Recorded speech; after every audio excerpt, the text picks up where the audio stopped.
past 5 years, we have witnessed the birth of countless excellent teams and players in all 5 major regions. They are still remembered by us to this day. At the same time, we also remember our fans who loved us from the very beginning. On the occasion of this 5th anniversary, let's turn back the clock to the starting point of PUBG Mobile Esports, the Southeast Asia region, where all the stories began. As the first world-class event, PUBG Mobile Star Challenge gathered professional players from all over the world. With continuous development, the 2019 PUBG Mobile Club Open Global Finals is undoubtedly the most exciting event. 2019 Fall Split Global Finals, ladies and gentlemen, give yourself a round of applause! Among the countless rising stars, one shined particularly bright. Bigatron Red Aliens, a team from Indonesia, Bigatron Red Aliens! just got first place in the PMCO Southeast Asia Fall Championship, earning the chance to compete in the PMCO Global Finals in Malaysia. In the subsequent prelim stage, intense competition kicked off immediately. And finally, they advanced to the Grand Finals in second place. BTR demonstrated impeccable strength in the competition. By the end, BTR was leading the lobby by a significant 106 points, bringing the first ever championship title to the SEA region.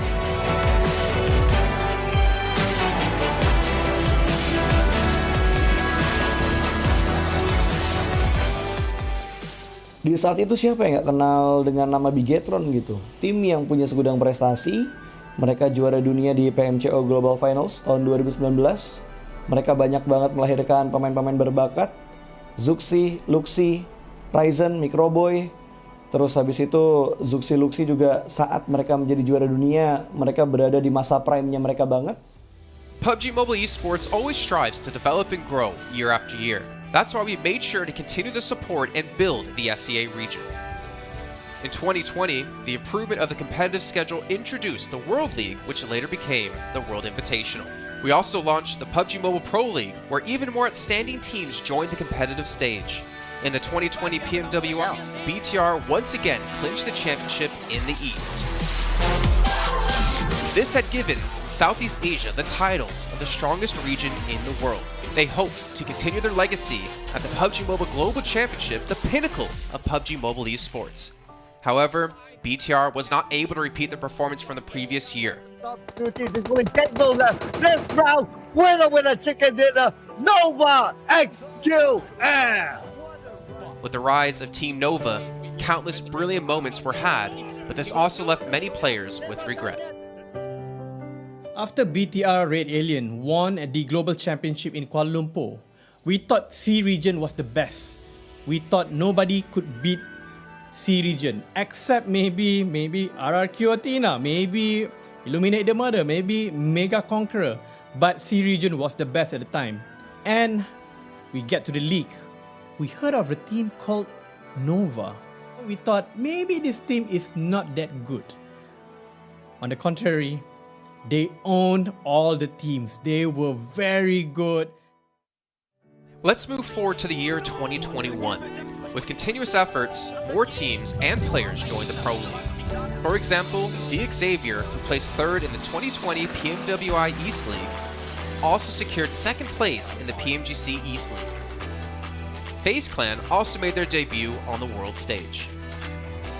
Có thể nói 2021 là năm thành công nhất của Dingo Xavier trên đấu trường quốc tế, khẳng định vị thế và tên tuổi của Việt Nam vô cùng mạnh mẽ. Còn với FaZe Clan, đây là năm đầu tiên họ đặt chân đến với giải đấu cao cấp nhất của PUBG Mobile, nhưng lại khiến tất cả những đối thủ khác đều phải dè chừng và e ngại. Undoubtedly, the year 2022 has brought the greatest changes to the SEA region. Vampire Esports emerged, dominating 2022 PMWI, winning both the main and after-party tournaments, while also setting records for most chicken dinners, most eliminations, and more. They were not only facing competitors from the SEA region, but from all over the world. Everyone was talking about VPE and wondering if they can maintain their performance at the Global Championship or if it was just a stroke of good luck. On the last day of the 2022 PMGC Grand Finals, VPE won 3 chicken dinners alone, moving from the bottom of the table to 6th place, achieving the best result for the SEA region. They pulled off another miracle, but sadly, it was not enough to win it all.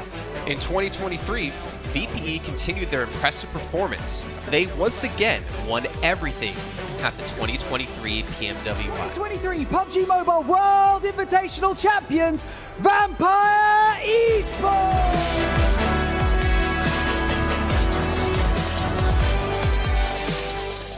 ก็ย้อนกลับไปในปีที่แล้วนะครับเอาจริงก็ผมมองว่าน่าจะโอ้โหไม่มีใครที่จะมองว่าทางฝั่งตัวแวมไพร์จะซักเซสได้ถึงขนาดนั้นนะครับเพราะยุคนั้นเหมือนทุกคนจะโฟกัสไปทางฝั่งตัวอินฟินแล้วก็เฟซแคทที่มีแบบว่าผู้เล่นดังๆนะครับแล้วก็ถ้าจำมันได้เหมือน PMGC ปีล่าสุดมากินไก่แบบเบิ้ลติดๆกันในวันสุดท้ายเหมือนเอาจริงน้องๆก็เคยบอกเลยว่าเฮ้ยเราเครียดกันไปหรือเปล่ามันเป็นตัวเองดีกว่าเล่นแบบปล่อยจอยได้แบบจอยเลยสุดท้าย3 ติดจบอันดับ 6 ของโลกซะอย่างนั้นนี่นะครับแวมไพร์สปอร์ตเหลือเชื่อจัด But don't forget, Alter Ego, an Indonesian team, showed a very strong performance by winning the Super League twice.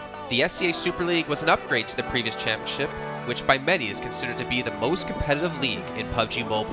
They could potentially become the next legend of the SCA region. Untuk dibilang legend, gue rasa belum sih untuk Alter Ego. Walaupun mereka sempat ngedapetin back-to-back champion untuk di PMSL 2023, itu menurut gue hanya sekedar untuk ngasih pembuktian gitu bahwa Indonesia tidak kehabisan pemain berbakat. Ya mungkin contohnya Rosemary gitu.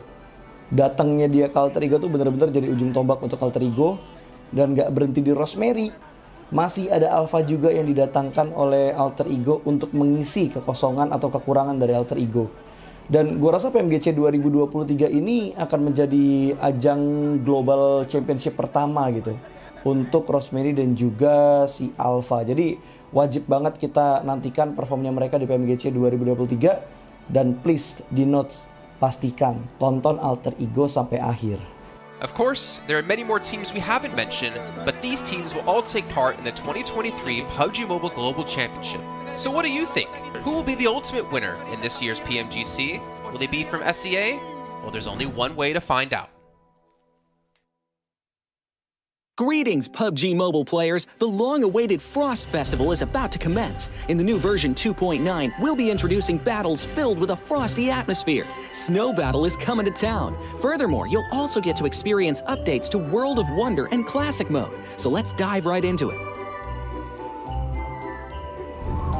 In the Frost Festival, we'll be bringing you a series of snow-themed content, including a new Snowy Village-themed area, fun interactions with snow pals, and snow-themed items for more gaming fun and excitement. When miraculous December comes, the Frosty world will undergo some magical changes. Stay tuned for updates. Don't miss out. First, let's take a look at the new themed area, Snowy Village. The village covers a wide area of 280 by 150 and has loads of supplies. It's located near Stalber in Erringdale, Iceborg in Livik, and Goroka in Vikendi. In addition to the buildings on the ground, the underground area of the Lucky Ice Tower is also worth exploring. Make use of the 2-story layout to experience a completely new battle experience. Sound the bell in the Lucky Ice Tower, and you can even summon rewards. Additionally, the village also has a snow rail, which can help you quickly move around and gather supplies. It allows you to navigate flexibly between different areas of the village and also swiftly relocate to advantageous positions during battles for your team to counterattack more effectively.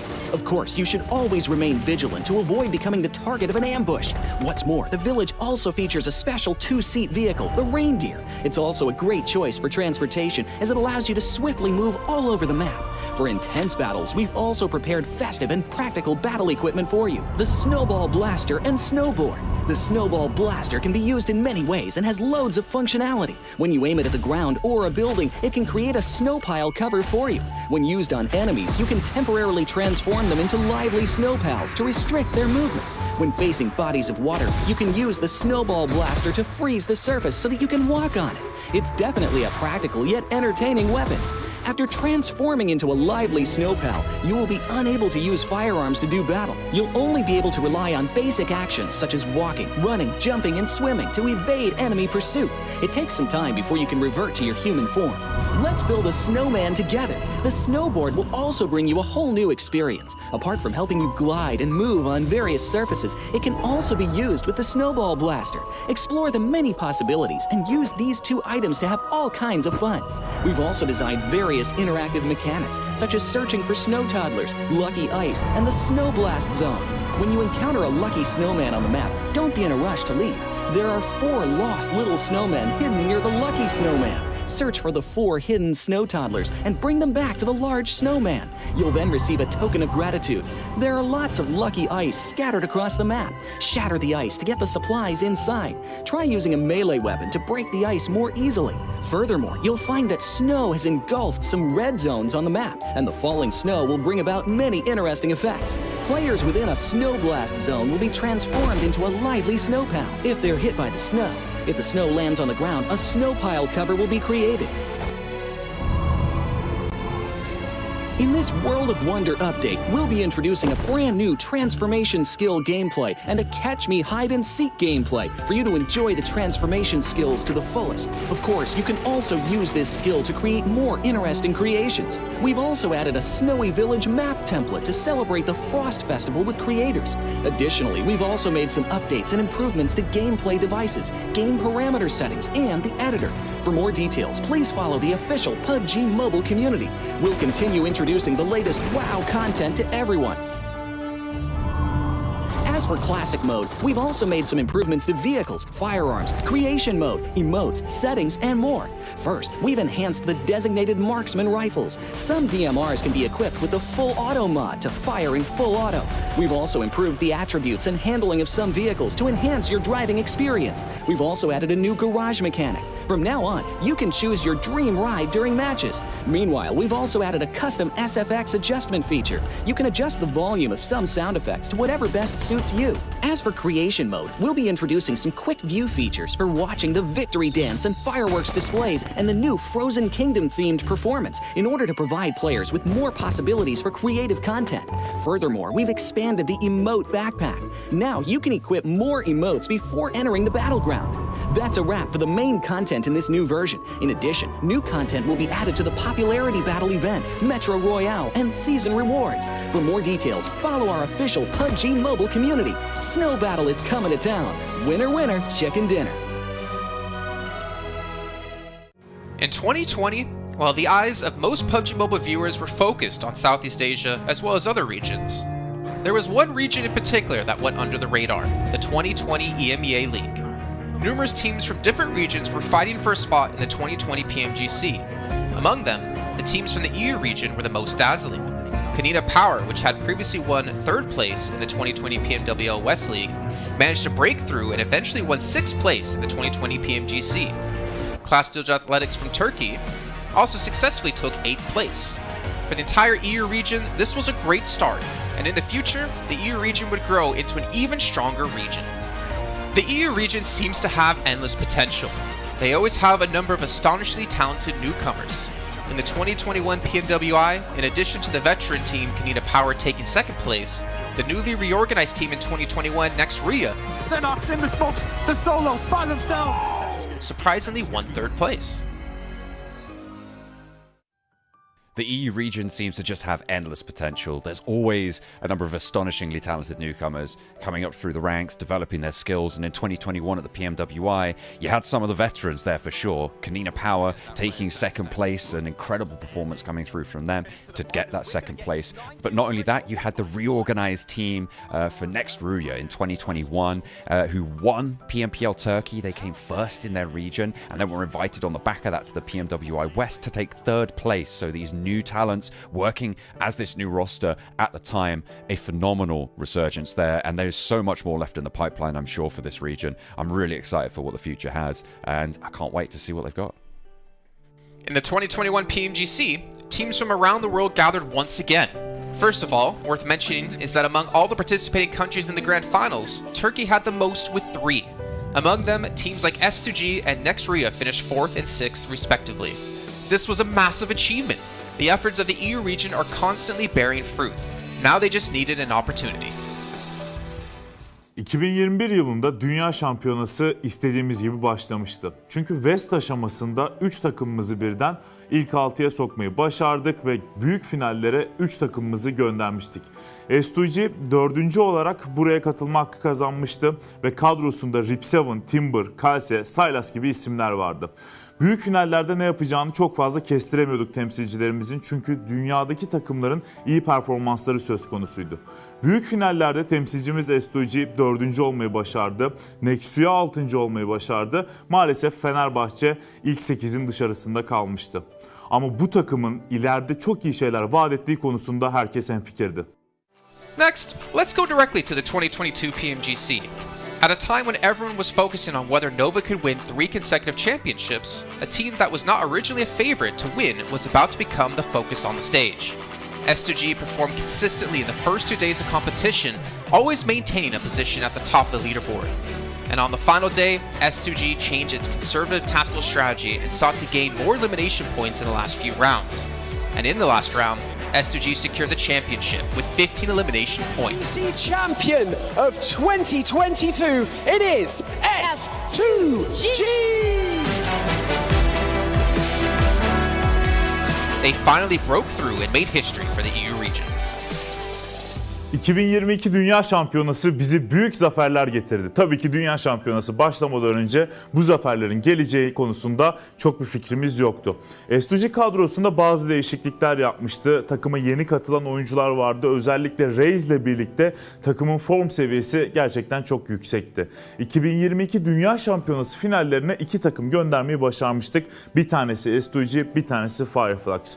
Maalesef 2 takımımızın kaderleri birazcık farklı oldu. İlk günden itibaren S2G sürekli olarak zirveyi kovalarken Fireflux için işler iyi gitmemişti. 3. gün geldiğinde S2G güzel maçlar geçirdi ve şampiyonluğu Türkiye'ye getirmeyi başardı. Bu Türkiye e-spor tarihindeki en unutulmaz başarıydı. This year, the EU region has continuously produced even more strong teams. First of all, G Gladiators won first place at the 2023 PUBG Mobile Pro League Spring Regional Championships and third place in the 2023 PMWI. Veteran teams like Nexuria and Canada Power have been performing better and better this year and successfully qualified for the 2023 PMGC. Subsequently, hot recent teams like Mad Bulls, BRA Esports, Major Pride, Elise Esports, Demorte, among others from EU, have also successfully gotten a spot in PMGC. They all look forward to continuing the success of the EU region in 2023. There are many questions surrounding PMGC. Will S2G successfully defend their championship? Will another EU team lift the trophy? Could it even be a team unexpected to win it all? Let's witness it together in Turkey.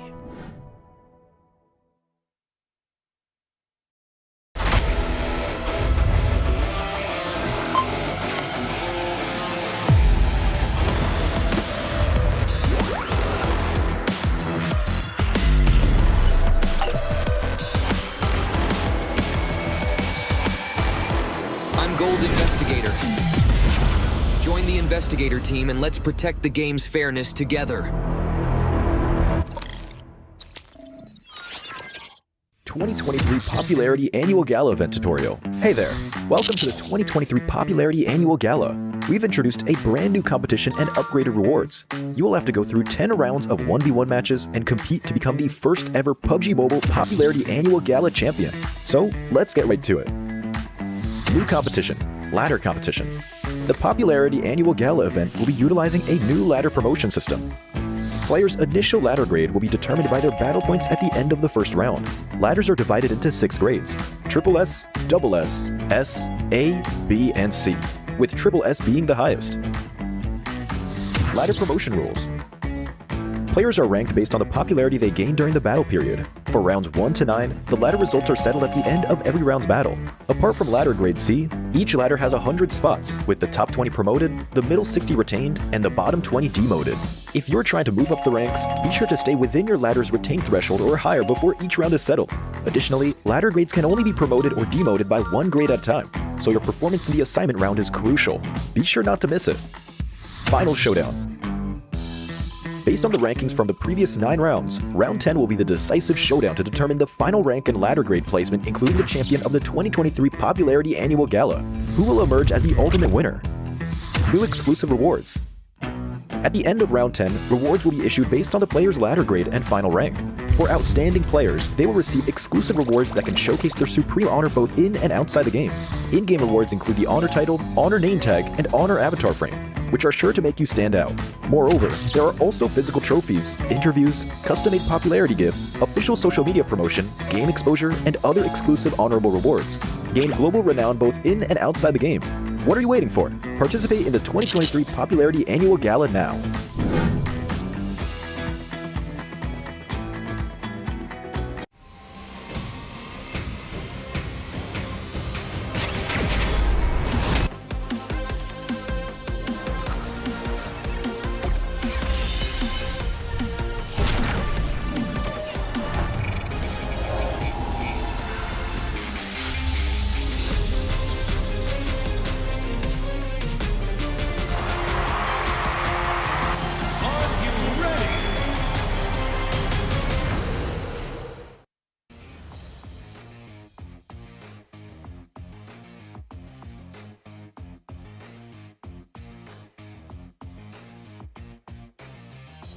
Now we are live in Malaysia, Berjaya Battle Arena. It's going to be the last day for the 2023 PMGC League, which is going to be the last chance last chance stage. With me, your host for today, Chuchu, joining me on the stage and none other than IHC Alex. Thank you for joining us here.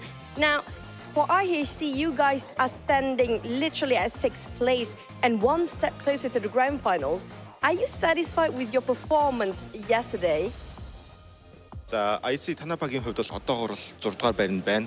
Танай багийн хувьд гранд финалдаа ороход нэгэн алхмын наан зогсож байгаа учраас танай багийн хувьд одоо ингээд өчтөрийн хийсэн тоглолтуудаа сэтгэл ханамж хэрэг байна. Бидний хувьд л өчтөрийн хийсэн тоглолтондоо сэтгэл ханамж бол 100% бол биш байгаа. Яг гэвэл бид яг сайн ч биш муу ч яг л дундаж оног аван тоглолт хийсэн байгаа. Тэгээ бяцхан алдаанаас болж энэ алдааг гаргасан байгаа. About us, we are not 100% satisfied with our yesterday's performance because there was like a little bit mistakes from our side, and today we will be improving on our mistakes.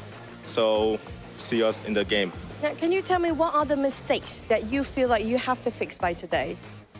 Танай багийн хувьд ингээд яг ямар хуудаа алдаануудыг засах ёстой гэж бодож байна. Алдаанууд гэвэл яг зоон шахаж эхлэхээс өмнө жоохон хурдан хөдөлгөөн хийх.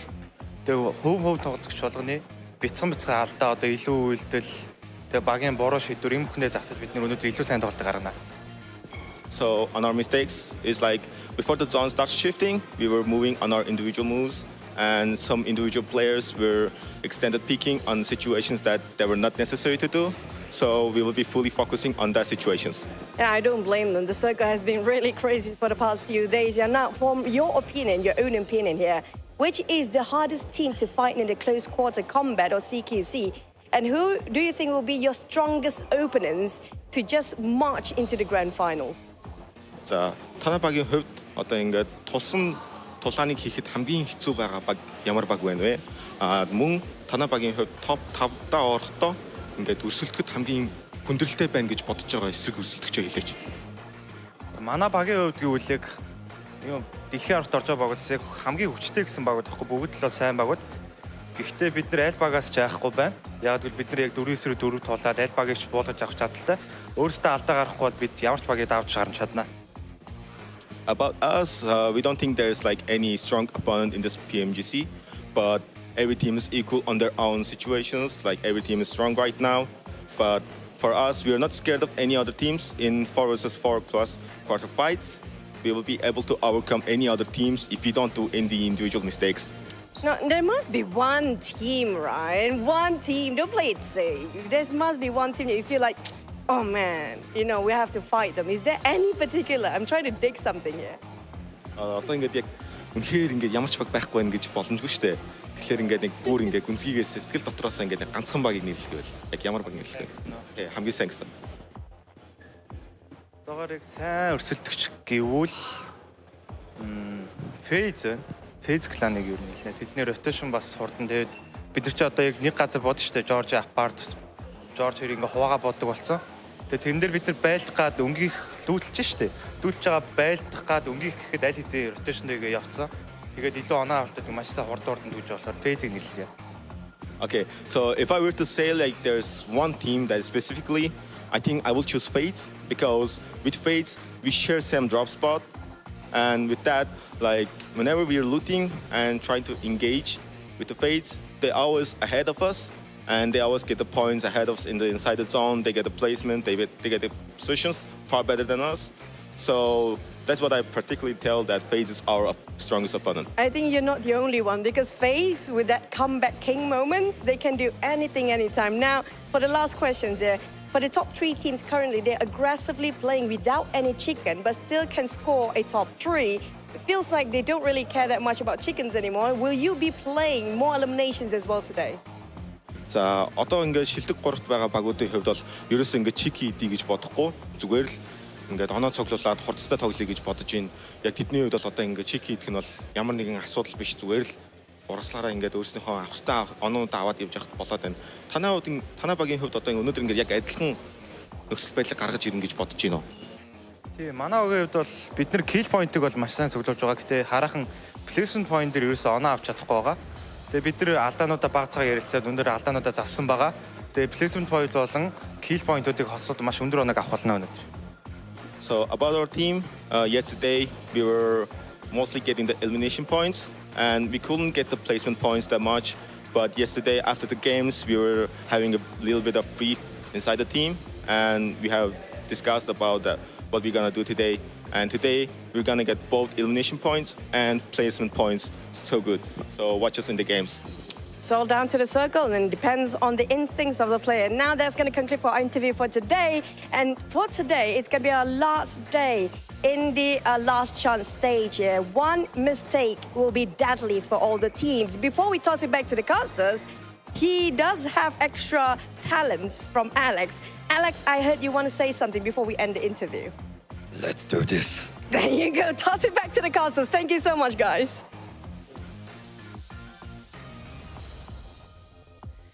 Okay, all right. You know, Alex, if PMGC doesn't work out for you, maybe you have a future in voice acting. What are your thoughts, Max, man? Oh, I agree. That was really cool. Yeah, so cool. There we go. Really That's all we've got. Oh, that's as deep as I can go. Everyone, welcome back to the show here for the final day of the last chance qualifier to get into the PMGC Grand Finals, kicking off in just a few weeks' time. I'm Jason. He's Max. And there on the end, looking handsome as ever, is Kalaris. So we're going to break down yesterday's games. And honestly, so you got to hear Alex Kalaris, focus on the placements. That's what we've been saying. That's what they realized as well. Now, can they do it will be a different question. Yeah, what a big brain comment. No, I digress. I mean, ultimately, they were getting great eliminations across the entirety of yesterday. So much so that, again, a 6th place team having the MVP for the day is extremely unusual. So for them to be able to go out and do that the way that they did, fantastic. But usually, the placement points do come with eliminations eventually if you're able to carry on that trajectory. So, I mean, there's high hopes for them if they continue what I think was pretty decent from them yesterday, all things considered. You agree, Max? I agree fully. I mean, they just need to try and reach more podium positions, right, at the end of the day. Maybe even they were too aggressive yesterday. Just got to tone it down a little bit, try and stay stacked as a full team. And if you reach the later stage, as you said, Kalaris, if you get placement points, typically the eliminations tend to naturally start to flow in your direction. So yeah, I think that's the big change for them. And they are just 3 points behind the top 5 position. So chances are we're going to have another Mongolian team alongside Stalwart to make it over in the grand finals, which would be pretty cool. Pretty crazy considering how many points or how little points they are behind DXavier when DXavier had 3 top 4 finishes and a chicken dinner to boot on top of that. So pretty impressive IHC. We'll see if they can continue that pace today before we can jump into that Infinix GT10 Pro, the official smartphone here at PMGC 2023. You guys can pick it up. It's born for professional esports players, and you guys can dominate the lobby with one of those bad boys. I need to get one because, well, as Max has found out, I'm quite trash. No. That was mean. I was setting you up for that to be like, no, Jason. We played some back in the U champs, and you did pretty well. You had like a 15-limb game, but you went straight for the heart. I agree. That's the best point you've ever done on this, Jason. Well, maybe. Oh, sometimes it has to be me, okay. You know what? That's fine. Someone can upload a compilation of me being mean to you over on TikTok. Make sure to use the tag PMGC 2023 because you can find not only, hopefully, one of those clips, but some stuff from happening behind the scenes over in Malaysia where the teams are currently playing. So make sure you guys check that out. But in the meantime here, obviously, FaZe Clan was mentioned during the interview as well as being one of the teams to beat. And Max, you've been a huge proponent in talking about how that last game we had of them on that Miramar, where they're able to change up their style, has completely avalanched into a domination so far in the leaderboard. Yeah, I mean, ever since that last game of the survival stage, Jason, they've had such a massive change in how they just approach these matches. Placement points, we're not going to cut it anymore. They need to start fragging out. They need to start reaching those late game scenarios. And look, if you look at their final 4 matches here, 3rd place with 9 eliminations, 3rd place with 6 eliminations, 3rd place with 8 eliminations, and then the 2nd place with 12 eliminations. That is a complete overhaul of how they were playing the game before this very point of the tournament. And currently with 60 points, Jason, if they maintain even just slightly this kind of consistency heading into today, they're going to go into the grand finals in Turkey so damn easily. So FaZe are looking amazing so far, and I really hope we're going to see a continuation of that new mentality for the team. And the cool thing is they're not really being fed these situations either. It's not like the circle's just bearing down upon them game after game. They're playing really decent edge sweeping style, which I've always said when it comes to PUBG Mobile esports in general, like when you see this in Battle Royale, this shows extreme quality in skill. The fact that you can sweep the edge, still be able to play with back against the blue, win those fights out, and then move towards the podium, that's some pretty high skill level there from FaZe. I'm not going to lie. After the first day of survival stage and even most of the second day of the survival stage, I didn't think we'd be talking this highly of FaZe Clan. I didn't think they would even have gotten into this point. But hey, credit to them to make this turnaround happen. And obviously with the results they had yesterday, they put themselves 14 points safe in the bubble. So for them, it's not even about winning matches. It's about surviving. Yes, you get some extra prize money going your way if you do place first. But you know what? Getting into grand finals is what it's really about. But a couple of other teams that maybe are surprising, at least for me, Team Queso. I am honestly surprised to see them in 3rd place with the results we saw in group stage, obviously with the survival stage as well. But look at this, 16 placement points, 36 eliminations, the 2nd highest fragging out team in the lobby right now with some of the best teams in the world. I think that is a true testament to how strong this team can be. And especially if you look back on their matches of yesterday, they got 2nd place with 13 eliminations on Sanhok. If they can try and hold their position in top 5, Jason, today, it is going to be down to that Sanhok possibly. It is a map where they typically are really good. It's just unfortunate this just once a day, but they're still going to try and make the most out of that kind of battleground. So yeah, Team Queso has been a big surprise. I'd even go to say that Rook has been a really big surprise for me despite not being in top 5 right now. A team from Africa starting off hot with that chicken dinner. Just need to see more eliminations from Rook compared to some of these teams we're looking at on the top 4 fraggers list. And if they can do that, maybe Rook could also push themselves up in the grand final. Honestly, I'd be concerned if I was anybody from actually BTR Red Villains down. So 4th down. Why do I say that? Well, if FaZe, Persija, or Queso had been able to convert any of those podium finishes that they had into a 1st place, the gap in points would be significant. And if they continue to play the way that they played yesterday, those 3 teams, and they get at least 1 win on the board today, the gap will be significant. The catch-up will be difficult for the rest of these teams. And yeah, and to be honest, if we're looking at the overalls and thinking about them, I'm thinking maybe even 10th place right now for Inco, which is at 30 points, might be around the cutoff point. Definitely one below them with Reject at 28 as we fall to 17th after with Gladiators. But it's getting really tough. You cannot afford to have a bad match. And honestly, Kalaris, coming into this after seeing Mad Bulls before, if I were to tell you, hey, at the end of day 1 of Last Chance, they're going to be 13th place with only 16 points, I don't think you would have believed me. I mean, yeah, I think you said it pretty well in the past couple of days. Like, feast or famine, right, for this team. And I think, unfortunately, at this point, our region might be done for when it comes to the Last Chance. Like, Gladiators and Mad Bulls down there, not really seeing huge glimmers of hope for them just yet. And when it comes to today, when pressure is going to be on, I think that some of those teams at the top, as I say, with all of those podium finishes that they've got, I think they're going to be able to secure their position, shore those defenses up against these teams, which, if you're our Mad Bulls or Gladiators, you need 2 great games to start off just to catch up. Yeah. When you're looking at a lot of these teams, you could even add to the mix, say, on top of Mad Bulls and Gladiators, your Duxan, your Nigma Galaxies, your Reject. The thing is, they had a lot of leeway when you started the start of this league stage, right? There was a lot of rotations that were very easy to pull off because teams were maybe a little bit slower, trying to adapt. There's so little mistakes happening in these matches now, Kalaris. Teams are so quick to rotate on circle pops at any kind of situation, taking the best position so quickly. If you're just 10, 15 seconds slower than the majority of the teams, chances are you're not going to reach a top 5, you're not going to reach a podium, and you're definitely not going to get those wins that you definitely need at this point. So, man, teams like Mad Bulls, they're going to struggle because there's just not that much space anymore. They just need to try and be even more proactive, which is Easier said than done, but it's what you have to do. I mean, and knowing one mistake could decide between you getting to grand finals or not is just even more pressure. Fantastic shot coming with the witty there. But still, like, look at Influence Rage. The domination they were pulling off in, obviously, Americas, in the league stage, and in survival stage. They're not safe. They're at 8th place at 41 points. They can easily climb into that top 5. But honestly, it's so scary seeing how many teams are in very close reach of top 5 that I could not tell you who's going to be there at the end of the day. I really believe, Jason, today the leaderboards are going to be completely scrambled. We saw that at the end of the survival stage, right? Where the teams at the bottom, you even saw like Inco as an example, doing massive comeback alongside Team Kesso.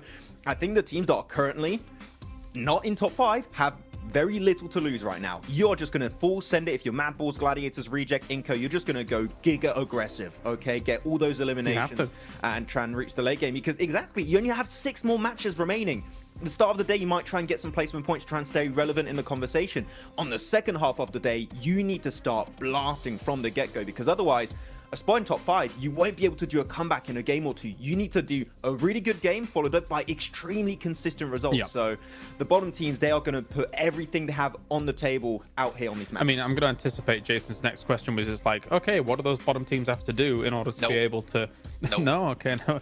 But the point is that we were talking about this yesterday, right? How do you approach a situation where you are so far behind? Do you radically change your strategy and things like that? I don't think you do. I just think you turn your normal playstyle up to 11. Take some of those shots that you wouldn't necessarily normally do, just in case you get a long-range headshot, and then you can follow up on something, right? Because usually you think to yourself, you want to conserve ammo in order to be able to kind of go into the late game. But if you can hit some wild headshots that you might not necessarily take otherwise, and then follow that up on a fight, that could be a few more points here and there, and that could be the difference maker if you are one of these lower teams in the ranks.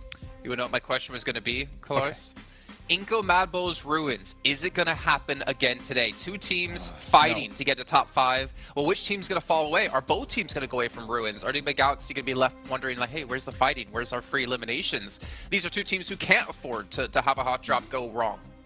I think... Inco... Sorry, I want to jump on this one, because Inco don't have to drop on Mad Balls and Ruins, and also because they have that hot drop versus IHC in Novo. So, like, they have to change 2 pretty much drops, even if it's a secondary drop in Novo. We need to see a complete overhaul from Inco, because 4 matches out of the 6, if you go for that hot drop situation, you're not going to make in top 5. So, yeah, they have to change something here. There's so many spots available, so yeah, exactly. Inco, go to the East Coast. It's available. It would be a good option. Agreed. Are we going to get a world where both teams just ditch the drop location, considering, well, Mad Bulls are a lot farther behind than Inco. And then they hot drop each other somewhere else on the map, and they're like, guys, what the hell? You're supposed to stay there. We're supposed to move. Honestly, I wouldn't want to be one of these teams, and even if we talk about the leaderboards, Max, and as you mentioned, how quickly they've shifted. I mean, you do Alliance. After match 3, they were first place by, you know, a decent enough margin. They've fallen to 9th place now, and this is obviously another team, another powerful team looking to break back through in the ranks. And they looked, I'd say, pretty decent overall. We talked about their splits maybe being a little bit too spread on certain matches, but they've looked pretty strong, especially with Olio on the team. Now, I especially like their Potato Heel finish against Influence Rage, where they went for the push onto Law. I think that was an amazing play. Didn't quite work out, but it was the right approach in that kind of scenario. But I would compare really Yudu Alliance to a Mad Balls from the survival stage, in the sense they got 2 second places with 8 eliminations, 12 eliminations.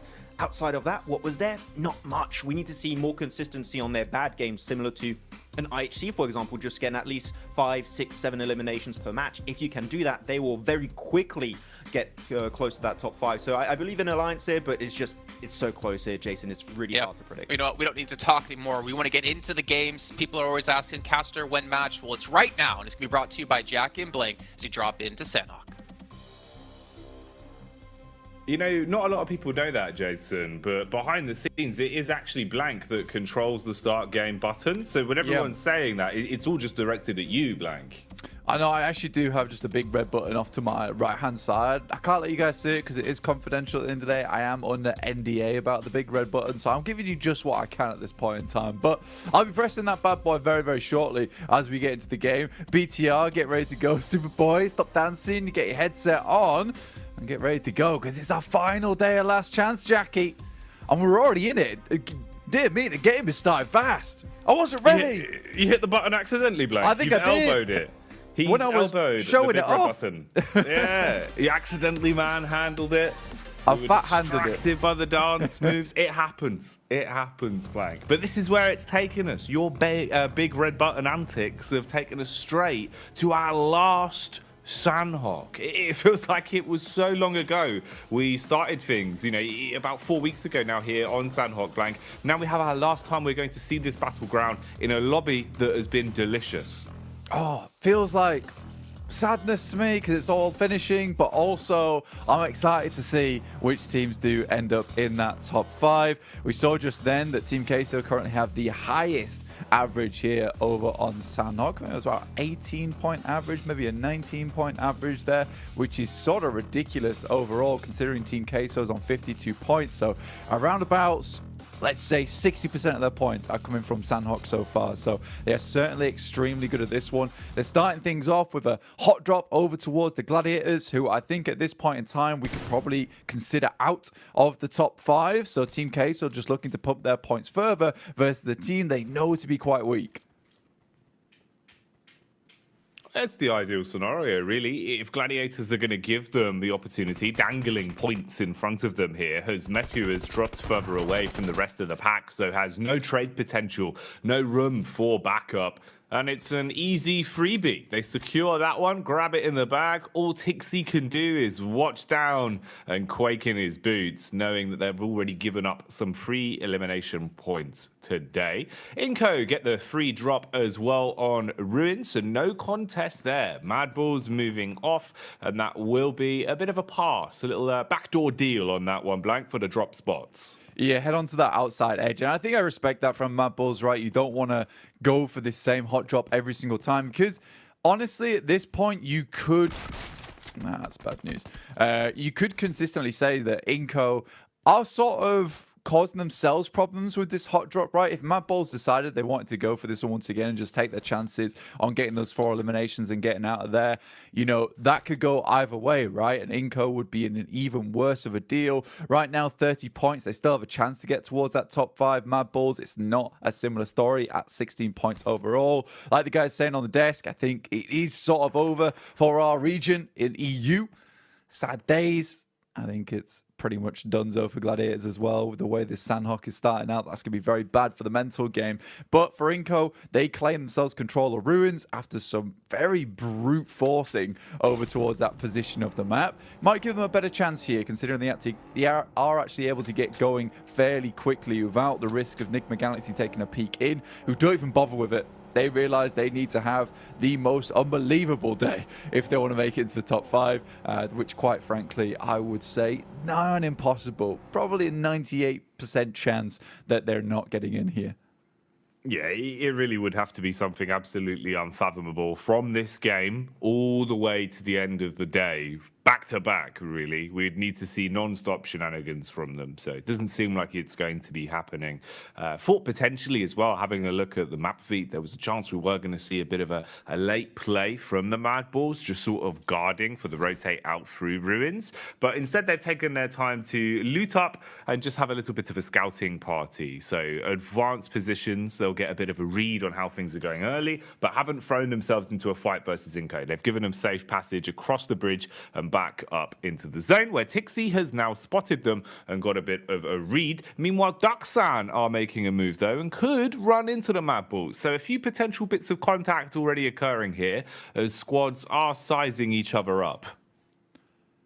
And I mean, to be honest with you, a lot of teams have already made that move, right? Influence Rage, passed off from boot camp. They immediately sent across the river towards those eastern compounds in Sandhawk. Reject, similarly, made a rotate through Trifecta. They're on the southern side, so we're cramming a lot of teams into a small space right now. And with Gladiators going down to 2, that does give a lot more room for these other teams to play because you've got your main team that drops over towards that northwest island, already cut down to 2 players, which gives a lot of the other teams on the outer edges easier access to their spots, specifically over towards that little eastern hilltop. That is a really strong position that we know a lot of teams love to go for. DX get themselves into an engagement. This is off to the western side of Paris Resort right now, as they both attempted to make their way across the North Bridge. Lamborghini, though, takes a heavy hit there from Prepod, and he will hit the second too. So DX going down to 2 players, most likely. It's pretty bad for their run. Remember, they're in 5th place right now, 46 points, 2 players right off the rip here in Sandhawk. And they were playing well, man. I actually really like the way DX has been playing out a lot of these games, but I don't think this team comes online until Erangel, to be quite honest with you. That's where they find the majority of their points. So the midday heightened senses for DX are certainly what we're looking for going forward. So I can sort of understand why they wouldn't mind writing off a Sandhawk like this, but, you know, not getting a huge amount of points here early on is a bit of a struggle going forward, Jackie. No, you are right, man. You know, they've kind of got their two different forms, right? Sandhawk, sleep. Erangel, excited. That's what we see coming out from DX. That's really where they have been able to... yeah, that's what it's like, man. It feels that, you know, they get the running shoes on. They're holding B blank and they're just running non-stop. It makes a world of difference for them as well. But that is an unlucky start, taking so much damage and being left with only, you know, half of the squad very early into this one as well, because that's the other thing. Well, although we've already seen a little bit of, you know, early combat, we're seeing the way some of these teams are looking coming into it in terms of the body language already. This game hasn't been live for very long. So that's rough for DX. Like you're saying, you're in 5th place and you're only a stone's throw away from falling out of that as well, as IHC are right on your tails. The Mongolian side, 43 points. The DX is 46. So a thimbleful there, and we could see a change. Meanwhile, we see a rotate here through the blue. BTR driving on by. They've got the tunes blaring, some Katy Perry on the radio. So they've been detected, blank, but there's not really much room for the chase just yet. So free info as they go roaming through the map, looking to get themselves situated on their rotate. Yeah, man, this is threatening Katy Perry, right? You know, you blare it off in the distance. People are like, whoever's playing that, probably we shouldn't mess with them. They're very confident coming into this game if they're going to be blasting that one out the speakers. That's towards that south side in Sami. You can't quite see them on your screens just yet, but they were rotating on past through Nigma Galaxy. Duxan yet to make a move outside of Ruins, but it's already been picked clean kind of by both Inko and Mad Bull. So Duxan just waiting for their opportunity. There you go. You can start to see the BTR boys peek their heads in towards the circle as we head on to our stage 2, which sent us up towards that northern side of the island. So FaZe Clan, after their miraculous results over towards the last 2 games in Miramar, where we know they shine, they get themselves a little bit of luck here up towards that northern edge. So Hatting controlled by them, but a really nice split, I would say, so far. Bit dangerous for Vintores, though. We know that hilltop. I talked about it before. It's very much a focal point for a lot of teams, gives you so much control, but you will have teams fighting for that one. And I don't know if one player is going to cut it, but as a position to hold this early on, and maybe as an anchor point for the rest of the team to regroup on, it's great news. Depends on how the cookie crumbles then.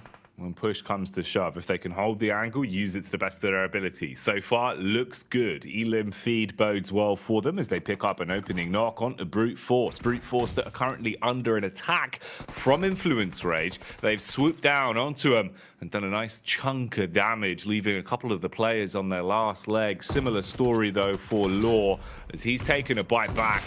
Going for the quick medic mission as well. They want to reset the fight on this one. You've got other players, meanwhile, duking it out as BTR are taking a ton of damage from the Galaxy boys. So the Cosmos clash continues there. Nice nade round the corner. That's a big pickup that will shut down another man. Brute Force still holding on though, blank. All things considered, they're trying to scrape by on this, but the nades are the difference maker as FaZe are starting to backstab now. Yeah, this is an interesting push coming from FaZe, and I think you realize that any team that's in this position is sort of in that contention for that hilltop. They've left Vintores up top side. He's returned to the team now. They'll get this third party done and then maybe regroup on that position. This is an extremely aggressive push from FaZe. It's one that could be very risky. They're already losing players here from Udo Alliance as Mela tries to hold down the fort. Mormon's down and out, and they could have maybe just held onto that hilltop, but they got hungry. They got a little bit greedy, whilst Influence Rage handedly takes down the rest of Brute Force here. YDO and Prepod behind the rook. I don't know how many more nades Influence Rage still has on board, but this is an excellent defense from them at an excellent time as well, because Influence Rage 8th place, but very close to moving into that 5th place barrier. And we know they can do it with the sheer skill they've shown us when it comes to Elims. A team that feels like even when the odds are stacked against them, they play very confidently, very bold into a lot of the engagements they take. In the meantime, though, FaZe starting to take damage in the battle of attrition as the backline is full of other squads. From a distance, you've got Udo Alliance that are just taking pot shots wherever they can see a little bit of skin from FaZe. There was also Rook with Eugene miles away on the other island even, hitting some long-distance shots to punish them and leave their HP far lower than they would like in a position like this. So this fight, now not very sustainable. You know, this has been going on for a very long time. The idea of this being a quick cleanup for Influence Rage and cure a few points from it, that went out the window a while ago. Now you're looking at not making too many mistakes with how many eyes are on you. Fight's not stopping though, Blank, as everyone is scrapping to have some sort of area to play in at this point. Mate, this is currently a 2v4 going on between Gladiators and Team Queso. Not sure how they've pulled off what they did. Circle's nasty, heads up towards that northeast side. AHC very pleased with this considering they're not quite in yet. More Molotovs sent over the top, not too many nades, but the rest of Gladiators do regroup. Raze is providing that information back. Arta and Big Milo to hold it down in that front line. Another nade goes through, won't find too much damage. A little bit of a tag over towards Tixie. That's about it. And I think he realizes, get rid of Raze. He's providing too much of that information back towards them. When they strike, they'll know about it. But Team Queso, this is a pretty sad result for them. Remember, this is the team we were talking about, saying that they had one of the biggest percentages in terms of those average points on Sandhawk. To go down versus two players that you already took down half the team from would feel very, very rough. There's still comeback potential there, but with this circle moving up towards the northeast side, both these teams not in the greatest of spots. No, for pre-pod, it's basically like having a very low-quality barbecue outside camping by the burned-out car. Just toasting his marshmallows, mate. Yeah, that's all he's got, you know. The family said we'll go on a camping trip. Pre-pod's thinking, oh, this will be fun. In reality, this is the camping trip. It's not ideal, Blank. At least he's warm. It could always be worse. If it was Vikendi, he'd be absolutely freezing. But there's wolves at the door, or at least at the horrid tent that's been allowed to be brought with them that takes 3 hours to put up, and everyone gets mad at one another as Brute Force attempts to keep control, keep that cool. IHC looking over towards Rook right now. Ziol's in, but the entire room is smoked up. Rami goes down. That will be one player from Rook out here. IHC claiming control over towards the southeast side. They're still on, technically, the eastern island. You got Reject that claim control over the hilltop towards that western edge. As FaZe sort of threw this game away. I don't think they had the third party down to Brute Force. If they were able to take down both those teams, fantastic, excellent news. But you gotta know that there is a lot of teams trying to push in from that northeast edge. So the amount of sight lines that are available over towards FaZe, where they had barely any cover to work with, it was somewhat of a weird play. Nades coming in. Alex moves into the building, will be immediately knocked here, gets into the smoke, survives for a bit longer, but it's Nenabet Che taking down Tixie on that top side, and Godless with some DBSs coming through the window to try and keep this one alive. Somehow Alex manages to escape, Jackie. It's pretty heads up as well. They jumped straight on to the revive and reset the fight, knowing they had the smokes down. And Alex was lucky that the smoke was still there to block him as well. So the line of sight not going in favor of Rook. Instead now, just trying to play on the back foot, the defense, as they knew they were being pushed. And IHC come out like the katana, swinging their way through and slicing them in half. They've got a bit of an interview buff today as well on stage, talking a big game. Alex saying that they're not scared of any of the other teams in the lobby. The only mention that he gave was to FaZe. And like you were saying, FaZe, they've basically come into this one and put a big X on their back, Blank. And, you know, other teams have just jumped to the occasion instantly. They've been farmed up with not having enough cover to play off of, thought they found an opportunity to steal away some very easy elims. Instead, the only easy eliminations were on FaZe. And you're just playing with a solo now. You know, effectively, you're thinking maybe you can play some snaky PUBG Mobile, deliver around and pop up towards the end of the game, maybe get a couple of placement points. But having a big earner on the last Sandhawk of the whole event isn't going to be happening for them here.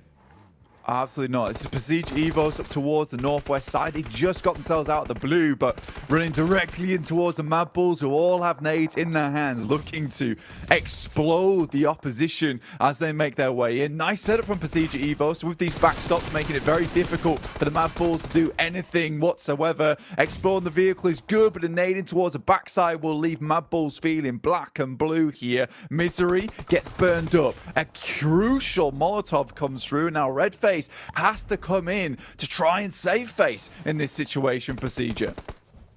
Zuxi, ooh, the Molotov out. Everyone's going to be burning behind the rock. The moss is going up. The ecosystem is not doing well for the wildlife, but right now it's Zuxi that burns in his own fire. Gets striked back upon as Zerich head for the encounter. And that's one you can't afford to lose in that manner. It cannot go down that way, Blank. That feels like such a misplay. That should have been an easy victory for them as well. Mad Bulls were totally struggling on this western edge. But Luxy running into his own molly. The moss a bit more flammable than he expected there. Takes himself down. Flique will drop to the zone. I'm not sure how much life Zerich has got left in him to get further into this match, but they'll be certainly happy with the 4 eliminations, or at least 3 eliminations they're able to garner on that side. Gladiators eliminated 4 eliminations, 14th place, no placement points for them, but at least a little bit of something, but just so unlikely. Reject, though, very pleased with their positioning. I think they quickly identified this spot was open down towards that south side, playing off the back of it. Nigma Galaxy, look at this, Jackie. It's the day 2 buff. It comes in clutch for them every single time. Actually find themselves somewhat of a decent rotate up towards this western side after they were able to take a really good fight versus BTR early on and gather themselves a bit of storm going into this match. But the circle, again, moving away from all these favorable spots towards Udo Alliance and IHC. Very playable position now for both these teams, but they've got to get across first. With the side swipe available for both these squads, it's just a matter of time because you desperately want to get up towards that coastal edge so you can start taking shots over towards teams like Influence Rage, Brute Force, Duxan as they attempt to make their way over towards that coastal side. It's just rough here. Duxan attempting to leave from Hartin, get towards that southeast edge and crush all the teams that are attempting to push their way through Hartin on the western side. I love how Ventores has been basically like the mosquito that's just whizzing by Nigma Galaxy. He's been kind of just annoying them in the backline, Blank. He's only a solo, but he's been popping up time and time again, just taking shots at them, just being a bit of a nuisance. And they've decided to move because of it, opting to look for some compound control to play with. They funneled themselves into one building, but Lufa's here, big damage done with the big gun, as he leaves them all just clamoring to stay alive. I mean, yeah, they've popped the smokes. They've got themselves tucked into the building and at least probably can reset on the players that have been down. Oh, hello, Squash. He's lived up to his name. He's still alive, Blank. What? He's still alive. How? What? He's got steel Kotak boots on, Blank. He's taken it on the chin. He's dead. I said 3 nades his way. Goodness me, I think the only way that happens is as he's dying, literally in those moments, the stim has to tick him up by like maybe 1% of HP, but he took the vehicle straight to face. Maybe it wasn't going fast enough, who knows, but surviving that is silly. Left looking like a roll of toothpaste. Yeah, I mean, he doesn't live up to his name because he certainly wasn't squashed in that situation versus Reject, but wow. Well done, I guess, to live the first initial car. I don't even think Reject intended for that to happen either. It was just a bit of a scout understanding there's probably teams still on the top side of the hilltop. Just lucky that they get the roll down off the back of it. Circle over towards Nigma Galaxy. Fortunate to get that little shack early on here. Now, a lot of teams will have to push in towards and Reject up to go for themselves. A little bit of a 2-2 split. Got 2 players still playing up on high and Influence Rage decides it's a time to put an end to the camping trip on the outside edge.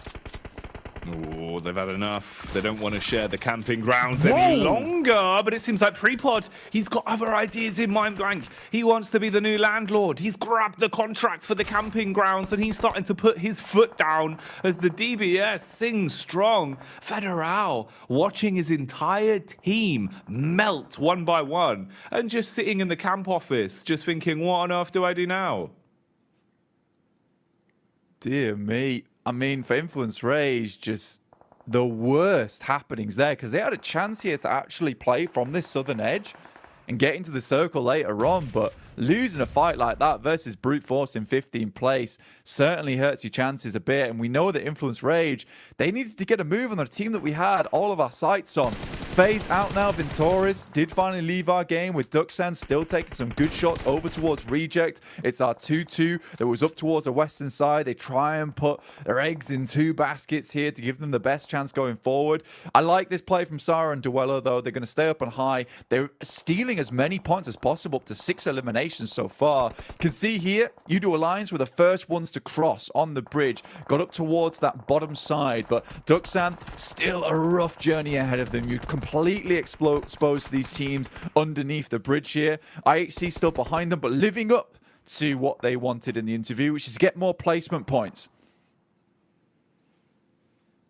And it looks good for IHC to do just that.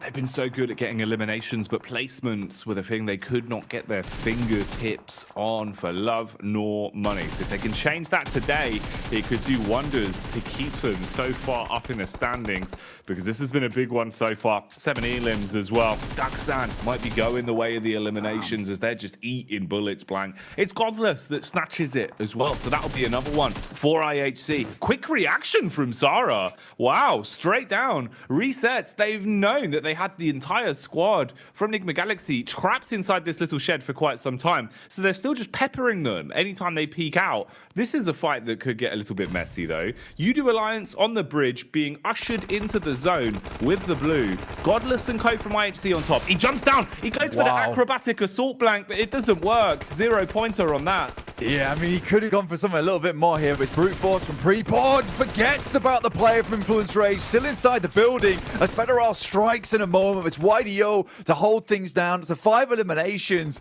Nice little play from Influence Rage there to come out swinging.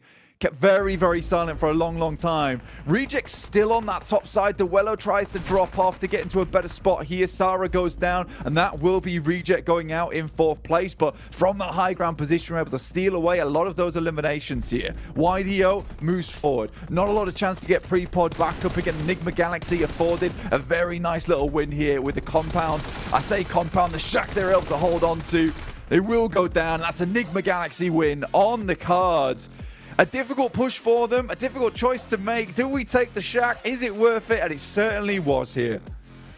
Wow, could have been a lot worse as well. You know, when they initially took control of that shack and moved in, they were ruined in terms of the manpower, brought down to just 2 players surviving, but the resilience is shown. And that's a hell of a comeback. That's at least a better game from them. You know, a facelift from what we had yesterday, Blank. If there was a time to put a right foot forward, this is a good one. It's just the fact that the sheer longevity of the mission they've got to go on to make it towards that top 5, it's so hard. It's so unachievable. But if they're getting a start like this, who knows? We'll leave it in fate's hands. Yeah, their 2% chance. Maybe it's here. Maybe they rolled the dice and maybe they came up with the 6s. We'll have to wait and see it. It's kind of an interesting game, that one, because a lot of our teams towards the bottom side actually ended up doing well in that match. Reject, you know, you saw Duxan get far into that match as well. Brute Force with themselves a 2nd place, and Enigma Galaxy with a chicken dinner.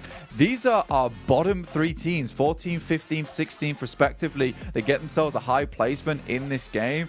Udo Alliance certainly benefits from this match as well with their 41 points at the start of the day. That should, I would imagine, with a lot of our teams in the 1st to 5th place going out early on, send them towards themselves a 5th place spot alongside with IHC, who did fantastically well in that last game. Remember, guys, I want to reiterate this. After yesterday, 9 placement points, 34 eliminations. Man, big numbers, big gameplay, and so much excitement. We've seen a lot of crazy things, so let's go for something a little bit more normal. It's the classic, vintage, dulcet tones of Jason Kaplan and the Deaths. Let's get back over there. You know, somebody did the El Clasico of PUBG Mobile here, as we did get to see Enigma Galaxy take a start, a win. I'm not going to hype it up too much since they were bottom of the table at like 5 points. But this is the start they need to potentially have a chance to get through top 5. And Claris, we saw the exact same thing happen for them in our survival stage. Yeah, let's be real. There is always the potential across 6 games that teams like this, teams who have shown excellence in the past, can make magic happen on a final day. Enigma Galaxy, they threaded the needle to be able to get to some of these spots because they were coming in late to try and get to these compounds. I was surprised that the compound south of Hartin was open, but they were able to blitz through to it. Never mind the shack that was east of that. There's potential magic, not only I would say for Enigma Galaxy, but also maybe from Mad Bulls as well, if they were able to try and move this on, because those are the 2 teams down towards the bottom that I think could make magic happen here in the final day.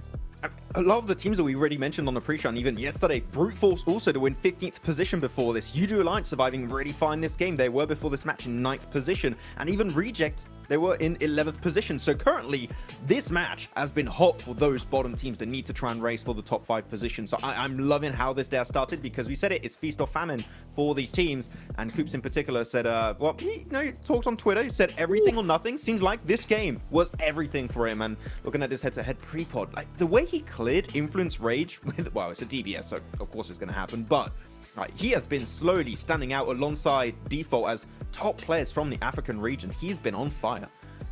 Yeah, he's been putting in some work and definitely been one of the standout players for Brute Force. And obviously they have a lot of work to go, only at 21 points, I believe, at the end of this game. I do want to mention, by the way, as we were talking about teams, up in the top leaderboard and teams at the bottom, a huge game for a team like IHC. They get 10 points with 8 eliminations, 2 placements, and that actually overtakes D Xavier, who only came out with 1 point. So IHC have been able to get themselves through into the top 5, but not only them. Look at Yudu Alliance. They were able to jump up as well here into 4th place, and I believe they started off this day at 9th. We said it, Jason. It's going to be an absolute scramble at the end of the day for these leaderboards. It's not going to look anything alike, I think, what we had at the start of today. And that's it. One good game can catch you up and put you up in a comfortable position. FaZe, Procedure Evos, Team Kesso haven't budged too much, though. And actually, talk about Team... What the hell is happening between them and Gladiators?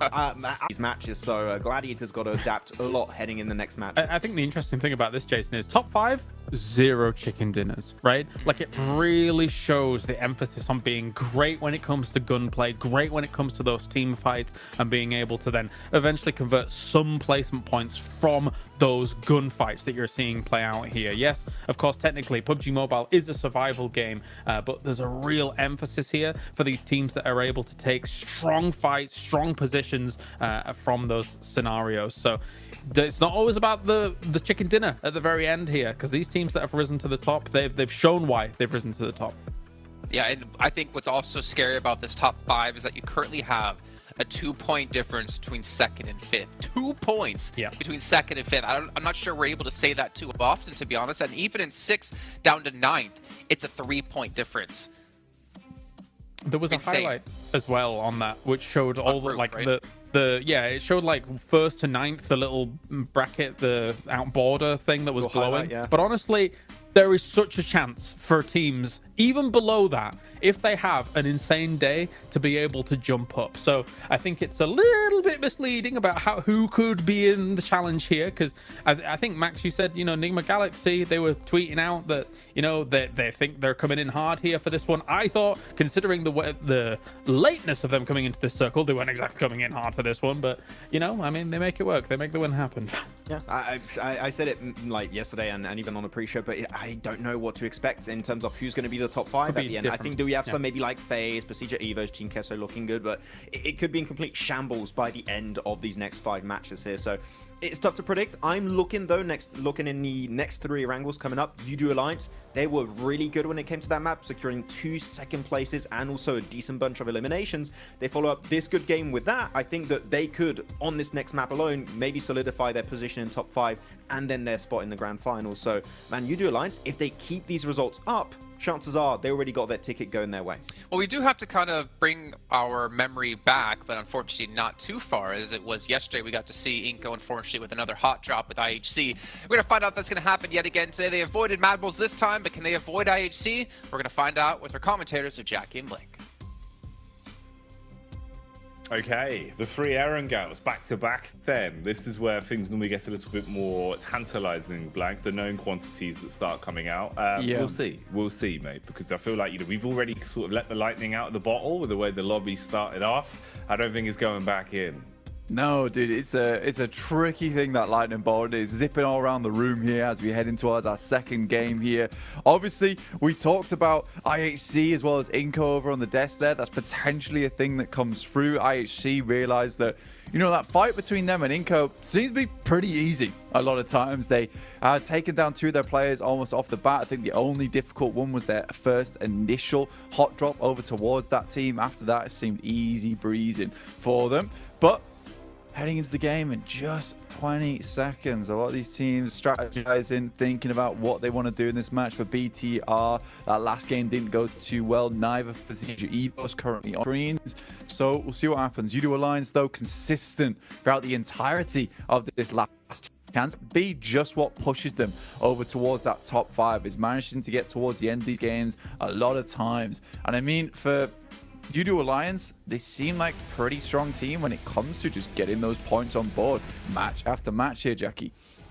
Well, they didn't give up as well. I think that's, you know, one of the bigger points for them is the way that UDO Alliance, it just seems like even when, you know, they're struggling a little bit, maybe, you know, they're going into fights where they should be at a bit of a disadvantage, their heads are still pretty damn screwed on, and they've been able to pull out some consistent results again and again. And having that level of consistency has really done wonders for them. It's been impressive. It really has been impressive to see how far they've been able to push themselves so far. The Malaysian squad that's really been flying the flag high. How much further does their journey take them? We'll see. Any big games in store, or will it just be little points here and there to keep themselves in the upper echelons? Meanwhile, for now, we're into our opening Erangel. We'll see what happens here, namely for one team as well. For my money, it's DX. DX obviously really having an unlucky start to the day. You don't have many games left, with the first Sandhawk basically being a fat thumbs down for them. What can they do here? Normally, a lot more on Erangel. Yeah, and I mean, for DX, this is kind of where they start to shine, right? I think it's interesting that we do see the highest point average on our angle so far be UDO Alliance, considering they've got 0 chicken dinners.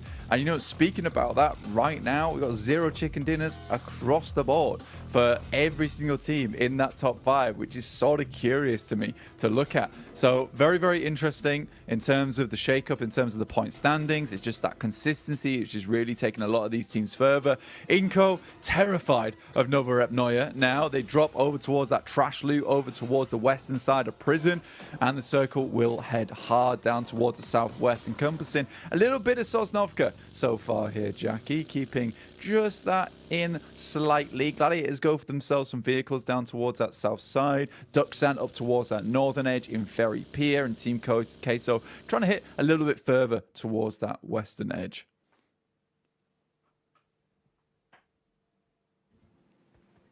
Having a quick look to see if there was any room for some early fights, as we've already seen a couple of them today. Moments where teams know you do have to run a couple of risks. You've got to roll the dice a little bit to guarantee yourself some of those elimination points. But at least for now, it's looking relatively clean in terms of the early infighting. Nothing too obscene.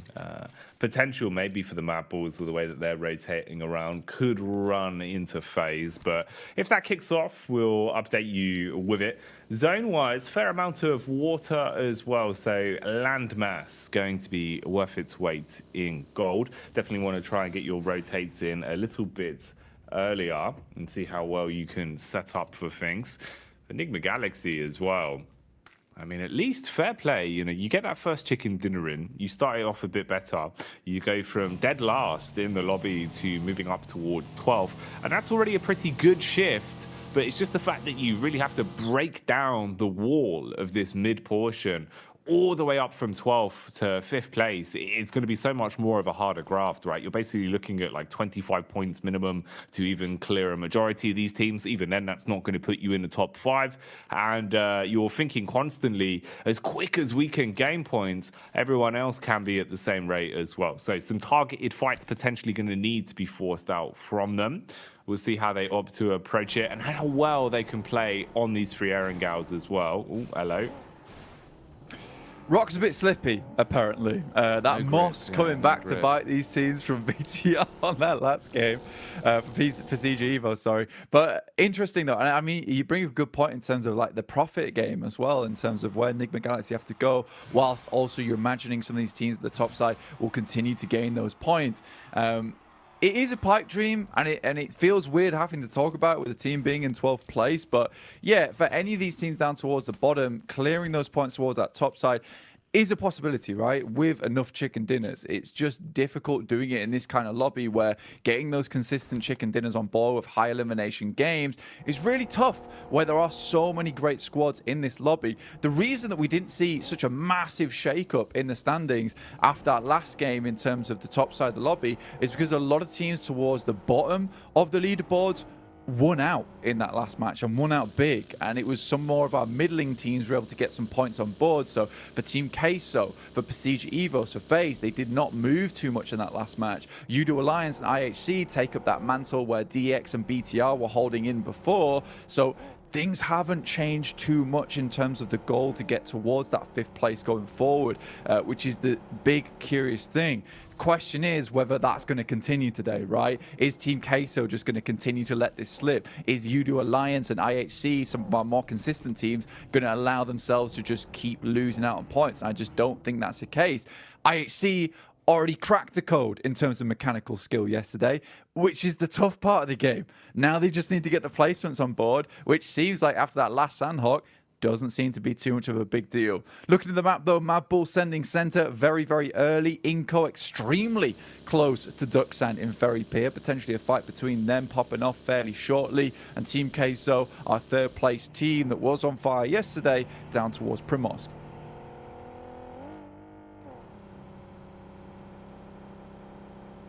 You know, I'm hoping as well, maybe there is a little bit more room today for the stock to rise for Reject Tokyo. Although I feel like maybe the difference to that is that they needed to, you know, really squeeze as much as they could out of that opening Sandhawk. And it looked good for them with the ridge side control that they had when they were taking pot shots down onto Enigma. That had me thinking, yeah, maybe today's the day. Maybe this is where they do start to spread their legs a little bit and actually have a good start. Because it always feels like they are only, you know, a couple of light adjustments away from actually getting big games out of it. We've seen how well they can play when everything is turning in unison, when they're looking like the well-oiled machine. So hopefully there's a little bit more room. Not going to be an easy journey for them, but it would be a sick storyline if they were able to command back some of that respect and get that momentum in their camp. For now, though, we'll look at the facts. All of our teams on the move, cruising in towards the new zone and trying to get themselves ahead of the pack a little bit earlier. The only 2 squads that are really deviating from this are going to be IHC, who is still down, looting around and taking their time before they start to course correct, and Udo Alliance that are also taking a bit of a slower approach to this. They could afford to as well. Both of these sides obviously in a good spot. You're in the safety net at the minute of the top 5, both tied with 53 points as well, Blank. So it'll be interesting, the fact that they're mirroring each other's late rotates. We'll see how they play if they come head to head on the edge. Yeah, for Udo Alliance, it sort of makes sense considering like they're a very good edge team. So if they come in late, they're a comfortable team to play that late game, right? When you're on the outside, you're taking some fights going in, you're slowly working up your control.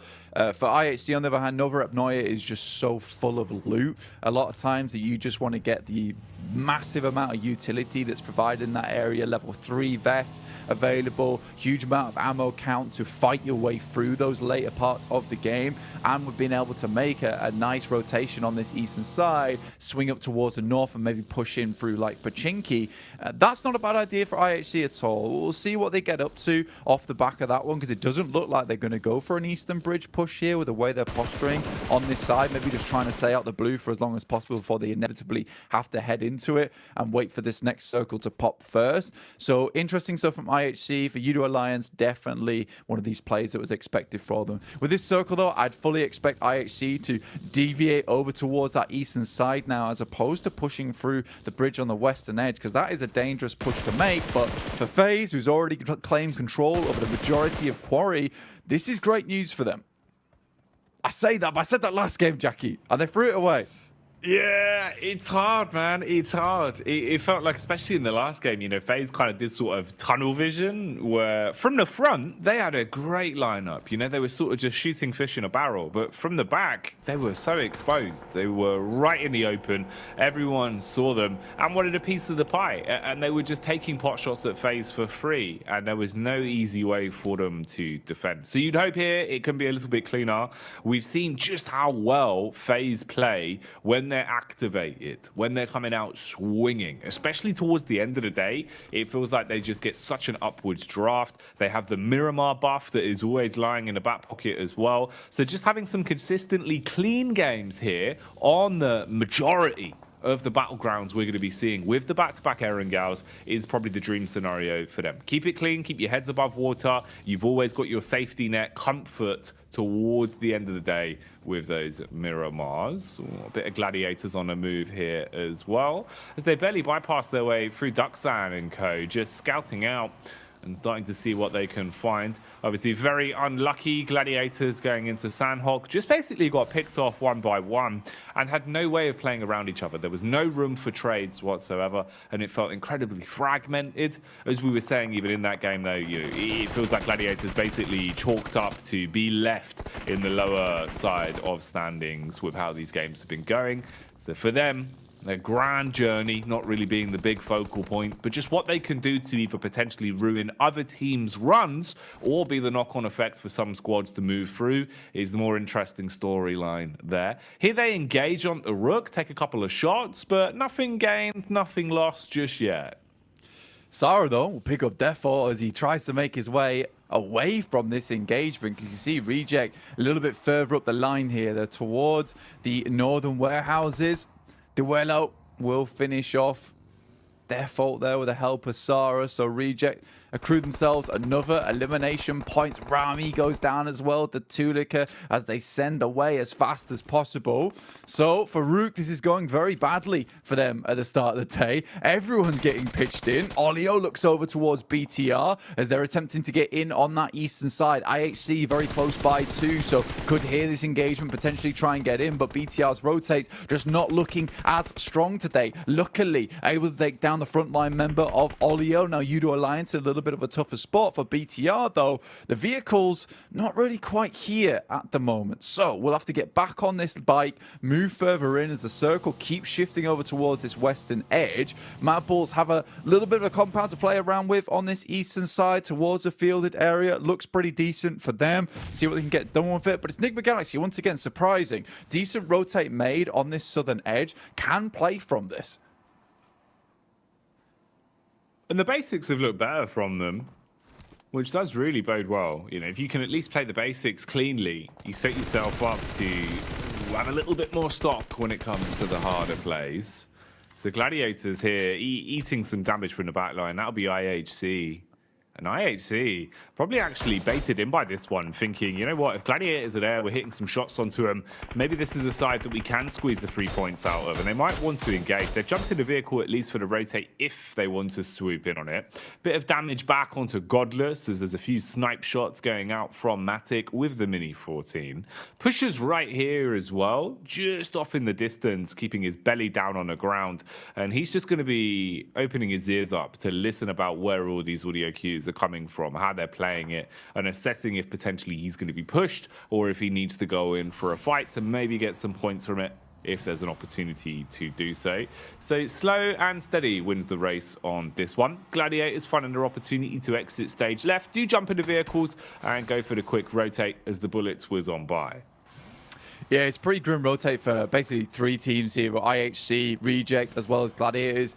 Getting through Ferry Pier is always a tough time. There's a lot of weird sight lines that can open up as you cross through this area, so you'll be really careful with how you maneuver your way in. Besiege Evos do find YDO on the rotate, will look to flush him off here. The team's not ready to just give him up yet, though, as we do see Neos drop out the back of the vehicle. Zipian, this is what we're talking about. Kitsune goes down to that angle and will get flushed out too off the back of it.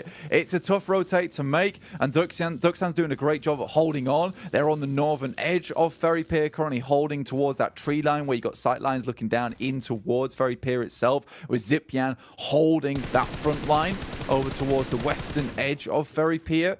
Shaking up towards the center, though. BTR made a really quick rotate over towards the northern edge of the ridge, looking down over towards west side of Quarry. They do take a knock here, though, to break things up, with IHC making the same rotate, just following them in. This team is so confident in their gun skill and their gunfights. They're happy just to follow a rotate in and try and beat the team that made it to a spot before them. You might get beat up, though, if you don't land just directly, as this isn't going to be an easy fight for any of these squads. Everyone on top of each other right now. Nades going over everyone's heads. Quick smoke plays coming up from BTR here, as Lepar wants to at least block off some of the lines of sight, realizing how exposed they are in the dead center. Looks like IHC also landing a nice nade on that one. So Godless and Co, after having to roam on into this, looking to see if they can clean up nicely. They've got a lot of nades to work with. You have the two players in the vehicle as well, with Alex and Godless now diving out. The nade's going to land close at their feet. That one's actually chunky, blows them away. And BTR turning this one on its head. Wow. It looked like IHC has outplayed them, Blank, but they get finished off and completely shut down.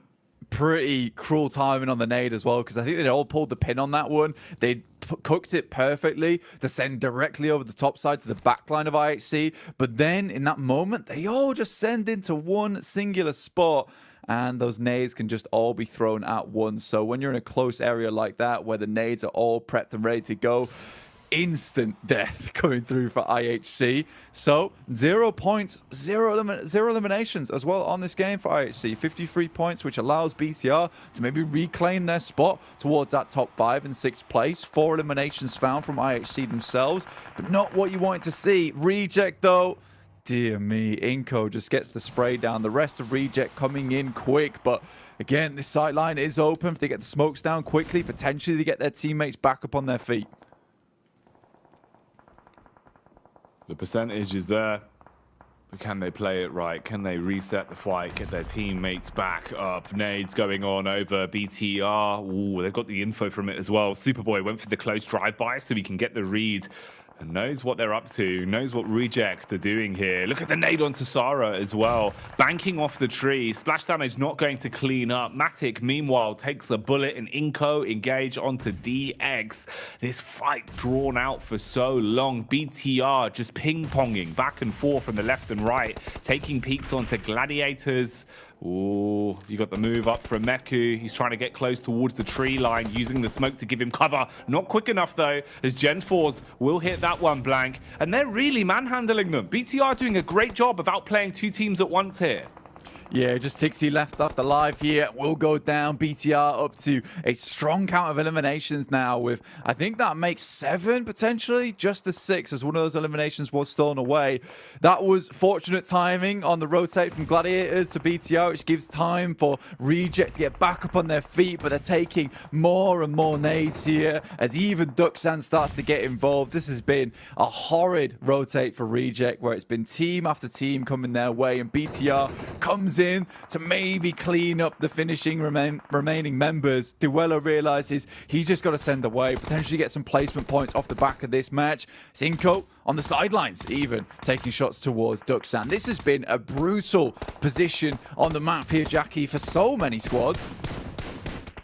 Yeah, this is basically getting renamed as a graveyard right now, Blank, with how many squads have just been absolutely battered here. It's been wild. This fight's been so sustained for such a long time as well. Everyone just looking to barely limp out of it by the end of this when the dust has settled. The zone's going to get even smaller as well, so everyone will be ushered closer. Ooh, BTR still going to be in the safety net, as they are at least playing within their boundaries. Know that now squads that are further down have to come towards them, so you can gatekeep. You could basically be the bouncer that denies entry to a lot of these other big name squads as well, FaZe being one of them. So tons of talent down that side, with BTR just sizing them up, waiting to see if they can strike onto them. Reject again having a nice bit of ground to play with, in terms of the high ground at least. They might have an angle down here if they want to read onto this one. They know BTR were right near them as well, so probably not wanting to let their guard slip too much. Nigma Can they hold on? I mean, you're being pushed in. Mad Bull's at least in the close compound, running around looking for these fights. Nades are going over. BTR seem to have been hit from FaZe as well. So one man's down. Misjump from Frozen. Doesn't get himself up on the roof. So they're still playing down in the muck right now. Oh, heavy hit onto Coops, though. Good comeback there on the shot. This is pretty bad news there for BTR on the side, getting shot out by FaZe. But again, Reject still taking more fire. They've gone through so much meds at this point in time, dipping into their fallen teammates' supply at this point, I imagine. Mad Bulls get up close. Freak goes down, though. Lord very low. Mad Bulls want to get a little bit more done here. They had a strong position on that south side. Look to take down Enigma Galaxy now. Tulika's in. Nice spray. And there is a quick response from the rest of the squad as well, not allowing Tulika to fall here. Nade's going upstairs. It's all popping off. Coops on low HP. Can't finish off that final member. There's a 360 as he comes in. Doesn't quite find it. Luckily, Fleeka's there at the end. And that looked messy from the Mad Bulls. Down to just one last solo player. That should have been a lot easier than it was. Everyone's lining up to get rezzed up as they know the sightlines coming through the window are horrendous. In the meantime, Procedure Evos, hot on pursuit of brute force. Not a moment. Not a moment to stop and breathe for these teams. Mad Bulls, man, counting their blessings on that one.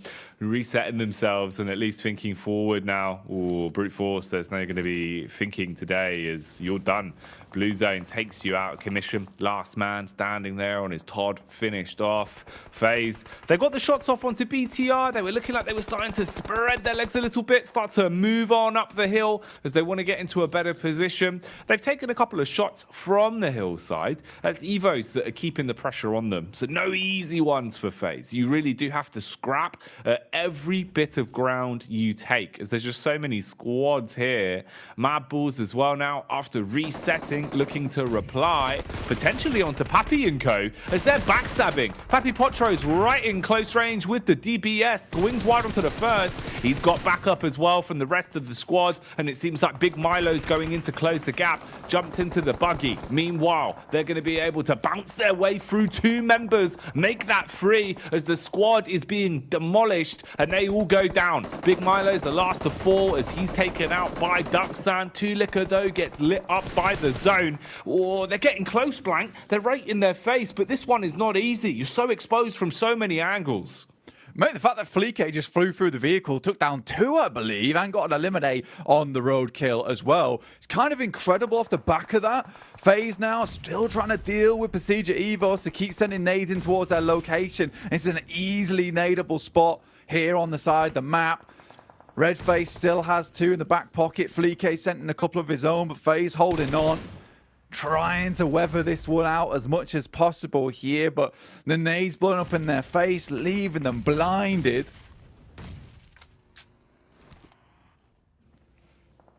Blinded from the fights that are going on all around them. Ooh, nades through the smoke. Bit of a reset then. Quick adjustment from Mela. Mela that really has been such a star player. Game in, game out. He has been the hype man for FaZe, commanding front and center on stage. Ventorez unfortunately being knocked down. He'll be taken out as Misery connects onto him. Flick shot back and forth. Red face gonna go down quick. Mela lucky to be alive. Low HP, has the nade to play with, but his feet are exposed and Misery will connect onto that. Takes down the size 12 shoes and looks to focus on Warman as well. Back up from the other side as Lynx is there to assist. And they're punishing them. FaZe are just being absolutely obliterated, Blank. Is there some sort of comeback to be had here? Onzen's able to make it happen in the dire moments of that fight as well versus BTR. Little clutch up coming through from him. FaZe happy with the back of this game. 6 eliminations will do the trick. Mad Bull similarly trying to make it in on this south side, but they take another knock in the process. You can see Zerich trying to get into some semblance of a position, but rotating in from this south side of the map, you're just rotating directly into open area. And the best thing Mad Bulls could do here is just to try and get some more elimination points on the board. Speaking of eliminations though, Ducksan with a hefty 8 so far. Really just going for some serious third parties all around the map at the moment.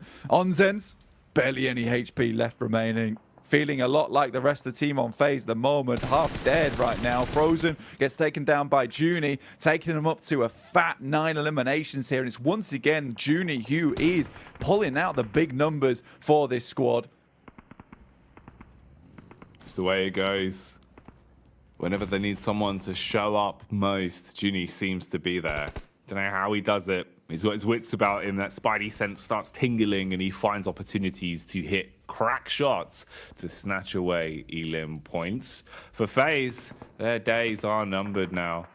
You're still at that top spot and you're still at least gathering enough eliminations to keep your head afloat. Not going to go under the water yet, but you've got to have cleaner games if you want to be untouchable, if you want it to be entirely guaranteed. For now, they'll at least just lurk it out, wait for the other squads to duke, battle, and see who's left when it comes up to a position where you can grab additional placement points. So we'll see if FaZe resuscitate the potential placements later on this one. Doesn't seem like it anymore. Quick pop-up, and I think that's Junie once again, who's instantly just found the long-distance shot and wiped FaZe off the face of the battleground. So they're gone for good, and we start to whittle down our squads a bit more here on Erangel.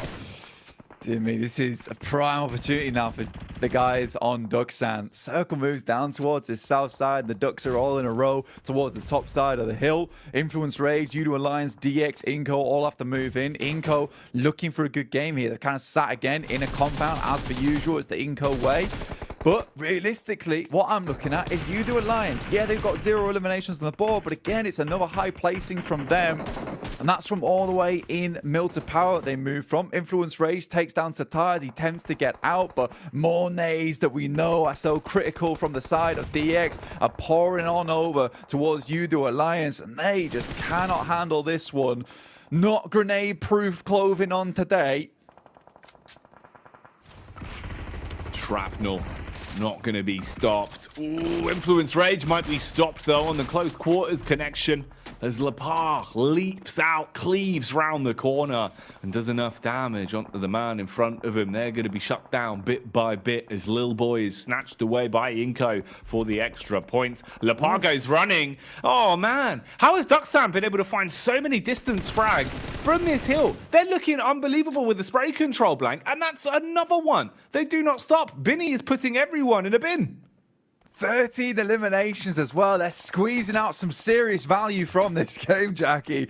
Sort of crazy the way they're playing this one now. Look, if we look at the way this lines up, there's 4 players on Inco, 3 over towards DX. If they're able to get all of them at the end of this game, look at a 20 elimination match coming through from DX going forward. So that would drop them 30 points upwards in the tables. It would be the most unbelievable climb. Junie once again unleashing hell down towards DX. All these shots just whizzing downhill and tagging them up. It's crazy how good Duksan have been at just dealing damage from a distance in this game, and they're not stopping. Junie with some juicy frags today, Blank. That's another one, as he'll be able to knock another man. Squash, still standing, looking for those tracing knocks, seeing if he can keep his set focus, but it's Junie that does most of the work, and DX are gone. So Duksan versus Inco then into the final fight. Their gun skill's unbelievable right now, Blank. Surely this has got to be one for the South Korea Massive. This is an incredible circle for the squad over on Duksan. Finally, they have to move, though, but it's Inco having to leave outside this compound. Then a Betche up close, though, with that Val. Can Inco win out this game? Keep themselves in contention for that top 5. Already done quite a good amount of work here with the placement points on board. But for Duksan, getting a win here with the 4 eliminations, 19 elim game, the biggest we've ever seen here in the last chance so far, would be absolutely... It would be ridiculous. It would be ridiculous. The shenanigans of it, they'd be up there. Oh, the nade is crisp as well. It's not just the raw gun skill that's been big for Duksan today. Seems like even the nades are on the money. And that one's huge. Blows him away onto his last legs now. Low HP on the rest of the players as they're being peppered. Rafa wasn't even visible. Man was in the smoke and he got smoked more literally, Blank, because he's gone for good now. All of them are being taken down one by one. It's just Squash that's left. He eats the molly as well, Blank. This has got to be it. Zipian on the top side, looking down to the final player of Inco in Squash. This has been the craziest game from Last Chance so far. Zipian lobs a nade, but another will do it from QX. A massive elimination count keeps the boys' dreams alive from South Korea. That's going to send them soaring up the leaderboard. Huge game there. Good resilience displayed from them. We said that one of the elements of Dapatkan is that they seem to have good mental fortitude and a complete reset today. And they're ecstatic, Blank. It's wonderful to see them celebrating. I mean, you just look at where they were before this game, right? The start of the day, 16th. Start of this last game, 16th place, 15 points. That's going to send them to a very juicy 39 off the back of this one. What a game from them. That puts them right alongside with some of the players looking to overtake on that 5th place position. Junie looks back to rest, to sleep, to hold on for a bit longer, but mate, you can't sleep yet. There's still a lot more games to go, and the journey is not done for South Korea. No, not at all. It's only just getting started. It's only just getting started. It definitely seems that there is a possibility we could be seeing a lot more from Dapatkan here today. And what a wonderful story it'd be, man. It's so sick how many teams have just been going through these facelifts and really commanding respect when it feels like their days are numbered, when it feels like the chance of them getting enough points isn't going to happen. It's been really cool to see these storylines developing, Blank. And what a time to do it as well, right? It's last chance, it's last day, and we're getting closer and closer to there being a handful of games left. If you're going to start having blowout blinders like this, I'm living for it, Blank. It is unbelievable, and it's only going to get less believable in the future. But there are only 3 lads that you can believe in. It's Jason Kaplan and the desk.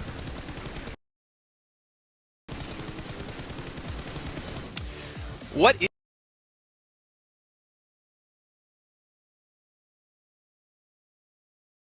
is it about being last place today and getting a massive game? Max, you brought that up. Dapatkan getting a huge game that honestly puts him within reach of potentially making top 5 today. We almost counted, Dapatkan out. We pretty much counted Galaxy out at the start of the day. But there is a world, there's a possibility if they continue like this that we could see the top 5 shake up even more than it already has today. Yeah, we're getting at a point though, Jason, where this window of opportunity is slowly reducing. I think that last place teams are not going to be able to do insane comebacks anymore. Maybe Mad will get to win after this, I don't know. But what an insane game from Dapatkan, able to just clear the entire southern edge against Pasija Evos, against FaZe, against Mad Balls, against Reject also a bit early in this match. They were just the kings of the South and able to then play that high ground position. The moment you eliminate Xavier, you can even play the lower side of that hill and just completely obliterate the entirety of Inco. What a match. 29 points right here. Is that a record for... Yeah, is that our biggest game? I think it is. Yeah. I think so. Woo. That's cool, Max. But South Korea's back. It's time for Dapatkan. Bow down to your South Korean overlords. Here we go. The recovery is on. I mean, look at them at the end of that game. They were celebrating as if they'd won the tournament. And it's not all done just yet here, but that might give them the kick up the rear that they need, because before this, they really needed it. That was massive. From copium to hopium right now for Woohoo! It went. It's happening. Yes. I mean, it is possible, but the problem is we've not seen Dapatkan have any sort of replicative results in this match before, in any of the prior matches so far within our survival stage. I mean, Junie putting up 1,000 damage. Klaris, please do the honors. Ooh. There we go. There we go. It's actually a lot more than I expected for 1,008 for just barely breaching the point. But Dapatkan, you can see here, 10th place. They were at bottom of the table. They are at 44, and all it takes is 11 points to tie up Xavier and Fit. Like that is nutty. That is honestly ridiculous. And it's important because we saw at one point, right, Jason, where top 5 teams had 0 chicken dinners. So getting those wins, if you're able to just get close to top 5, that tiebreaker could also have an impact. So those wins are really, really important for those tiebreaker scenarios. But look at this massive highlight. You just have so many teams highlighted for a possible change here in the top 5. But it should be more. Yeah, technically it should be a lot more like Rook, Duxan, Inko, Reject, Madballs can still catch up, of course, but it's all... come on, it could. You still have 4 matches, Jason, okay? Anything can still happen here, but it's... I don't know what to expect again, because you have teams that we are expecting to be a bit more silent, like your Ducks, and just have a massive 19 elimination chicken dinner. At this point, you just don't know how things are going to wrap up for today. It's unpredictable. And this is what I love about our map rotation as well, because yes, that was only our first Erangel of 3 today, and the next 2 are coming up back to back. So Ducks said if they can replicate that performance in the next 2 matches, they potentially, well, they should be able to, if they can replicate that, easily be in top 5. But obviously the pressure is going to be starting to mount here. I don't know what to say, gentlemen. I'm pretty happy with how today's gone. Enigma Galaxy starting off strong, Duxan starting off strong as well. Who's it going to be this time? Not gladiators. I'll leave it at that. Good point. Okay. I think that's all we need to be left at. With that, nice burn that you pulled off against Gliders, maybe people can cool it down by playing in the Frost Festival, which is now out in PUBG Mobile. You guys can download the update and start to participate with snowboards, with snowmen, with snowball mounds, everything related to snow. What else would be in there? You can also grind some rails in the snow village. That's really cool. I'd do that. Yeah, well, I mean, you can't do it in real life, so I might as well do it in the game. One thing as well you can't really do well, I hope you wouldn't do in real life, is win 1v1 duels on our 2023 Popularity Annual Gala. I don't know where I'm going with this. For November 15th to December 19th, you guys can participate, win some exclusive rewards. You can show off to your friends, and obviously dunk on your enemies. Not to mention, you can also do that with the Pagani collaboration. Squash, maybe if it was the Pagani Amola or the Zondar, it would have been enough to run him over completely for all of his health, thinking back to Sandhawk, but not this time. And then also, you can see Duxhead maybe use the Victor Dance. You guys can pick up for yourselves to help support PMGC and, of course, root on your favorite teams here within this event. But then again, we only have 1 day left, so make sure you guys pick it up now, even though there's still some more days for you guys to secure that one. But we're going to head to a short break. We're going to get things ready to go for our second Erangel of the day, our 3rd match. Duxan, give them some time to cool off here as we're looking to do a repeat performance here in our 3rd match of the day.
Loving seeing the smiles here out of Duxan. Obviously, I mean, even Kalaris was smiling and rooting and getting all of his South Korean memorabilia out to start rooting for our new overlords, potentially in the lobby, but they still have a while to go here to claim that title, Kalaris. But we saw D+ go out, maybe trying to redeem them here. Is there a brethren team of Duxan? My question is, who is it going to be next? You said not Gladiators. Inko, I think for them, having a big match here would be the perfect jumping off point to get challenged to the top ranks. But at the same time, I'm like, Duxan, Inko, every team we want in top 5 means there's another team who can't make top 5, like for instance right now, Influence Rage. I think we're gonna have some big upsets here. But Influence Rage, it is so weird we haven't seen a replica of what we had in the Zygel stage, if that makes any sense. Because right now they I made it difficult earlier with what I said. Trust me, yeah, I messed that up bad. I don't know. But they were just so good on the elimination front, right? And I think that it's not off the back of them performing worse, which in a way they are. But it's just teams have improved significantly at the bottom that now points are so much tougher to get here, Jason. So Influence, they need to go even harder in this next game. All right, we're going to find out. We're going to throw it back to our casters to hop into our 3rd game of the day. Jackie and Blank, take it away. If they're going to do it, we need to see them like fully wizarding up right now, Blank. I want Influence Rage going full Hulk. You know, they've got to let out the rage, not keep it in. I want it everywhere. Rage all over the shop. Yeah, I need a full pyro blast coming out from the guys in everyone's rage here. I need them to absolutely destroy the competition if they want to make their way up to there. And honestly, to have 3 Brazilian teams get in towards that PMGC Grand Finals would be crazy for the region overall. I'd love to see it, but right now it's all about these bottom teams. For some reason, it's always day 2. They start showing up. They're like, we're running out of time. Suddenly the pressure's on. And some of the other squads like Udo Alliance, they keep it chill. They're yawning. They're relaxed. They're just vibing it out at the moment. I think we are going to have a little bit of a rehost coming through. So we'll get the game ready for you as soon as possible. But Duxan, man, that was wild. No, it really was, man. It is sick to see. Anhasayo to the Korean viewership out there, because this team is doing you proud today. And it's sick, man. It's kind of what we were hoping for, you know. Remember, Blank, there was the storyline that we were really excited about, that was the fact that it looked like we were going to have 2 South Korean teams make it through even into this stage, right? With D+ also playing a blinder, and basically being guaranteed we would have seen them until FaZe did FaZe shenanigans and ruined their dreams, went off on a huge stomp to guarantee their ticket to be here. So some real big storylines there, and it's more just the gun skill, the way that they're doing it, looking very impressive on that game. Is it sustainable though? I would like to see it, Blank. I would love to see them really going on an absolute tear now and linking some games back to back and showing that it's not a fluke, you know, because during regulation as well, they were a good side. They were a team that was pretty impressive.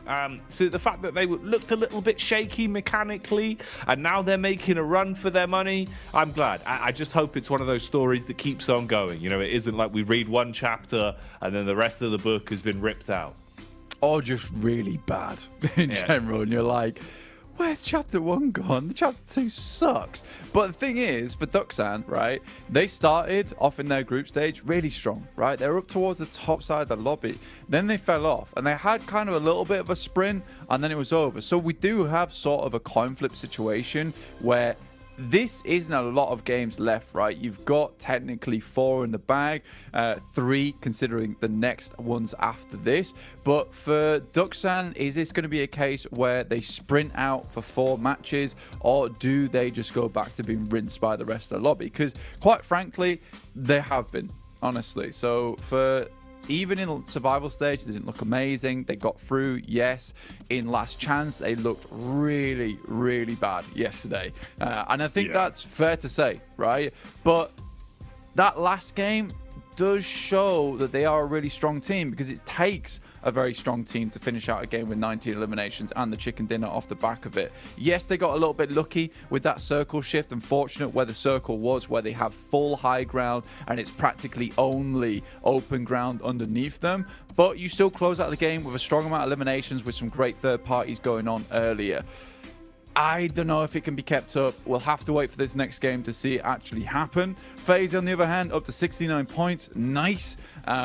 But again, some of these games have been a little bit weird. It's better than we've seen from in the past, though, getting some points. But yeah, I'm curious to see what goes down, because again, it's just a lot of these bottom squads that are starting to push their numbers, where 5th place becomes terrifying at the moment, because 55 points down to 12th place at 40 points. That's one good game, not even a chicken dinner. One good game with some strong eliminations, you're in. I guess, you know, that's the bit that makes it kind of harder to call as well, is because with this format, where it is only top 5, normally one of the kind of things we look at is point vacuum teams that are having huge gains and sucking up all the points, you know, guaranteeing themselves that they're towards the top set. Whereas with it being such a small number of you, if the top end teams are guaranteeing, you know, spots 1 through 2, spots 1 through 3 are basically out of reach, it's the fact that we do have a whole lobby constantly cycling just over the, you know, the potential idea of 2 spots, Blank. 2 spots that are a thimble of points apart from each other. It's really, really crazy the way these games have been going and the fact they've been delivering in this manner. I think storyline-wise, we've done really well. Like the script writers behind the scene, 10 out of 10. It's been a banger for the way some of these games have been going. I guess at this point, It's in their hands. We'll see. Ducksound, though, look at the energy. Already, this makes me think that there is more to be said. You saw the celebration, the relief, the way that they kind of did come back to reality after winning that previous game. Now they're screaming, now they're yelling, they're looking like they're hyped up, Blank. That's what I want. That's how you know this South Korean side is going to absolutely give it. And we are back on Erangel. Another game, another chance for points, but less and less opportunity for the squads that are down the bottom. They've all been showing up. They've all been putting up some big numbers, Blank, but they have to go above and beyond now as we get back into it. Yeah, I mean, that's the thing. The mental game is absolutely huge over towards these matches. And for Ducksan, getting a big win like that can be the type of adrenaline that you need injected into the system to get more on board. We'll wait and see, though, as we head over towards our second angle of the day here.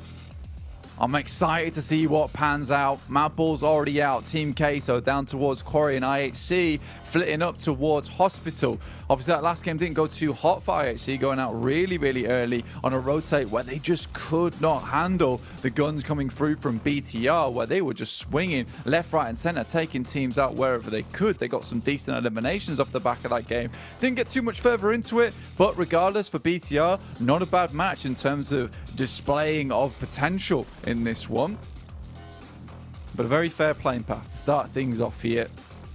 I think most teams pretty pleased with this one. We'll see if we get any hot drops, but I think most teams have put the idea of hot drops behind them. Not willing to go for those risks early on, potentially lose your chance at a big point scoring game. Well, you desperately need it on this last day. Oh, you do indeed. You need some big games. You need them to happen back to back. That's what it's all about here, as little mistakes will add up. They will cost you gravely the longer things go on. Nice touchdown in the blue here. Dip the toes, splash some water on your face, and get yourself nice and woken up for Inco as they grab themselves a boat for the rotate and focus on the future. Rook scouting this one out as well, as Eugene's there. He was a little bit closer. Maybe there would have been an opportunity to potentially try and take some shots into him. With the range here, I don't know if he's going to get a lucky day on this one. Yeah, maybe not, but blowing up the bow, somewhat of a bigger potential on this one. With the amount of bullets in the magazine, might have been something available for this. Pulls out the M16 to try and get it done afterwards. Neos, Brute Force seems to be suffering time and time again to influence Rage. A bit of a rivalry between these two squads as Brute Force constantly harries them. This time around didn't go so hot. Rook, though, traveling in the water alongside the guys from Inco, looking to take them down. They've all jumped out the boat here, deciding it's not worth it. Technically, Rook could get in the boat of their own, hunt them down. Doubt that's going to happen, though. For Rook, rather just send it away. This is a team that's doing extremely well at holding those central positions, but recently just not been able to find those spots, getting taken out here and there, losing members, hemorrhaging. It's been feeling fairly bad for this team, and I think we had high hopes for them yesterday. Yeah, we did. I think that it's one of those where, from what we'd seen in the past, we knew they did have a lot of stock to them and that they could really put up some big benchmarks when they were playing as a well-oiled machine, when everyone was able to perform to the best of their ability, really. But there's been gaps, there's been some small mistakes, and those add up, those will cost you. So it's a shame.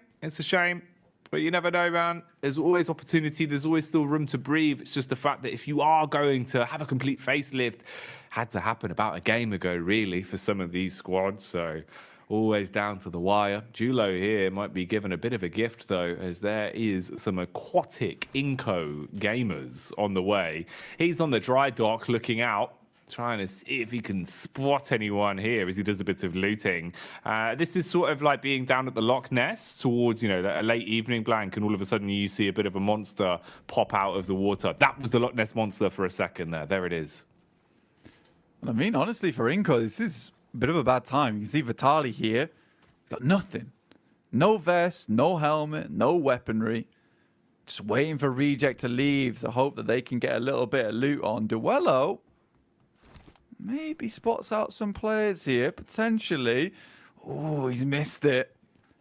He had a gander, but immediately they went underwater, submerged, like submarines. Duello has no clue. See, this is how it goes, Blank.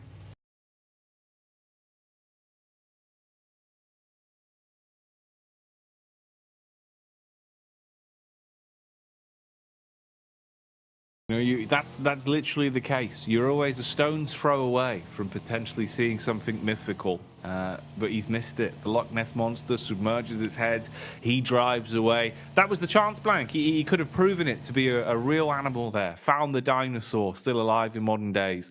Instead, he's given them timing to get up on dry land, and they can do a bit of looting now. Whereas previously, like you said, they had nothing to their name. So that would have been the entire Inco squad, basically thrown into a blender in a matter of minutes there from Reject. But no, they will pass each other like ships in the night. They're allowed to move on to land.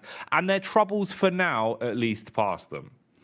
Sort of funny the fact that Duello came through, picked that entire dot clean as well. So really not much available for that squad in Inco. I think the difficulty comes in for Reject later on, the fact that they have no clue that Inco is behind them. That's the type of thing that will really grind your gears later on, where suddenly you're getting backstabbed by a team and you have no clue how they're here this early. BTR also moving through. Inco, everyone stops, freezes. Doesn't move a muscle. This is all about just pretending to be mannequins here, still as a statue, to evade detection.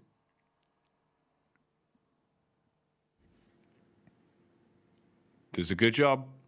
Isn't going to be given a 50p coin for his troubles as a still of a statue, but he will stay alive, and sometimes that's worth more.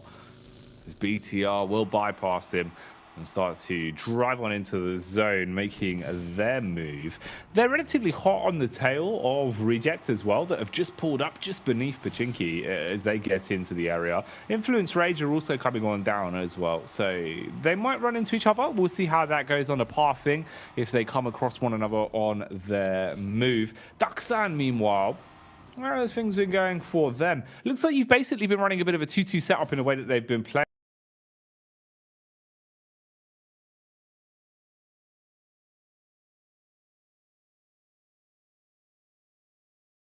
It. So 2 down towards more so Ferry Pier side. The others on a hill. Here they are now as Zipan is going to be pushed.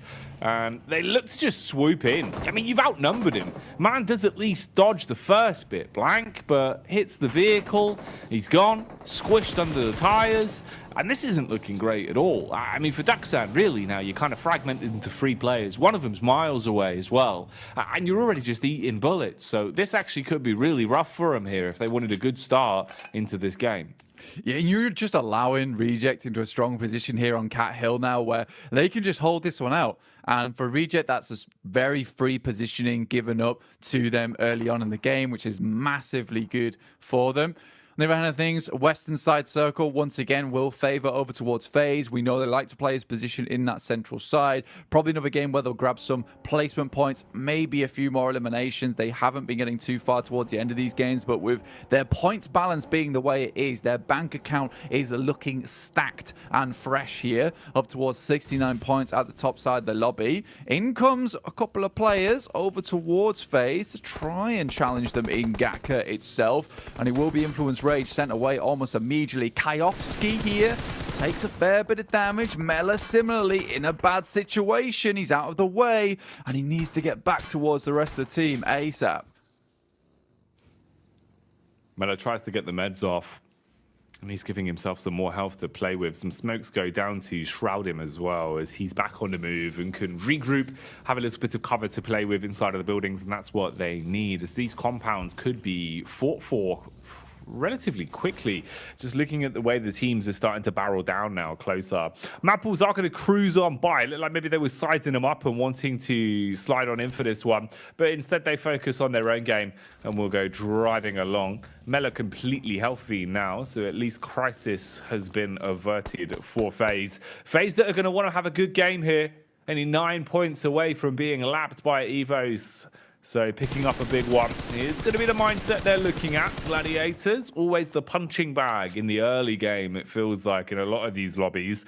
And Godless has been someone that's taken such an aggressive level of gameplay, Blank. He's been roaming constantly. It feels like him and Alex have basically had the free reign on this team to just say, we want to fight here, we want to push this, and just roam with it. And honestly, they back up their bark with their bite pretty regularly. Like, they have had some huge plays in terms of their gun skills. So IHC, always a sleeper. It's mad as well how, you're kind of locked in 7th place at this point, even with the sheer amount of eliminations they've been getting each game. Feels like they're always good for the elims, but never quite the bride, right? Never quite the team that's taking those chicken dinners, and that's what's been holding them back. Yeah, they're a very aggressive, like, go big or go home team, right, at the end of the day. So if they do start getting those eliminations on board, they can barrel through a lot of squads and get to that end game, fine. Yeah, they'll get themselves a huge match. But I do think they expend a lot of that utility, a lot of that firepower early on in the match, end up losing players, and then realistically, the chicken dinner looks like a pipe dream to them. So there is a possibility for IHC to get into the grand finals off elimination points alone here. If that's the vibe they want to go for, hunt down some of these easier teams to take down. I think they identify that Gladiators is certainly one of them, as are the guys over on Inco. In the meantime, we've got Gladiators who sent up towards Everest, but that's not before Pasija Evos gets towards the northeastern edge of it, looking to maybe challenge them out for that high ground early in the game here. Pasija Evos, really good, consistent team so far. Haven't had to talk about them too much because considering they don't make a huge amount of mistakes too often. I think the biggest one we've seen so far was that pushover towards Mad Bulls earlier on today on Sandhawk.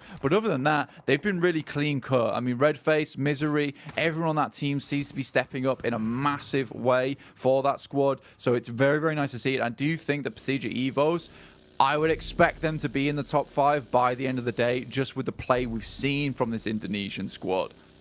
I think for the fans as well, Blank, that's one that people would want to see, right? The name value, the storylines, the history on the players and the team overall, it would just be so much for them. So I think to see them continue with success after success, it would be great. And they're doing it themselves, right? This is you really sort of taking any pressure off yourself and just playing with that level the other teams now can't compete with you. So for Evos, it really has just been them changing the game and looking a lot better individually rather than other squads slowing down, falling off.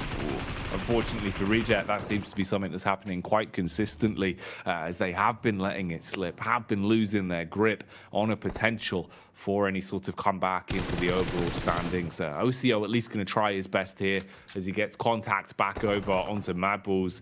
But you're so fragmented again. Mad Bulls, what can they do? They've been having a bad day of it. Feels like they've been really unlucky in a lot of the early drops throughout the survival stage and the last chance stage. It's kind of hit them with the unlucky stick. Not looking as quick to the draw as we saw as well in some of the games from survival stage here. It's felt like last chance has been a lot harder for them to really spread their wings at all. I suppose, that's the issue with being a bull, Blank. You don't normally have wings. More just legs and a little tail. Yeah, depends how quickly you can wag the tail, though, at the end of the day, Go for a little bit of thrust. Speed spin, on that bad boy. And that's what Mad Bulls need, really, at the end of the day. It is the speed spin to get themselves back up into action. I mean, it does feel more and more likely now for these teams in 12th, 13th, 14th place with what we've seen from Duxan, the game they had. It seems that nothing is off the table here in the last chance. But it's also another last chance classic in the sense that we do get pretty much the same circle we saw from last match there on our angle over towards the south side of Gaka. So DX, they won their last game from this position, but being down to just 3 members does hurt their chances in a big way. Cluck from Udo Alliance will take down Lepar on the knock and likely to be a flush here too. So BTR, I think they've been losing quite a few players on their rotates in a few times. Still set steady towards that top 3. Brute Force attempts to take it to task with IHC, but probably the worst team to run into. The most terrifying team with a big set of fangs on them. Oh yeah, strong jaw strength, and they bite down hard, clamping their way through that one for free. Gladiators, meanwhile, locked into the clash versus the Milo crew, the big man that doesn't muck about. Gladiators already starting to double back somewhat and use the utility instead rather than breaching into the building and running the risk of getting knocked. Ooh, quick info play on the vehicle. They spot out Tixi, know where he's assaulting from now. He's got nades. A couple of them at least, 2 to be precise, with some smokes for the getaway and the Molotovs in the pockets, deeply lined. But he's just playing a bit safer, just on the ridge now, rather than re-instigating this fight. Gladiators, at least still alive and kicking, but just a little bit more broken up in terms of the positioning. Enigma Galaxy further back as well. Do you have the potential to hold on exit? So if one of these two sides limps away from this, maybe then they could go in to steal away a few points from it. Widespread from Gladiators as well. Meku backing up Kitsune with 2 of the vehicles over this side. The entirety of the team just trapped inside the compound. Peek up from Papi Potro. Sees the head of Tixi, but isn't going to be able to hit that one just yet. Yeah, I think just needs to be a bit more of a distraction here as Tixi, whilst the rest of the team gets levied up inside the vehicles, getting ready to go. Reject takes down a nade over towards Coop.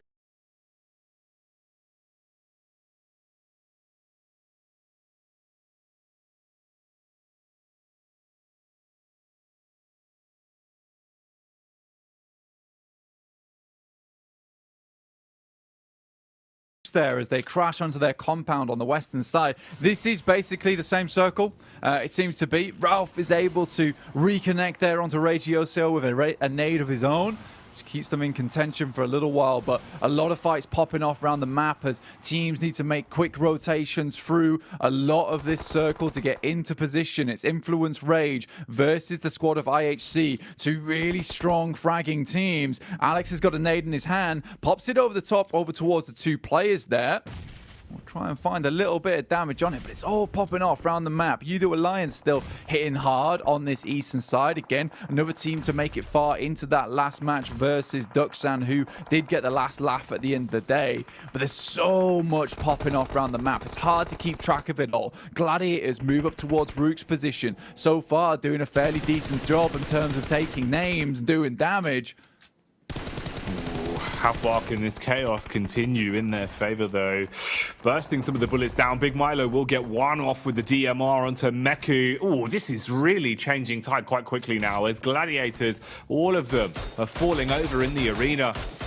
It seems like they're not going to be entertained with these plays as Big Milo will banish them on the DMR. The Mini 14 causing problems. Happy dropping down to the Gladiators' lower levels. Kitsune lurking around the corner. Punches back. Gets the uppercut off with the big old shotty and can then start to advance as well. I mean, Big Milo's on top of him. He's got that EMP in hand. Oh, spots him on the back. Few bullets, top down. Hurts him there as those will connect onto the hitbox and finish off the Gladiators as they go out in 15th place again. Yeah, it's just the type of thing where Gladiators look to try and take down Rook in the process, but I think knowing exactly where Gladiators went for Team Queso, they were just very happy to follow close behind. As soon as they start here the fighting, they can just send in. It was such an open area to take down the squad from Gladiators. Easy pickings for them, so Team Queso gets themselves some free points, likely to take down the rest of Rook unless they're able to hold them off, but they're on the outside edge of the circle, so I do think likely for Team Queso to get a bit further into this game here. Influence Rage down to 1 player in Federal as Duxan starts to unleash bullets their way. Duxan had a wild game previously. Here it's the nades that deal damage onto Influence Rage as they get blown away. Hopes and dreams of them going off on an absolute tear starting to get slimmer and slimmer. FaZe, meanwhile, starting to close the gap here. Go for the close range assault onto the knocked player. The bonnet, the steel hits the face of Eugene as Mela will mow the man down. Do a bit of quick looting on the get-go as well. Dapatkan, meanwhile, still holding the ground that they've taken here after finding that pickup for free onto Influence Rage. Inco were quite close by. They were only a stone's throw away, with BTR drawing most of their attention there. IHC, though, going down now as they're gone again. 3 Illims is all that they're able to snatch from this one. Pusher with a nade right on his nose. And they've got high ground to peek off on this one. Mormon should be able to swing into it, and everyone's just gunning for him blank. They just swing down on him, and Pusher goes away quickly. Yeah, Rook out again. This is just a sad state of affairs now for Rook Esports. I think they had a great chance to get towards that top 5 with some interesting central play from them, but today it's just been weakened game after weakened game. Team Queso attempts to get out of there. This is pretty much the same approach we had on our last game from Team Queso as well as FaZe holding on to his position. The only other caveat was that Mad Bulls were central between both of them and got pincered. They decide that they're not going to go for that same fate once again. They head up towards that northern edge. So this is just going to be full-on brawl. And once again, it is Dapatkan with some formidable little third parties from that eastern side. It's just an amusing game. And I think the most amusing thing for me again is from last year's last chance. It was a case of Inco getting into PMGC Grand Finals from sitting in compounds. Once again, they're sat in a compound. It's dead central. They're going to get another good game after this, Jackie. They're doing it, man. They're starting to make it happen. Big plays. Big money potentially on the line for them. FaZe, though, ooh, they've had some moments to be remembered in these games so far. Juni, though, doesn't want to allow them to cause any more carnage here. Spraying over the top of the hill. Bullets barely landing in the dirt. Oh, just slightly off target here for the reconnection on the face from Mormon. He gets his belly down in the dirt and tries to play for survivability. Looks for the longevity on this one. Juni has been knocked as well. And this is looking a little bit iffy. Mormon backing off. Mela, meanwhile, being brought back into the fight as well. Nays detonating close on the hill. It seems like Juni's actually still standing as well. 40 taking a hefty hit on that one. So at least you've still got good manpower to play with.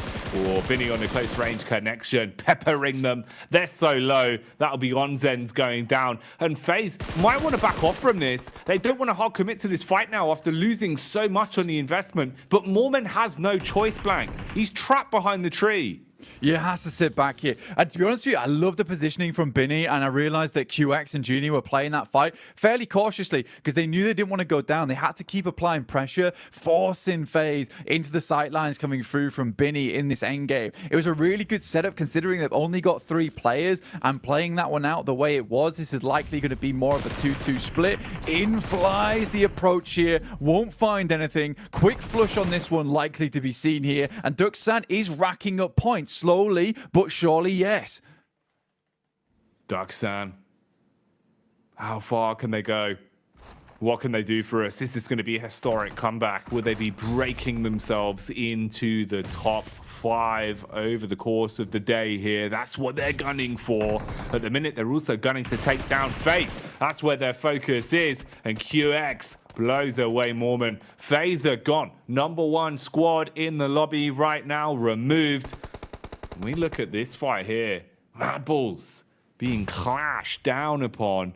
There's Enigma Galaxy fighting an uphill battle, literally, with the nades, casting those over the top and looking to see if they can engage. Fleek still got the confidence to take fights elsewhere as he puts his attention on DX, playing on the top of the hill. So a lot of potential angles that you're going to be exposed from. A lot of open ground here for the Mad Bulls, but at least they can block off a few of those lines of sight. They've got geometry with the compounds they're playing with. Enigma Galaxy just trying to apply pressure where it's possible, using so much defensive utility as well. Smoke after smoke to give themselves at least a bit of a break in the line of sight. Yeah, Mad Bulls up to go for a bit of a northern rotation here. That's DX on that north side. We know that they're Arangle kings here on this map, but it's Mad Bulls to take the fight to them. They move up really quickly, and just as they head up, DX gets in their vehicles. Pretty horrid timing for them. You got Lamborghini on the top side, able to toss in a grenade, but doesn't get a huge amount of damage done there. But DX, they're all over the place. They take an initial knock, and Mad Bulls might have just been able to time this one just right. Have they? Can they play it off correctly? Nades over the top are doing a good job of instigating the fight. How does it go from here? Slowing down the push now with the smokes up. Quick heal. Keep themselves topped up. Evos in the back line. They want to see if there's a way that they can make a steal on this. They jump in the vehicle. Levi's. They group up. They give themselves so much space, Blank. It does not work. DX strike on it. And Levi's with a brute force play. So much damage dealt. He goes in to close it. He goes in to shut it down. Gets peppered into the back. Doesn't fancy his chances. Has to bail out the vehicle. Wants to look for the flank. The Molotov thrown over the top, guns firing all around, taking damage. He focuses back onto Evos as well, knows about Luxy, has to drop down on the deck, Blank. He's low on HP now. Mate, the fact that he gets a triple spray down over towards Mad Balls is an unbelievable victory from them. In the meantime, Nigma Galaxy assaults over towards Inko's position. Actually gets a lot done here off the back of it. Just 2 players left alive alongside with BTR's push in the meantime. Mad Balls will lose all 3 members that got knocked by Levi's in a heroic play on the northern edge. But it's BTR to make their way in, and Inko's defense was absolutely pitiful in this location. Luckily, gets himself a knock with the nade, keeps BTR at bay for now. And for now might be the key word, because BTR, they don't go down easy. Squash. Is he looking for the finish off? Wants to bounce the nade round the corner and hope that it's directly on target. That one's going to detonate but not take them down to the depths. Nigma Galaxy still alive as well. They've got themselves a compound to play with now as they hustle and bustle. Looking into the distance and having a read. They are basically in the center here and have a fair few squads all around them. One of them starting to push back up now. That'll be Dapatkan that are just waiting on the hillside. Look how close the grouping is. It's disgusting watching.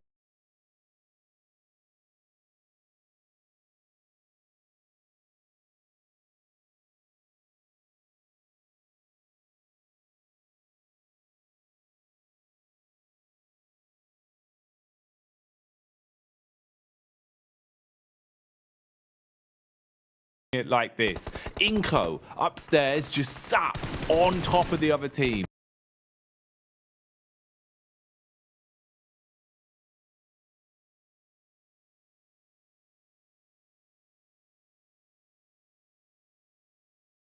Waiting for an opportunity here, really. Well, potentially even a mistake. That's probably the key way to put it. DX get pounced upon. Nigma hit 1, and the first man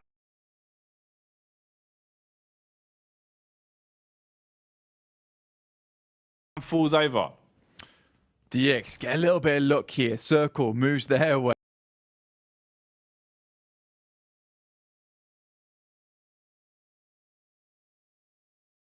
It gives them the hilltop. Able to play this one out for a little bit longer. Dapatkan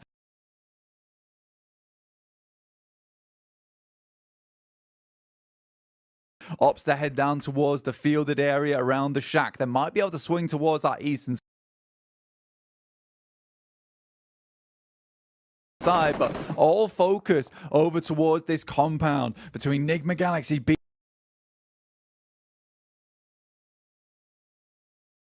BTR and Inko all within one position. Mad Balls also trying to live this one out as long as possible, accrue the placement points. Income BTR trying to locate the final players. Mad Balls is out. 1 player remaining from Inko on the top side will get taken down as BTR claims control. Inko with one of the best positions in the lobby, knocked out just like that.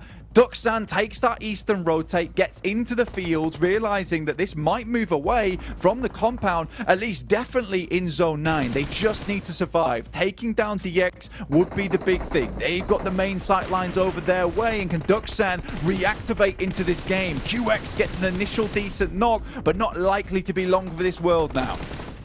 Oh, QX gone for good as Satar strikes against him and punishes Parajin as well, adding more pressure onto the star players from Dapatkan as Juni gets slapped in the face by Parajin's Mini 14 as he inflicts some maximum damage. And they're just holding on this one, knowing that they're in a good position to coast from this final fight. Going to be absolutely delicious. The 3 squads that are also closely grouped here with Dapatkan, Inko and Co as well. They're just playing around their building. Enigma Galaxy rather, as they're the ones right underneath the noses of BTR. And Paragon still wants to hard commit to this. He knew he got the knockoff, but isn't content with that. He wants to finish, Junny, and we'll find it. Goodbye for good Dapatkan, as they will not be getting the repeat blank. It's only the one chicken dinner as we're left with the final three. Enigma Galaxy's game is on the line here for them. If they can get themselves a chicken dinner off this map, a few more elimination points, potentially they're in the running. For PTR and DX, this is all about claiming control over towards those top 5 spots. Lovely bounce on the nade. Goes for the basketball hooper on that side. Circle moves away, all but confirmed for DX. Levi's ridiculous play earlier on with a swipe onto the Mad Bulls that they could just not comprehend. Now the arm in hand. BTR versus Enigma Galaxy.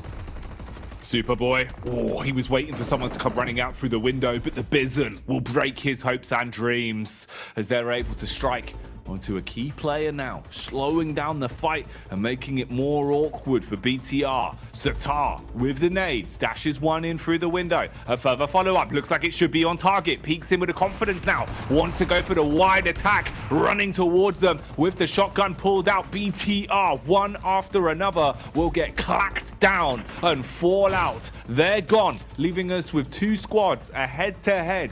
DX versus Enigma Galaxy. Levi's taking shot after shot. He's a sniper with a hell of a scope blank, but can he take down a Enigma Galaxy member or two?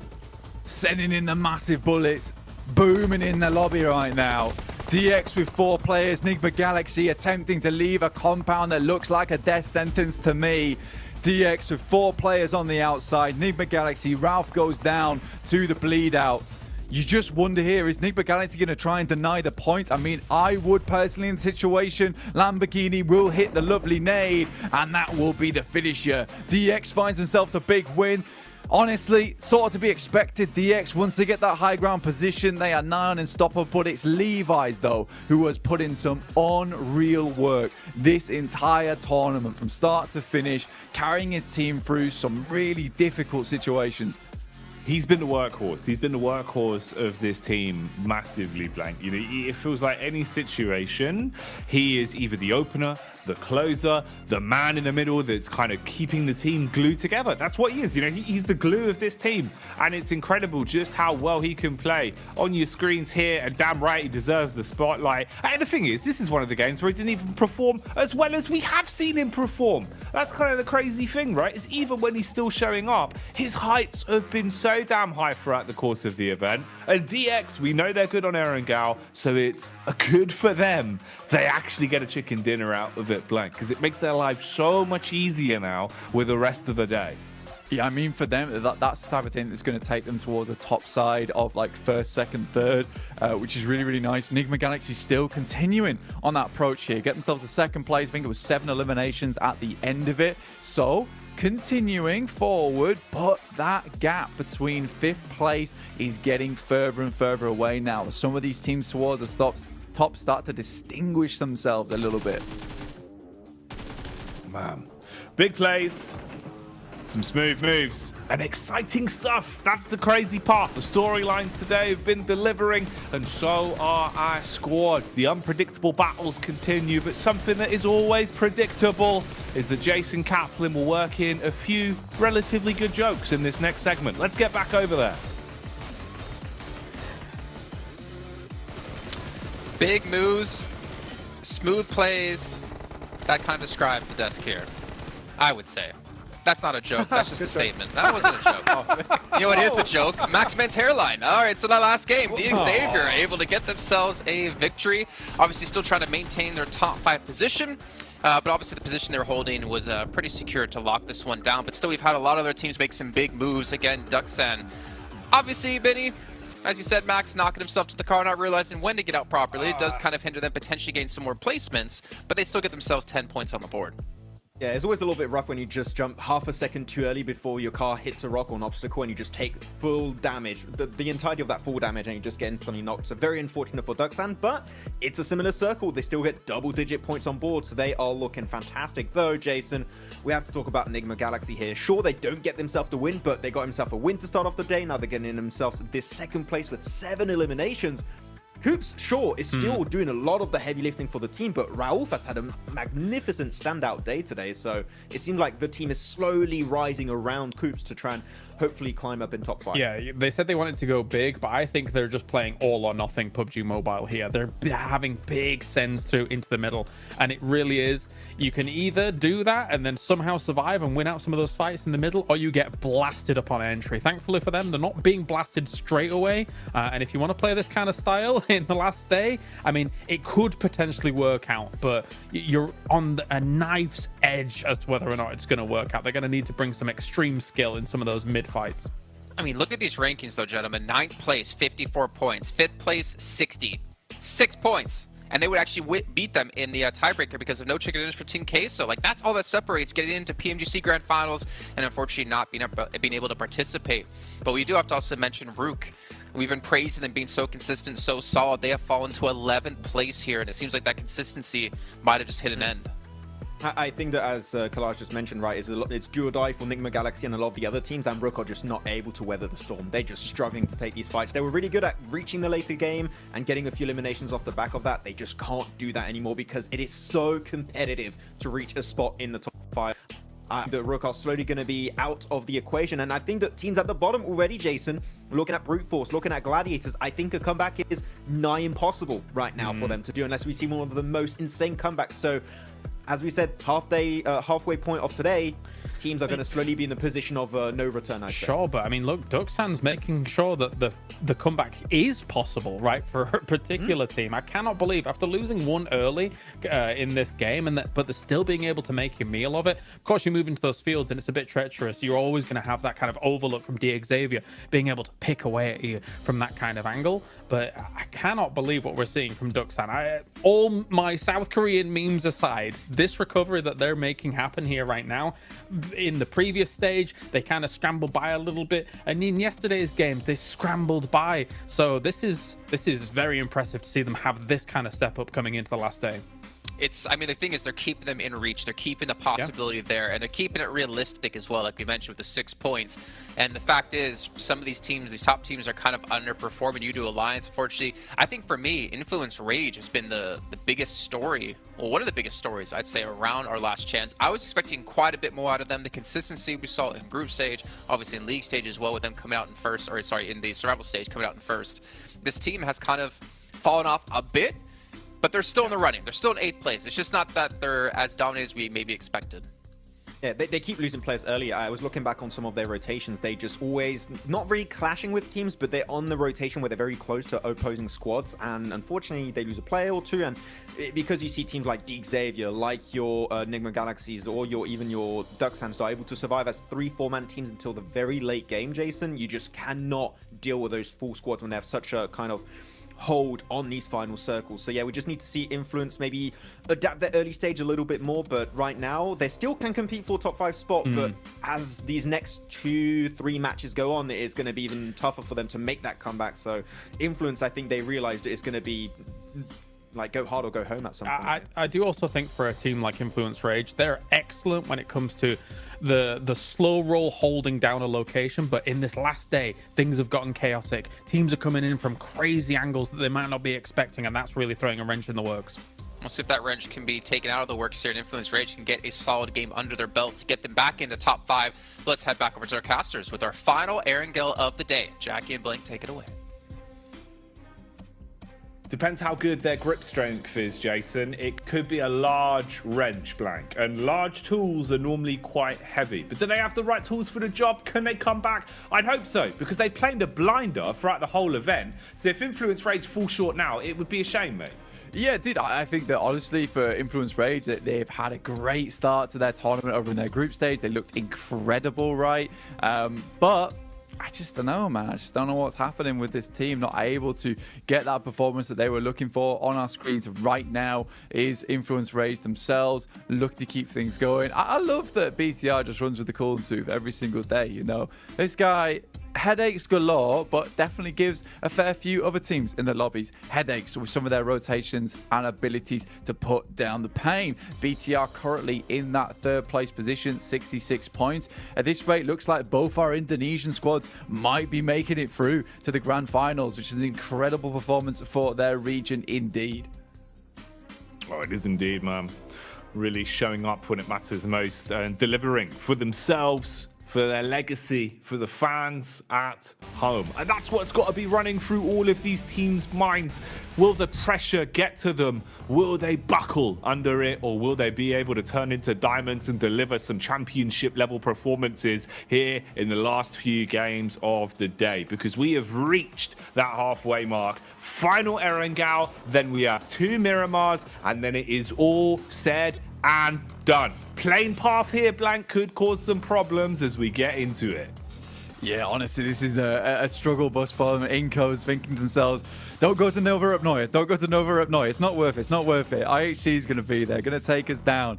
But some of the other teams trying to get in towards the lobby. DEX head out early on over towards Lipovka. Great game from them on that last one. Really representing their region extremely well on that side. I think that it's nice to see a team who is so consistently good at a map that you know that if they get themselves towards an end game, it's likely going to be a chicken dinner for them. And I think that DX in that sense, probably one of the best squads in the lobby that definitely deserves to head in towards that PMGC Grand Finals. I think me and you, we're just definitely so biased towards the Indo squads though, right? You know, I think we'd love to see both BTR as well as Pasija Evos go through. The legacy and lines from both those teams. Absolutely, man. I completely agree with you. You know, I think in terms of the talent, in terms of the way they've been playing, you know, screw the history as well, right? History is one thing, but the way they've been playing right here, right now in the present, Blank, they've been earning it for themselves. They deserve it. Then you add on the caveat being the history, the name value, the brands, what this would do for the fans as well, watching it, you know, having 2 squads that they can root for and really have a viable chance of them having a huge run at the finals as well with the level of competition we've been seeing from them. It looks sick. I think regionally we've done so well in terms of kind of putting a spotlight on the brightest sparks from all of our regions. Brazil has looked unbelievable throughout the entire competition, right? And Influence Rage, they still have that potential to be another Brazilian squad, another member of the LATAM Massive that makes it to those finals and gives that nation another team to root for, to fly the flag for. Same can be said with what we've been seeing from South Korea as well in Daksan. It's just that their days are now getting a little bit more numbered. If they want to make that magic happen, it needs to be picture perfect. There is a squad, though, that could still make that journey occur for themselves. And it's kind of funny how mirrored it is with them and Influence Rage, as IHC are 1 point ahead right now. So the Mongolian team that are so bloody good when it comes to fighting, when it comes to scrapping, just need to get themselves some more placements, some tidier games, Blank. We need to see them cleaning things up respectfully and easily. So that battle between Influence Rage and IHC there for 7th and 8th to try and get into the top 5, that's a key one. You do Alliance as well, man. It feels like, honestly, Blank, they're only a stone's throw away from stamping their ticket, and we've seen they're looking like they're living it up today on the player cams. They're having a good time, you know, they're bobbing, they're laughing, the mentality is at an all-time high, and I think that does a lot for them. Yeah, with a little bit of yawning coming through as well from Udo Alliance. I mean, they just think it's easy. Team Queso, though, they see Brute Force, and Brute Force currently in 16th place, just not having the best time of it whatsoever, just cannot get further into these matches. Neos comes in spraying. Get away from our boy Prepop. We want to get back up on his feet, get him into the game. There's still a chance to us. We promise. And Big Milo gets hit out by the AKM. And Team Queso don't really have a response here. In comes the cleanup crew. The ambulance has arrived. Oh, the sirens blaring. Oh, call an ambulance, Blank, but not for Brute Force. As Queso take damage and they start to slip quite quickly. The 2-tap turn around and they're done instantly. You've lost 2 players in the blink of an eye. Oh, the rapid response unit wasn't quick enough. Man, Team Queso, they're at risk of falling out now. 60 points. Udo Alliance, like we said, having a really good day of games. Consistency through the roof. 58 points behind. Just 2 points away here.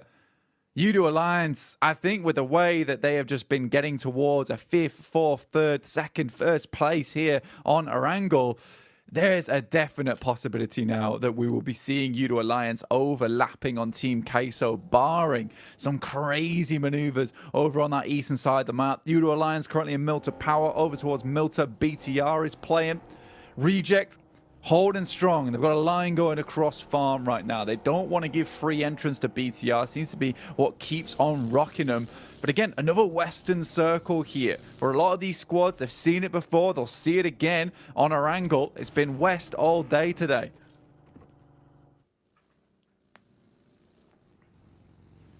Brute force. You found those early openers for free, but what more can they get? Seems like they might try and set their focus on potentially taking a fight here.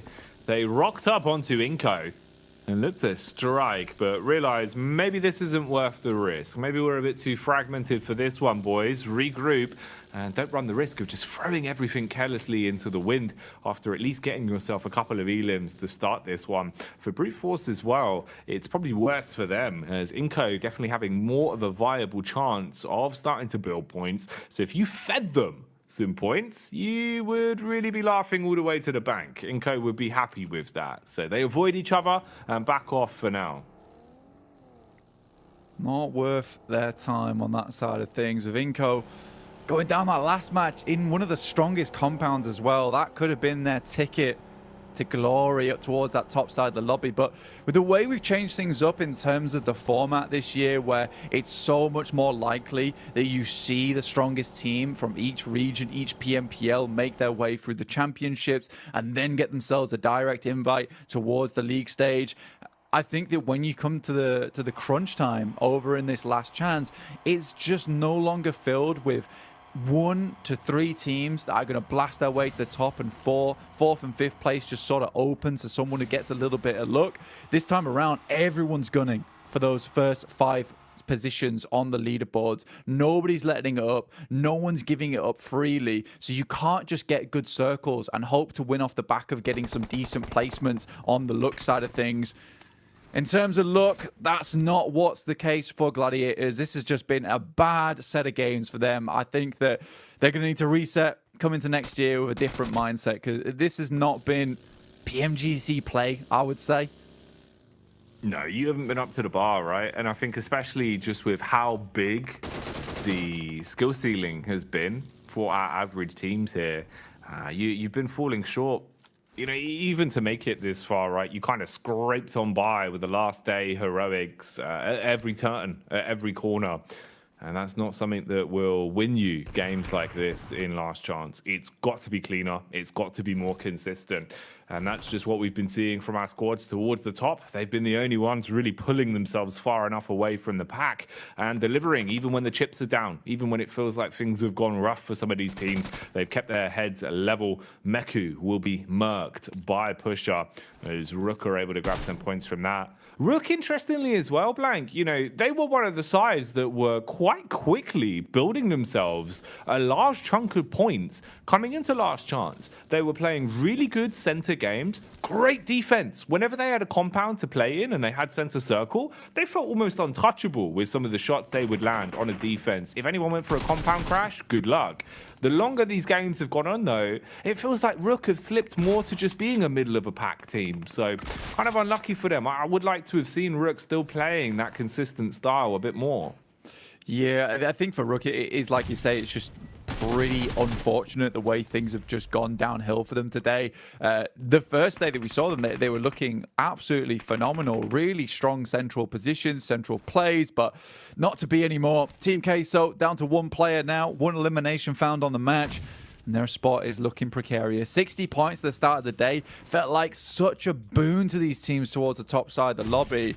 But now only 15 points realistically have been gained in this top side of the lot of them. You know, FaZe up to 75 with their initial 60 points on the day. So many teams underneath have just been battling tooth and nail to get towards that top side of the lobby, just clambering up what seems to be an unscalable cliff. Nice shots from Papi Potro, but it's not enough, as Team Queso will be wiped out of the game. 16th place, and we're barely in stage 2.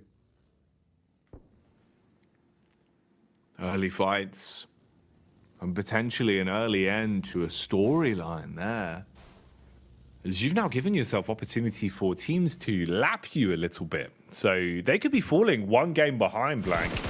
That's the scary part. I suppose we do wonder then. You do Alliance, IHC, Influence Rage, even Daksan, all of them so close on points. How do they play? How's the infighting go amongst those 4 squads? And who is gunning for that 5th spot? Can anyone overtake in this lobby now off the back of this game? We'll keep you updated with that. We'll measure how things go and see how these squads play. But that is a rough first squad to lose. That's going to deal some damage to the standings and potentially cause a bit of an upset. Rook on the move here as well. Long rotate for them. In through the blue, going the whole way around, crossing a bit of a safety net with the other bridge. So they feel a little bit more calmer about their moves. Get the med kits out, reset yourself, and have HP to play with. And then start going in towards the new zone. Link up with the rest of the squad. It's a 3-man rotate, as Default was further ahead. He was playing for info. IHC here.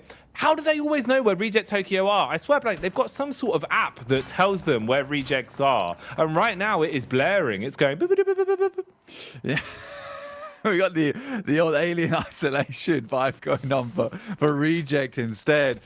And honestly, the movement sensors, like you said, are off the chart right now for IHC. They know exactly where Reject head off to. And it's sad for Rejects. They feel like they kind of do need to have eyes in the back of their heads to spot out where these players are coming from. Constant backstabs here.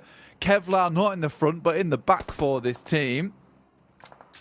Berserk, as you can see, did move up towards that northern edge. FaZe takes a lineup across the top of Everest. Pretty typical rotation for Procedure Evos as well, holding on this eastern side. And Inco, once again, this is very Inco of them. Just send to a central compound. Sit in it. Classic moves. Vintage stuff as they set themselves up. What will they get done, though? That's the big question. Influence Rage. Ooh, might be bypassing them close on the road, so a bit of an audio cue there for one another. And see if anyone wants to make something out of this. But of course, Zinco would have to reveal their position, so they just let them coast on by. And they've driven up into the territory of Evos. Evos that are inside of the vehicles, basically just following Influence Rage now. Seeing if you can kind of pen them in. This is like the sheepdog play. And you get all the sheep rounded up and try and pen them in somewhere. So you can convert those sheep into points. Red face. Looking for the contact here further back. This is the opportunity they've been waiting for. Bombarding into the vehicle. Nice tracing there, Blank. Red face, he's been good with a gun skill. And the shotties up close are singing sweet nothings. Beautiful plays from Evos. They're looking really good mechanically. Yeah, Lynx, what a good couple of shots coming through from the DBS onto Influence Rage. Remember, this is a team that we touted to have some of the best gun skill in the lobby. But Procedure Evos are just having such a good day of it today. And they have really lit up in terms of members. And I think, honestly, I prefer to see Procedure Evos not get that direct invite to the grand finals from their group stage, purely just off the back of the fact that I think Survival Stage and Last Chance has honed this team to a point, right? And I think when they do go to the Grand Finals itself, which I imagine they will do with the way they're currently playing, they'll look like such a better team if they didn't just get into that top 3 at the start of things. So I think this has been a bit of a curse and a blessing for Procedure Evos because they've had to play ever so hard to get in towards that Grand Finals. However, this is just going to make them look so much better when they get there. No, it's a really good point you bring up there, right? Because it's just more games. It's more games you've been able to play. Less jitters you're going to have when you're on the big stage.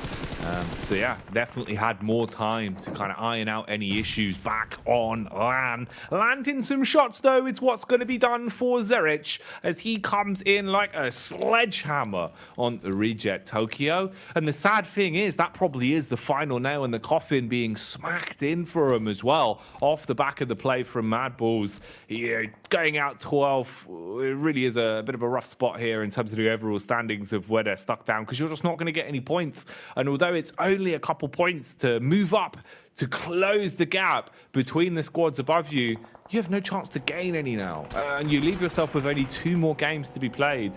So it's a sad state of affairs for the Japanese squad that have always been on the tail end of things, always riding on the coattails and looking like they're close, but no cigar on this one, Blank.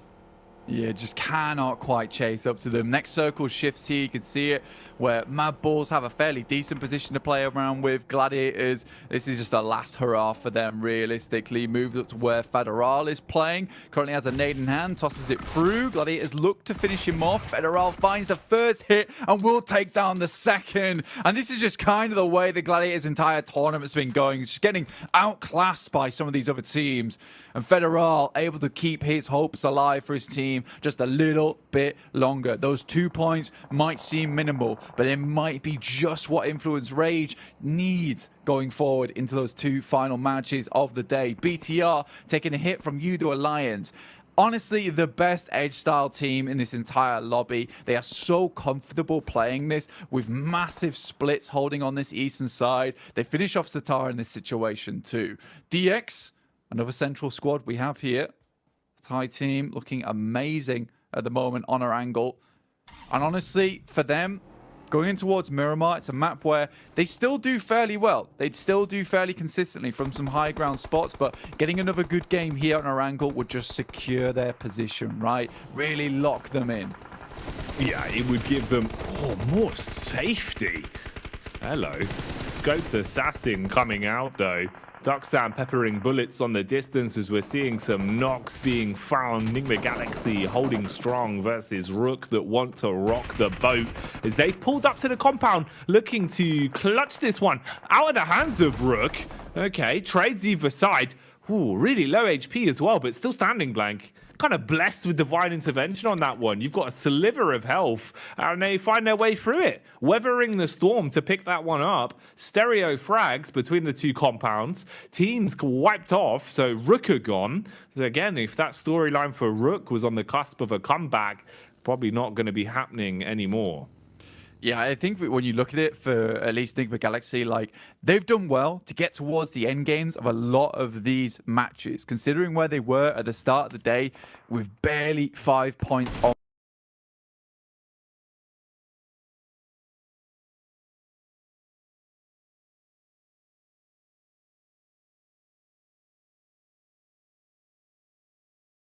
Board up to 40 now. That's decent. Pre-pod, quick switch into the vehicle, avoids elimination by the buggy. But the circle will be dastardly for a lot of these teams on the outer edges. Right now, IHC, DX, Ducksan, as well as Nigma Galaxy, all holding in these compounds that eventually they're going to have to leave, right? Walk out into open ground, make some slick rotations. But this really could favor any which team, right? Circle, hard shifts down towards any which of these compounds, be it IHC, Ducksan, Nigma Galaxy, DX, or Mad Bulls. They're in for a good game.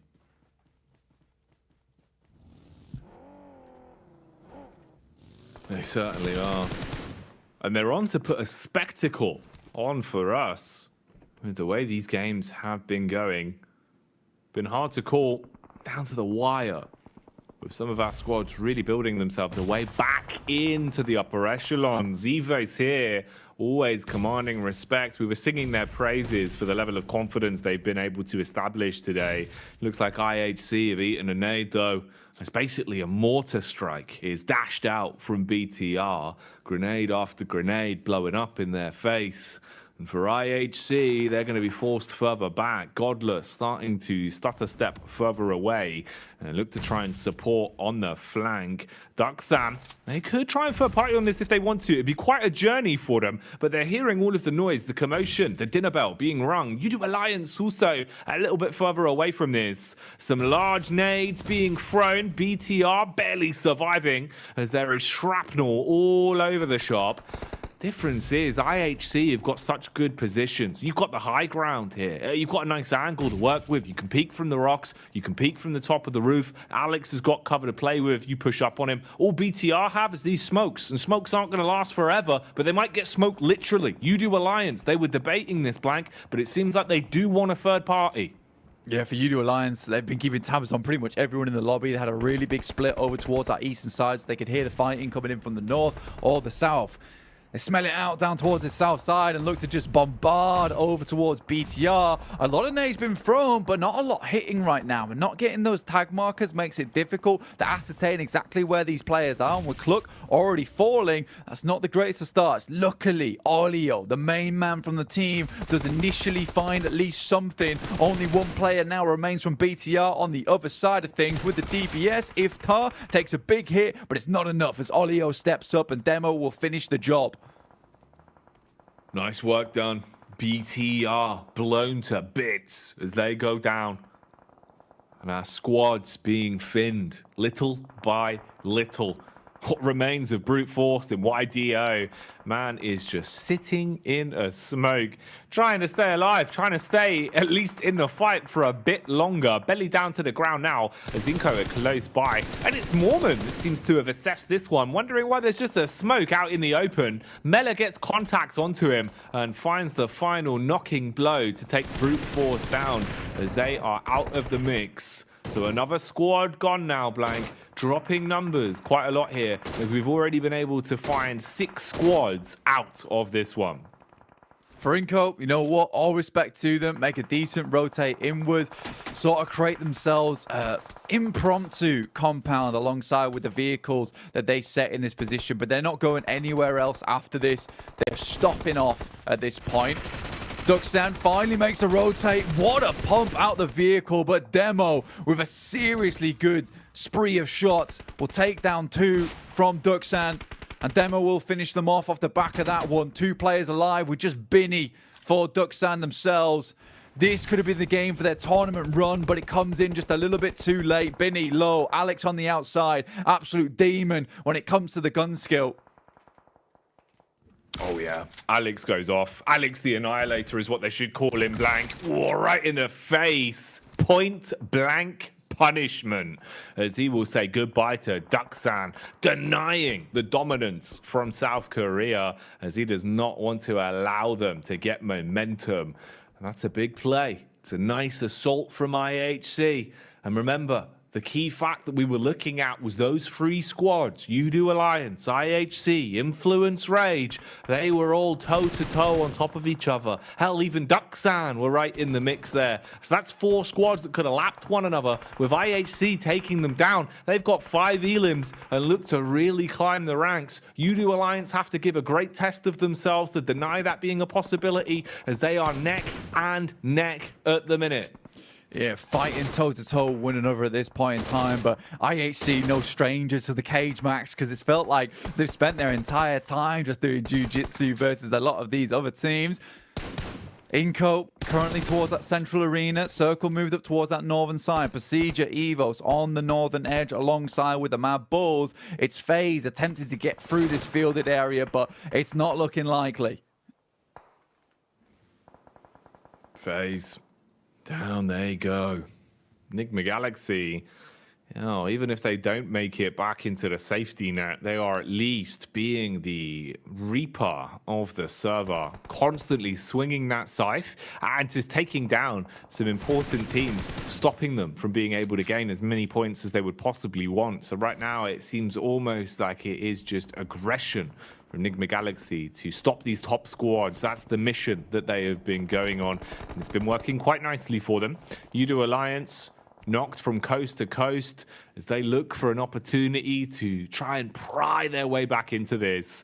IHC on one side, closely grouped with Enigma Galaxy there. Off to the other, you've got DX. They have an entire smoke wall barring them down the middle. Alex jumps in the vehicle. Same can be said for Demo as they look to focus on this potential fight that they know is bubbling to a boil. Over here with Udo Alliance, and they're just sneaking up on them, staying close in the smoke, looking for the first fight. Evos are there as well, Blank, so this could be a hefty clash here. A lot of teams on top of one another. Lots of shots coming through. Inco finds a shot over towards the Mad Bulls as well, and will finish off Zerich in the process. Inco up to 5 eliminations on this map. Enigma Galaxy, they see the smoke train, they send in the nades, and it's all but over for them. Players from Mad Bull still trying to keep things going though. A nice nade over towards Inko. Will at least find a couple, but it's Nenebetche with this off angle doing so much work for the rest of the team. Vitali is down, but the same could be said very much so for the Mad Bulls. Losing players here and there, but it's free from topside. Spots out towards Nenebetche. Good shots can come through. Frozen taking punishment from afar. Has to get away from the vehicle before it explodes, but Squash will find it. Squash trying to flatten anything the Mad Bulls can bring to the table here. Redface, always so good at just scanning the horizon and looking for any firefights where he feels like he can steal points. And again here, that's what he's going to be building into. Enigma Galaxy, another one, as they backstab that Zinco that are being pulled apart from either side, losing a lot of their manpower. Starting to buckle under the pressure. I don't really know if you can reset from this now. At Mad Bulls, they've got you all penned in. They've got you trapped. And you're being blasted from both barrels, from the front and the rear here, with Enigma Galaxy having the hillside control as well. Enigma that might actually have let it slip a little bit. So tunnel-visioned on fighting in towards Inko. Evos, from all the way over here, find a few pot shots to connect onto one player and get a knock-in for free. Yeah, some great shots coming through from Lynx at the moment. I mean, they're still holding on that side of the map towards the northern edge. Really cheeky peeks coming through from the Mad Bulls, but both players on a lick of HP. No first aid kits to work with. The blue slowly consuming them too. Enigma Galaxy realizes, you know what? It's time to go. We can't sit on this side for too long. In comes Coops behind the tree. Doesn't know that Mad Bulls are also here. Happy to get the free elimination point off the back of this one if they can hit their shots. Oh, Tulika. He's hitting some big licks as he will strike down another man. Low on HP. But still standing, still waiting. They're lining up, they're doubling up, potentially giving away a free collateral if the damage is there from Rafa. Burns onto the first, easy spray, converts it onto the seconds. Mad Bulls, they've seen red, but they're left down in the dirt now as they're gone. Enigma Galaxy, pressure applied, up close, want to swoop in and strike on Inko. They're burning, the Molotov spreading, the pressure being applied, everyone being sent off to the Burns ward, and Evo's third partying onto it to grab some of the points as well. Fair play to Inko, honestly. They've really held down this position so amazingly well. It's a really tough spot to hold on to as well, where so many teams are taking shots at you. Luckily for them, they're able to kind of deny the sightlines from that eastern side, which is all starting to pop off now. It's Procedure Evos, DX, Udo Alliance, all unbelievably big behemoths inside of this lobby, looking to go head to head. CG Evos takes a lot of damage on their approach in, but they get the smoke train over towards this spot, and Lynx is moving forward. Will have to hit a first aid kit quite low. Can't quite take down all three players by himself, I'd imagine. But for Procedure Evos, this is a massive test of strength for them. Oh, it is indeed. You're going to need to have that extra 20%. You've got to go bigger. You've got to go brighter and really deal some damage in a spot like this. Everyone scrapping for control of the compounds. Evos, they've pulled up to the scene. They're ready for it. Meanwhile, Udo Alliance in some interesting angles, scanning the scenes. Look at him up on top of the roof, ready to make a ruckus. The nades could be huge, but he's only got the one. Throws away the smoke to assist his teammates and backs off a bit, potentially thinking about playing round the roster. This nade could have been worth its weight in gold. Instead, he sets his focus on playing with a team. It's a cheeky play there coming through from Olio as well, getting top of that roof side. This really doesn't benefit anyone. Circle heading down towards the southern edge. You know what? There might be a chance for Inko. They get a big reset on the loot there, collecting all the death crates that they can from this northern edge from the guys on Enigma Galaxy. Now look to hold towards the south hilltop. And all these other teams thinking that they chose the best position in the lobby, suddenly struggling just a little bit more. Nice shot though. Will take down Rafa. Rafa goes in, will explode the vehicle himself, but takes down Squash in the process. I can't imagine if you're too happy about this. If Inko goes down in 4th place, yes, you get the eliminations, but 4th place doesn't afford you a huge amount of placement points for your troubles. It doesn't at all. Slow and steady then at the minute. You can see everyone realizes just how risky it is to kick off the fight, to be the first domino to fall. Any mistakes made will cost you dearly. Evos playing around the contact. They thought they had the gap here to go for the crossover. Instead, it's Udo Alliance to bombard down. Clean connection, instantly converted into a full-on elimination. So they get the extra point from that one. Play zone coming in as well. Redface being murked by that. Misery and Luxy, the only two really left standing to do much of anything here. Misery plays on the off angle, close towards the building. Whoa, nice shots here. Big tags, starting to put the pressure on. Quick switch to the DBS as well. He was ready for the contact. Near miss between the both of them. Diving through the smoke and applying the pressure. Looks to swing on in. Emitting through the smoke. Hits the first blank and he's still standing. Swinging round, S12K comes out. Almost felt like you had it for Misery, but it's Olio. Quick swing up towards the top side. Now versus DX. They're down a man. Zone 9 starting to close in. The final one to hit. Will pick up Cluck in the process. Knows he needs his buddy to get those team shots off over towards DX, but they got the high ground, and Udo Alliance realized this was their best hope. Take down Inco. Take down the rest of DX. And that's what they've got to do. They've got to find these pickups. They've got to connect these shots. Smoke wall thrown down. They know the location of Levi's. They saw him peeking from behind the tree, but they might be barking up the wrong tree on this one blank. You're outnumbered. You're outgunned. You're stuck on the hill eating nades, but it doesn't matter as the AK slays onto the first trade back. It all falls onto Cluck. So low on health and finished off by who else but Chow as he'll connect that one and DX steal away the chicken dinner. And for DX, another big chicken dinner like that.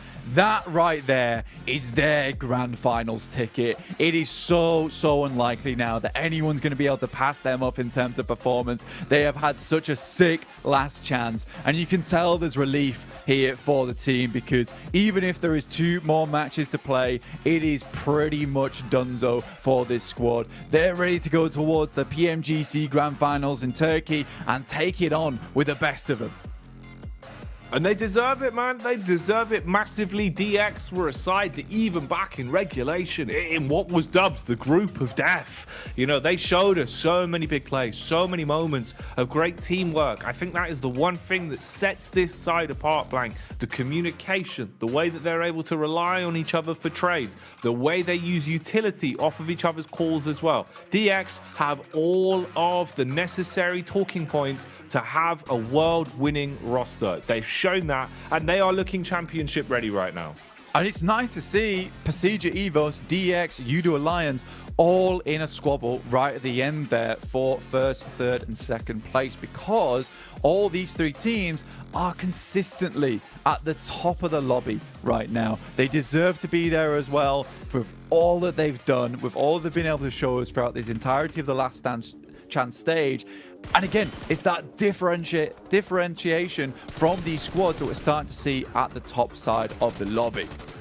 Man, it's wild. So hard to call right now. All of the biggest brands, all the most exciting teams, all of the craziest plays from all of our nations. I don't know what to be said, but luckily we have a team of people so eloquent that they can talk about it, and their waxing lyrical will get you hyped. So let's get back over to the desk.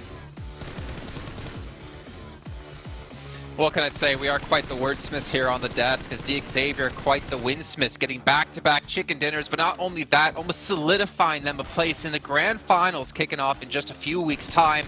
And really right now, Max, the battle isn't for top 5. I think there's only a few places left that the teams are still trying to take. I think Kalaris said, what, 95% chance that now faced Xavier are 100%. Probably. Like, they're 95%, 100% qualified. I was going to say, what, Max?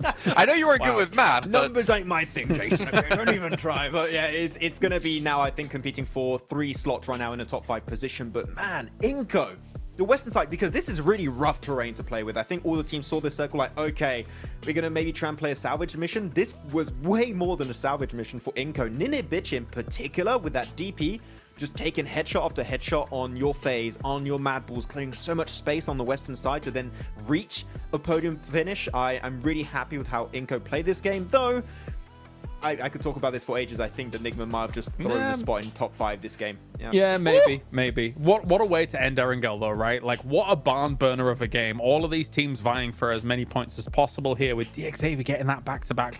And looking good from that compound. They did have threats constantly hitting towards them. I will have to say as well, we noticed it for Udo Alliance. Really good wherewithal to keep their cars in such a really well-defended location until they absolutely needed them against the rest of these teams. That really gave them an opportunity at this game. Not quite the win, but an opportunity at it. Inco in 6th place, 4 points out. Well, technically 5 since they lose the chicken dinner head-to-head of qualifying through in top 5. Influence Rage in 9th with 57.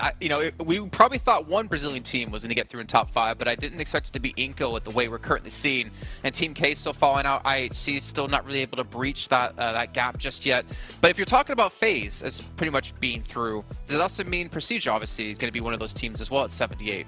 Yeah, seems like it. I mean, I don't expect them to get 2 0-pointer games, Jason, in a row. I think that they're still going to be able to climb up. So it's down to maybe just CJ versus Team Kes. No, sorry, I'm on the wrong leaderboards right now. He's doing well. Down to Udo Alliances and BTR spot that might be contested in a top 5 position. But it's way too close for comfort, though. As we're looking at some of our top Miramar performers, look at that. Inco has historically been doing also pretty decent on this map, and they could be able to breach a top 5 spot after these next 2 matches. It's down to the wire, Jason. I don't know. Yeah. I don't know what's going to happen. That's a big concern for all those teams trying to catch up, right? The fact that all of these teams that are already doing well on the leaderboard are pretty good at Miramar as well. That being said, again, like what we've seen so far today, we've seen quite the magical run from some of these teams at the very bottom that are trying to compete against adversity, I must say, for them. And likewise, those teams at the top are solidifying themselves very nicely. So, I mean, it is not done just yet. I do think maybe 2 spots to contend for here, though, but that's not certain. But for me, this is what I love about seeing, PUBG Mobile kind of mature over time, is that if you think back to earlier tournaments, we would have just landslides. Think it back to BTR with over 100-point lead. But now we are seeing it be so close every single stage throughout this entire event. And right now we can't call who's going to be necessarily fully going through, or at least the whole 5 teams.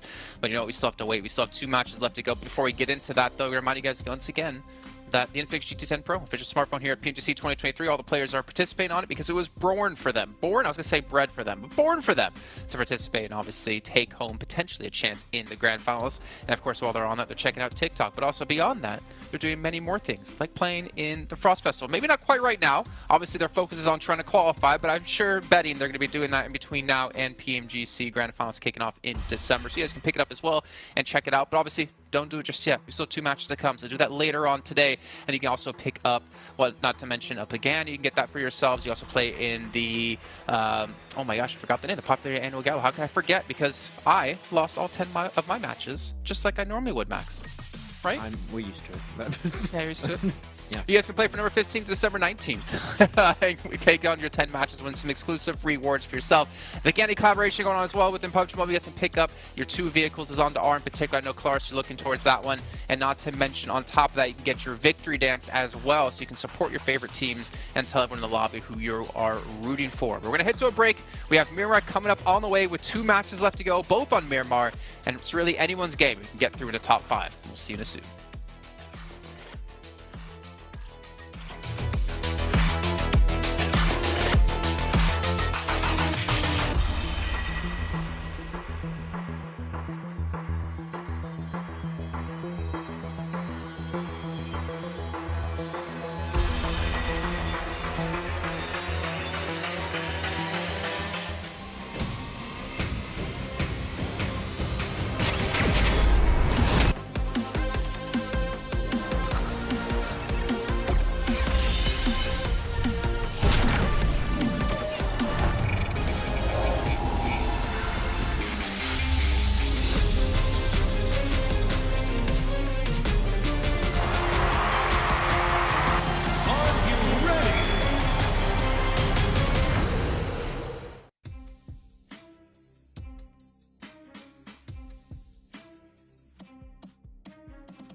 So we're going to have a little chat with you right now. I'm not sure exactly what it's going to be necessarily, but I do know about how long it's going to be. Max, man, let me just ask you this. Are you pretty satisfied with the teams you currently have in top 5? No. Okay. That's not the answer I was expecting. I kind of wish there was more slots, considering the quality of teams, the caliber of teams we have at the moment. Yeah, I wanted to see Infinite Rage, Nigma Galaxy doing a little bit better here. I think that some teams at the top have some good showcases in terms of, for example, DX already good at placement points, maybe not limbs. It's just going to be tough to transition into the grand finals, but I think we can still have big changes here on these last two matches. I get into this every single time, Claris, but as we approach our last two matches, we obviously know which teams will not be getting through. Is this where they get to be an extra force in the lobby and potentially change the fate of some of the teams? No, honestly, if it was me, I would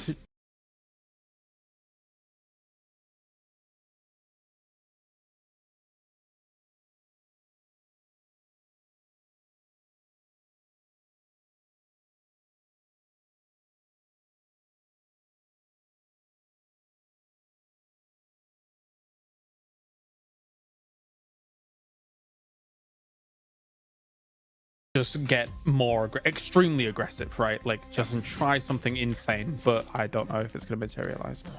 He said the thing, Max. Let's head over to our commentators to get into our fifth match of the day, our penultimate match. It's over on Miramar. Jackie and Blake, take it away. Thanks, Jason. That's right, man. 2 games left. That's all that there is to decide the fate of some of these teams, Blank. And with how competitive today's been, oh boy, oh boy, oh boy, how's it going to go? Is there any going to be a last-minute shift, a last-minute disbalance for some of these squads to break into the top 5, Blank? Or do we know who is going to the finals? Oh, look how hyped up Dapatkan are. That's where we need to be. That's the sort of energy that everyone at home should have for these last 2 games. Yeah, we need that Dapatkan fighting. We need all these teams fighting to get themselves in towards that top spot. Right now, for the guys over on Dapatkan, it's not looking impossible. Neither is it for few teams ahead of them, right? Team Kato, IHC, Inco, as well as Influence Rage. Just the barest breath away. Dapatkan currently the furthest behind at 11 points. I would say most teams underneath this position, though, a little bit difficult to get in, right? Not impossible, with the way that we saw Dapatkan get themselves a 29-point game earlier on today, but very, very tough indeed. Heading over towards Miramar, though, this is FaZe's match of choice, and with dropping down to 3rd place, this is likely where they want to bump those points up just a little bit more. But I would say 3rd, 2nd, 1st, looking fairly healthy at the moment in terms of point. BTR definitely in that difficult zone at the moment in 5th place with 67 points, where it looks to be a little bit scary. I think Udo Alliance, if you're fans of the Malaysian team, you can feel a little bit safer in the fact that this is a very consistent squad. Profiting over them is going to be difficult unless they completely throw away these last 2 matches of the day.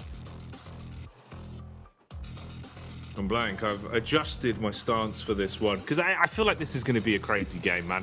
These Miramars have been delivering so much. For one squad in particular, I feel like FaZe just seem to go Super Saiyan, right? Whenever we get onto Miramar, they look lethal. They look comfortable. They come out absolutely swinging. But there's quite a few squads in this lobby that seem to have their bread buttered on Miramar. It's why it gets so exciting when we make it to these final 2 games of the day, especially with how much they've done for us in terms of weaving the narrative together, with keeping it close. It's not been ridiculous towards the upper echelons where it seems unachievable in people being able to get lapped here into these last few games. All right, hello, have a look at this. Look at this zone. Interesting on the zone there, but also interesting on the fact that Udo Alliance, 1 point average on Miramar so far in last chance. Yeah, not great, mate, not great.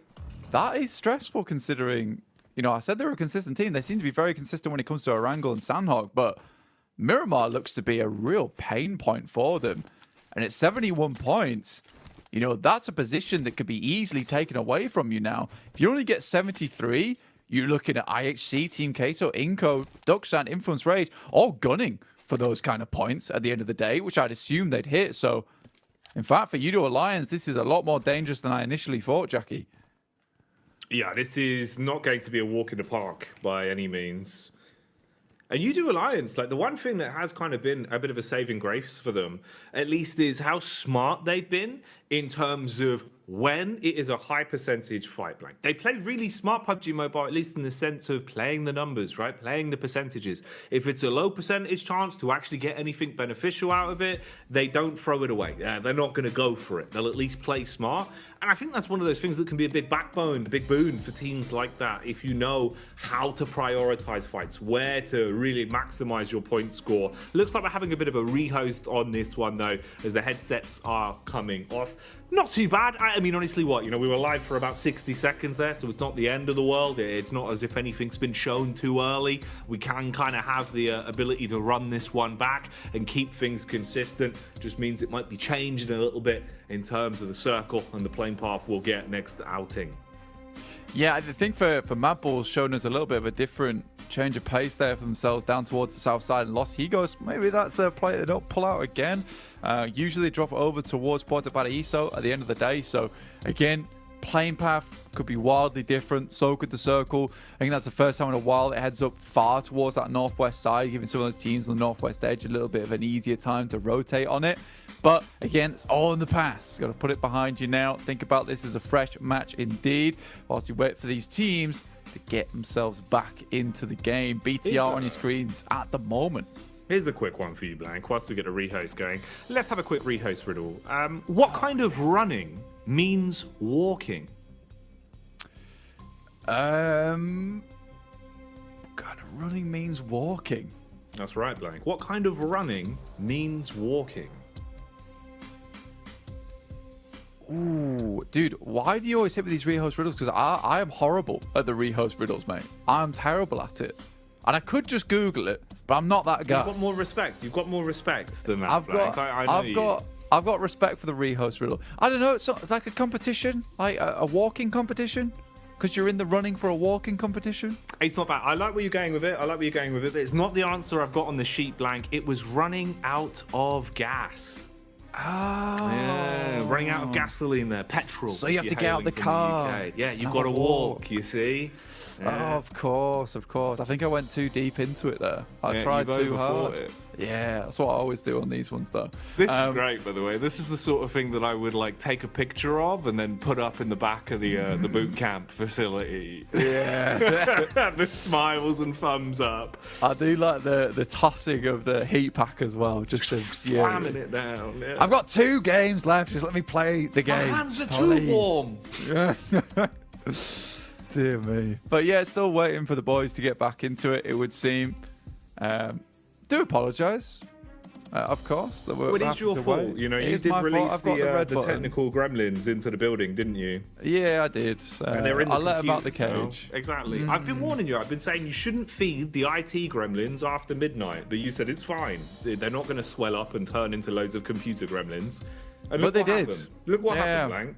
They look so cute. I just had to give them a little bit of food after midnight. It's my fault. My bad, guys. But heading back into the match in 40 seconds, very, very shortly. The classic nondescript pillow. We love to see it. The old land pillow, mate. The land pillow. It has to happen. The dirty white pillow. Yeah, people love a land pillow. You can always tell the players that excel the LAN pillow. I tell you what, there is really one weird one that I've seen. The most bizarre LAN setup I'd ever seen is there's a player that has his chair back rotated. He wants it the other way when he plays stage games. So they have to unscrew the back of the chair, flip it round the wrong way it's supposed to go, because that's how he likes it to feel pushed up against his back. That's odd. It's odd, right?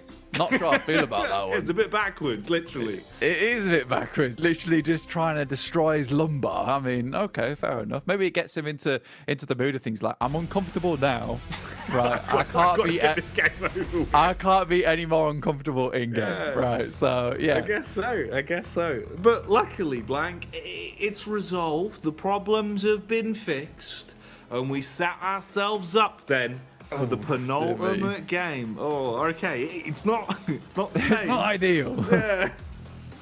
Horrible playing path, I'd say, down towards the southern edge.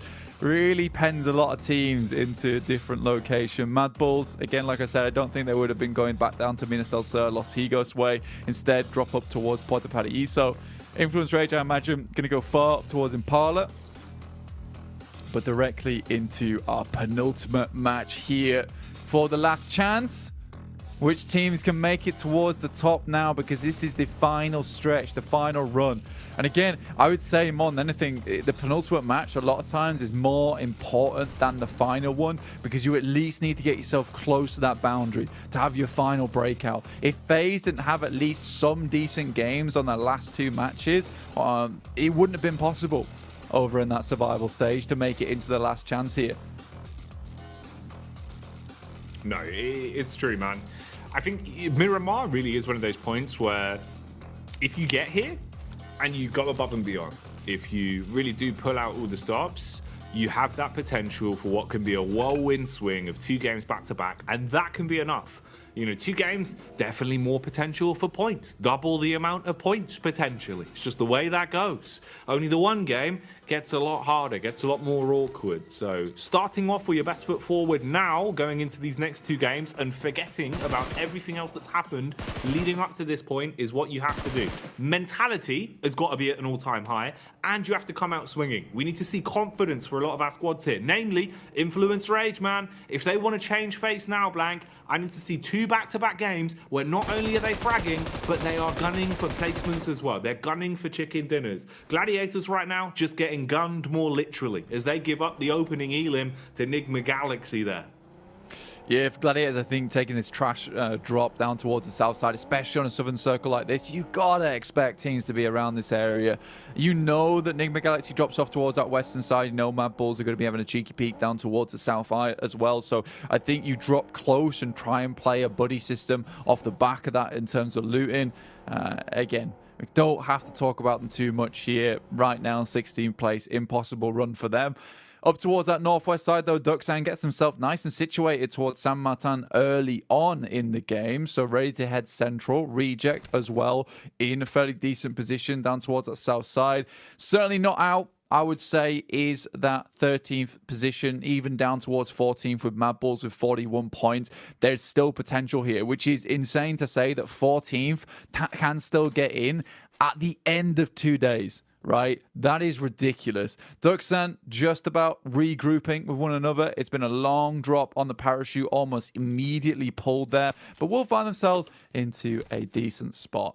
Rook on the northern edge towards water treatment, a central team that likes to get themselves penned up inside a compound, defend it as good as possible, put out the outside traps, the defenses, the hot oil, but we'll see what Rook can get done here.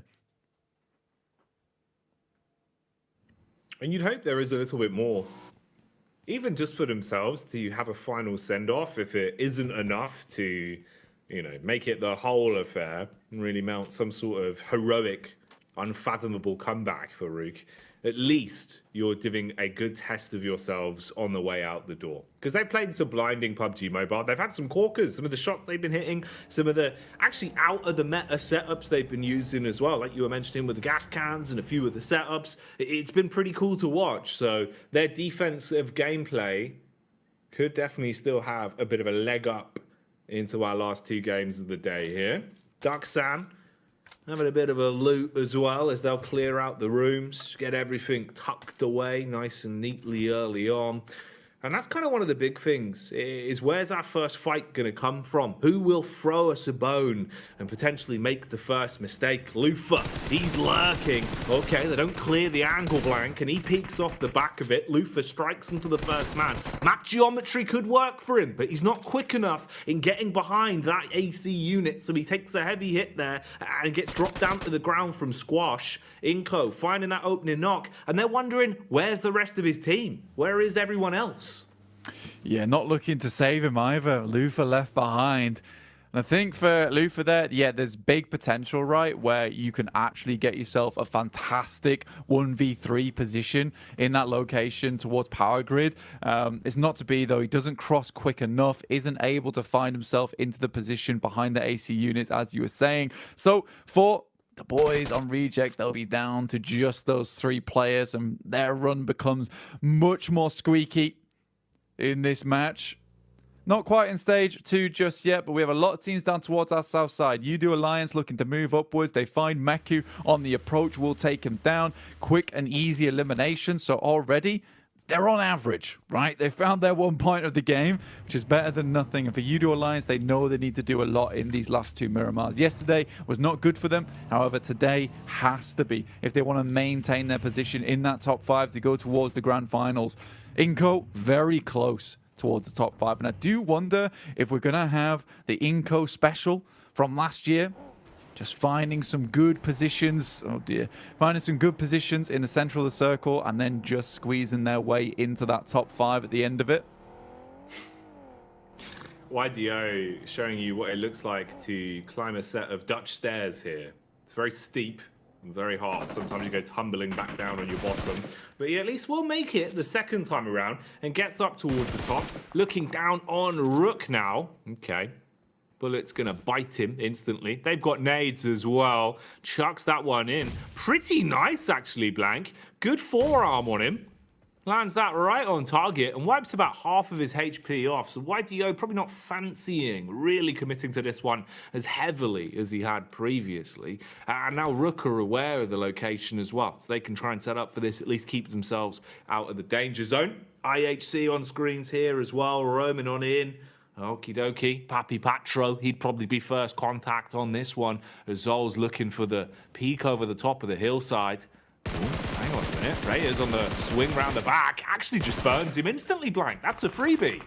Yeah, I mean, for IHC there, the fact that Zol's just sitting pretty kind of assumes that the rest of the squads are going to be inside the compounds underneath. Demo at least gets up close, has a smoke in his hands, drops it over towards his teammate. Now looks to take a high ground position to maybe take some shots over towards Reyes and Ko over on this side. Looking to lock them in. Remember, IHC needs some big points this game to actually jump up. And they have been a fantastic team. It'd be great to see the Mongolian squad go through to the grand finals, but they've got to find these placement points. They can't just keep scrapping early on and losing teammates left, right, and center. With FaZe off in the distance too, looks a little bit scary. Big Milo picks up Alex on his peak, and for IHC, the days seem a little bit numbered here for them.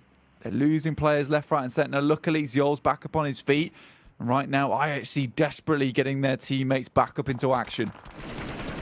Trying to reset as quick as possible, but they're being barreled down on. FaZe saw an opportunity here to try and strike in the back line, and a few of those connections will rain through, fastly closing the gap as well as they hop behind the steering wheels and drive down onto IHC. So many squads on top of each other there as well. So this fight is basically just a big old dinner bell that is being rung back and forth. Everyone's looking to get stuck into the mix. FaZe being able to pick up a good majority of the elims from it as IHC are melting. They are evaporating the longer this goes on. Demo tries to go for the getaway and at least be the sole survivor of the Mongolian squad as he'll be breezing off in the back of the vehicle and just focusing on going as far away as possible. Hopefully, he doesn't run straight into the awaiting arms of BTR or get backstabbed by Enigma Galaxy. That's quite close by. For FaZe, where's the next fight come from? Now you've won out on that one versus IHC, you're going to be moving into the zone where you'll have Reject Tokyo just a few steps ahead of you. I mean, for IHC, right, Demo, you're right. He's just sending away as fast as possible. Gets in the vehicle, will not be walking anytime soon, wants to keep the gas running because he needs to get towards a very, very safe position in the circle and just maintain presence. Needs to get 3 or 4 points on this match in terms of placements. Maybe steal away some eliminations through this game as well to keep them with that springboard going forward. Team Queso getting barraged upon by BTR as they don't allow them to scale up this cliff. Already a vehicle's gone. The monster truck a little bit more sturdy though, able to get over towards the top side. Mate, Satar has ruined them, Blank. He's been really good today. Like, some of the shots we've seen him hit, especially when he has a DMR in his hands, he's feeling super crisp. Really, really nice to watch. Or even here. It's the tracing, Blank. It's the mechanical skill that you can see he's got down to a T, right? The way that there's a target so far off in the distance, so he's accounting for everything in his mind, but keeping up the tracing, it just looks really nice to watch. So gun skill there for BTR, always being a bit of a blessing for them. Satar again, he proves it, Blank. That's a headshot as well onto Tixi. How does he do it so easily? Yeah, I mean, you called it perfectly there. Satar from BTR has been a really big standout from that team. Certainly hitting some disgusting shots. Kitsune's rocking up towards Rook Esports. Pretty sure they spot over towards him. Satar once again knocks out Team Queso. Reyes tries to peek out for just a barest second, but he's on it like a swivel at the moment. Pusher goes down to Prepod from up on high. Will fall too. This is the position on the map that both these teams been scrapping over, because this is quite a difficult position on the map to play.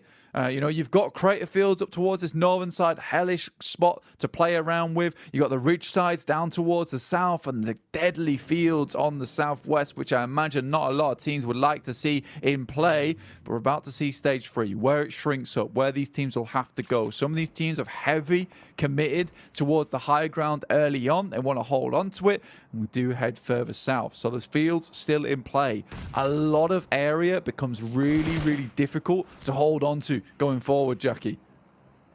Yeah, it's not going to get any easier to remain in control of your territory here, with most of the landmass already disappearing and squads duking it out against one another.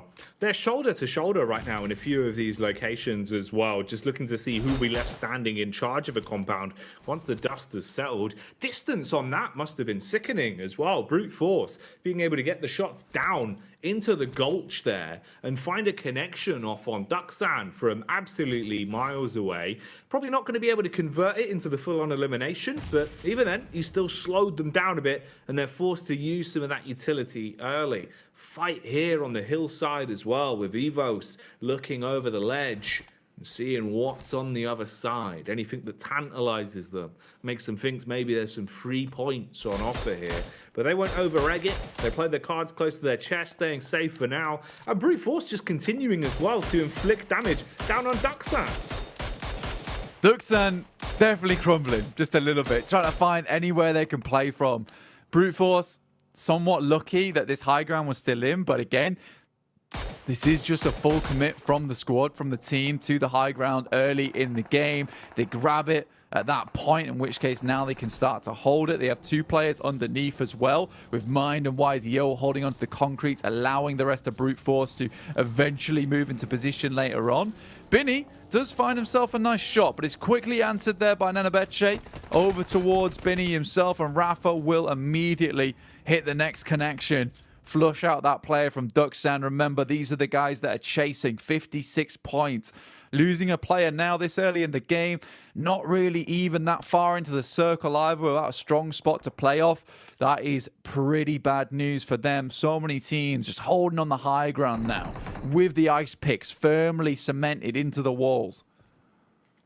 It's going to take all of their strength, all of their energy to stay standing in fights like this. Dangling on a knife's edge. Fleeke wants to go for the getaway, but he's been slain. Mela in the back line will assault the man and shut him down. So this 2-pronged attack from either side now gives them a good overall understanding of how to approach the fight versus Mad Balls, as you've completely fragmented them. And Frozen doesn't really have any quick backup either. So if he exposes himself, peeks out for any info, you'll be absolutely barraged from so many different positions that he should fall quite quickly. But look at the grouping. Look how many teams that are just on top of one another here. The difference of these squads fighting should come in the next few seconds because of this. Zone moving on further up. Brute Force centered up dead center on it, with 1 player trapped down in the bottom behind Big Milo and the boys. And the rest of the teams now have to fight on their warpath to get into the new zones. This means that FaZe and Mad Balls, that level of pressure that was on them previously, starts to rise once again. And you're going to be looking to survive and weather the storm on this. Yeah, I mean, when you look at this circle, it's like one of the craziest circles you can get on Miramar as well, with the amount of high ground that's still in play now. Onzen's opts to drop down. I don't know if that was an accident or not. He looks around like he's a bit annoyed with himself there, and I don't think he meant to drop off so early, but FaZe Mela will come down to collect him. Maybe take him back up top side. The Galaxy, though, suffering to a massive approach coming through from Procedure Evos. Finally, they assault on towards the building. Freak sends on the backside. Redface, though, you can see him on the rooftops, causing pandemonium to occur within the ranks of Nigma Galaxy, as he has great sight lines over towards them as they try and rotate through these buildings. Swooped on in, looking to strike some fear into their hearts here. Oh, the bout continues. Damage done onto Freak. He recoils and tries to stay alive. Lynx pushes up. Close peek over the wall. Spotted him out. Has the info. Knows he's trying to bait him for the wide swing. Has the shotgun in hand. The SMG up close. Trying to slap the man down. But they've got numbers. That's the edge that they have here, Blank. They could overwhelm them with the sheer amount of them. But they're being picked off from a distance. And Freak is still standing. Bobs and weaves. Left and right. Looking to line up a good night hit. Wants to clamber down onto them if he can. Tries to bait round the corner. Hits one onto Lynx. Resets for the second as well. Tried for first to take down the down players, but Luxy comes back into trade. Problem is, they've taken down 2 in the get-go. Coops is burning as well, so Redface burns him off. Enigma Galaxy are gone. Dear me, this could have been a bigger game for Pasija Evos, though, on this northwest side. Well unfortunate. But again, great plays from Freak. To be able to make that happen with the DBS just shows how deadly that weapon can be in close range. Pasija Evos, they had a chance though, like I said, to move through. Udo Alliance up on the high ground, looking for more of these eliminations. Olio's already down though for the squad. We know this guy is a big contender, but some of the other boys on the squad here have been stepping up in a big way. Cluck and Iftar, definitely the 2 lads that I have my eyes upon. Nades, mollies, all been sent down to cause carnage in this position. Another nade explodes just as the heal goes off. Oh, I'll commit onto it. Easy pickings for Cluck as he will swing that one straight into the face of Reject Tokyo and farm up some extra elims. Grabbing those and funneling them into the back pocket. Okay, look at the setup here as well for Brute Force. He is the king of the hill right now. FaZe starting to climb up. Oh, they had the climbing gear, Blank. But Ventores didn't put the handbrake on, goes tumbling back down to reality. Yeah, struggling to get his way up there, but has certainly given away his position now, I would say.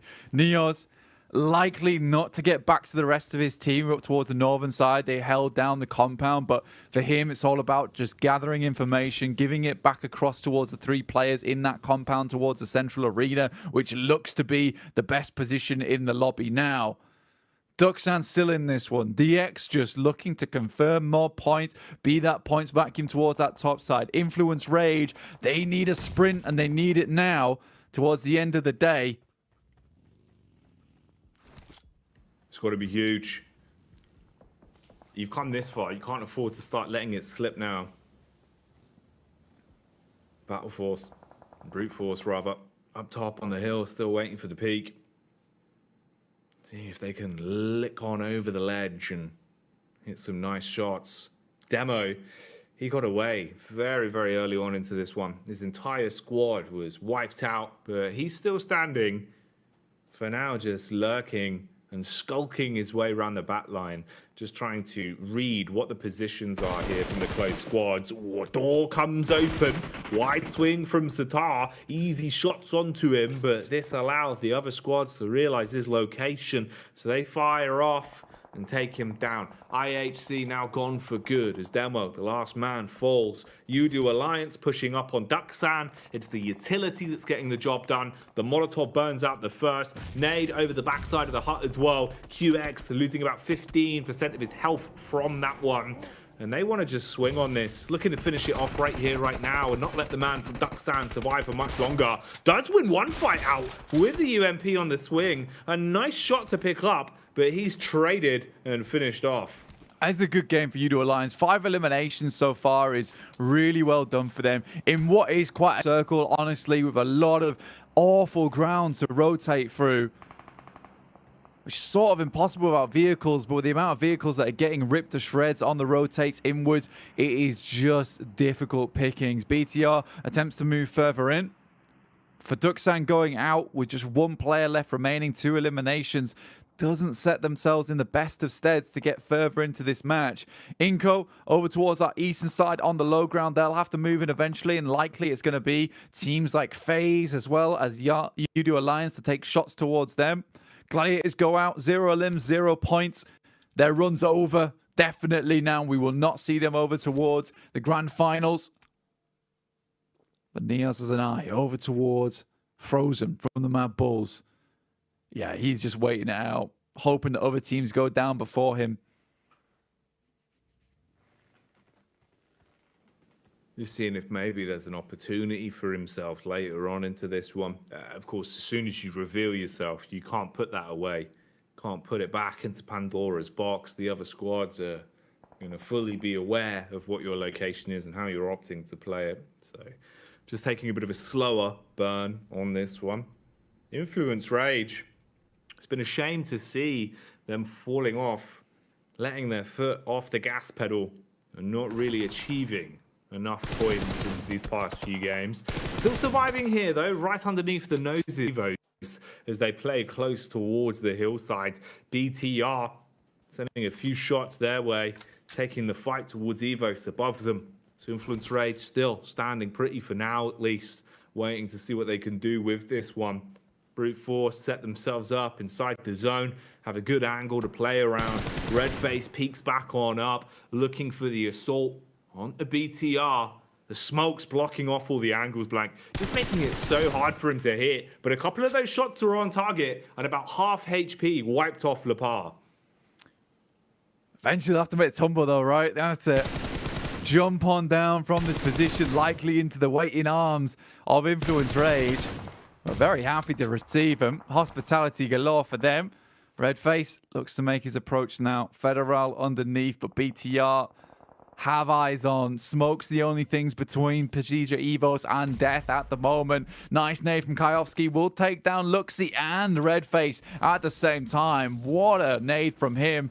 Now they move forward over towards BTR, take them on as well. Zipian versus the 4 players here from Inco. Drops down, has a nade of his own, looks to throw it over the top, but won't get it there in time. Could have been a massive nade there from Zipian, just can't hit it. Now BTR in a full-on engagement with Influence Rage. They're going in. No longer is it chip damage from a distance, it's all about the aggression up close. But in a matter of seconds, Blank, they've already lost so much power, so much stock on this one, as Lepar's basically all that's left. Fragmented from the rest of the team, the other 2 members so far back because of the HP damage they took. Lepar's isolated, and it should be a freebie. Influence Rage want to try and clean up on this one. They don't overcommit to the push over the hill. Lepar peeks back in, has time to heal up, hits a shot, turn and burn. Chow, meanwhile, starts a fight versus FaZe, so that's going on over at the barn. Sitar as well, with the pickup there onto Mad Bulls now. Both of them drop down into the deck as they're just lurking on this one. They've gone from having all 4 alive to just a duo that's basically broken in sheer seconds. Inco also fighting on this one. Everyone bombarding bullets down at them. Not looking good. Squash about to be run over.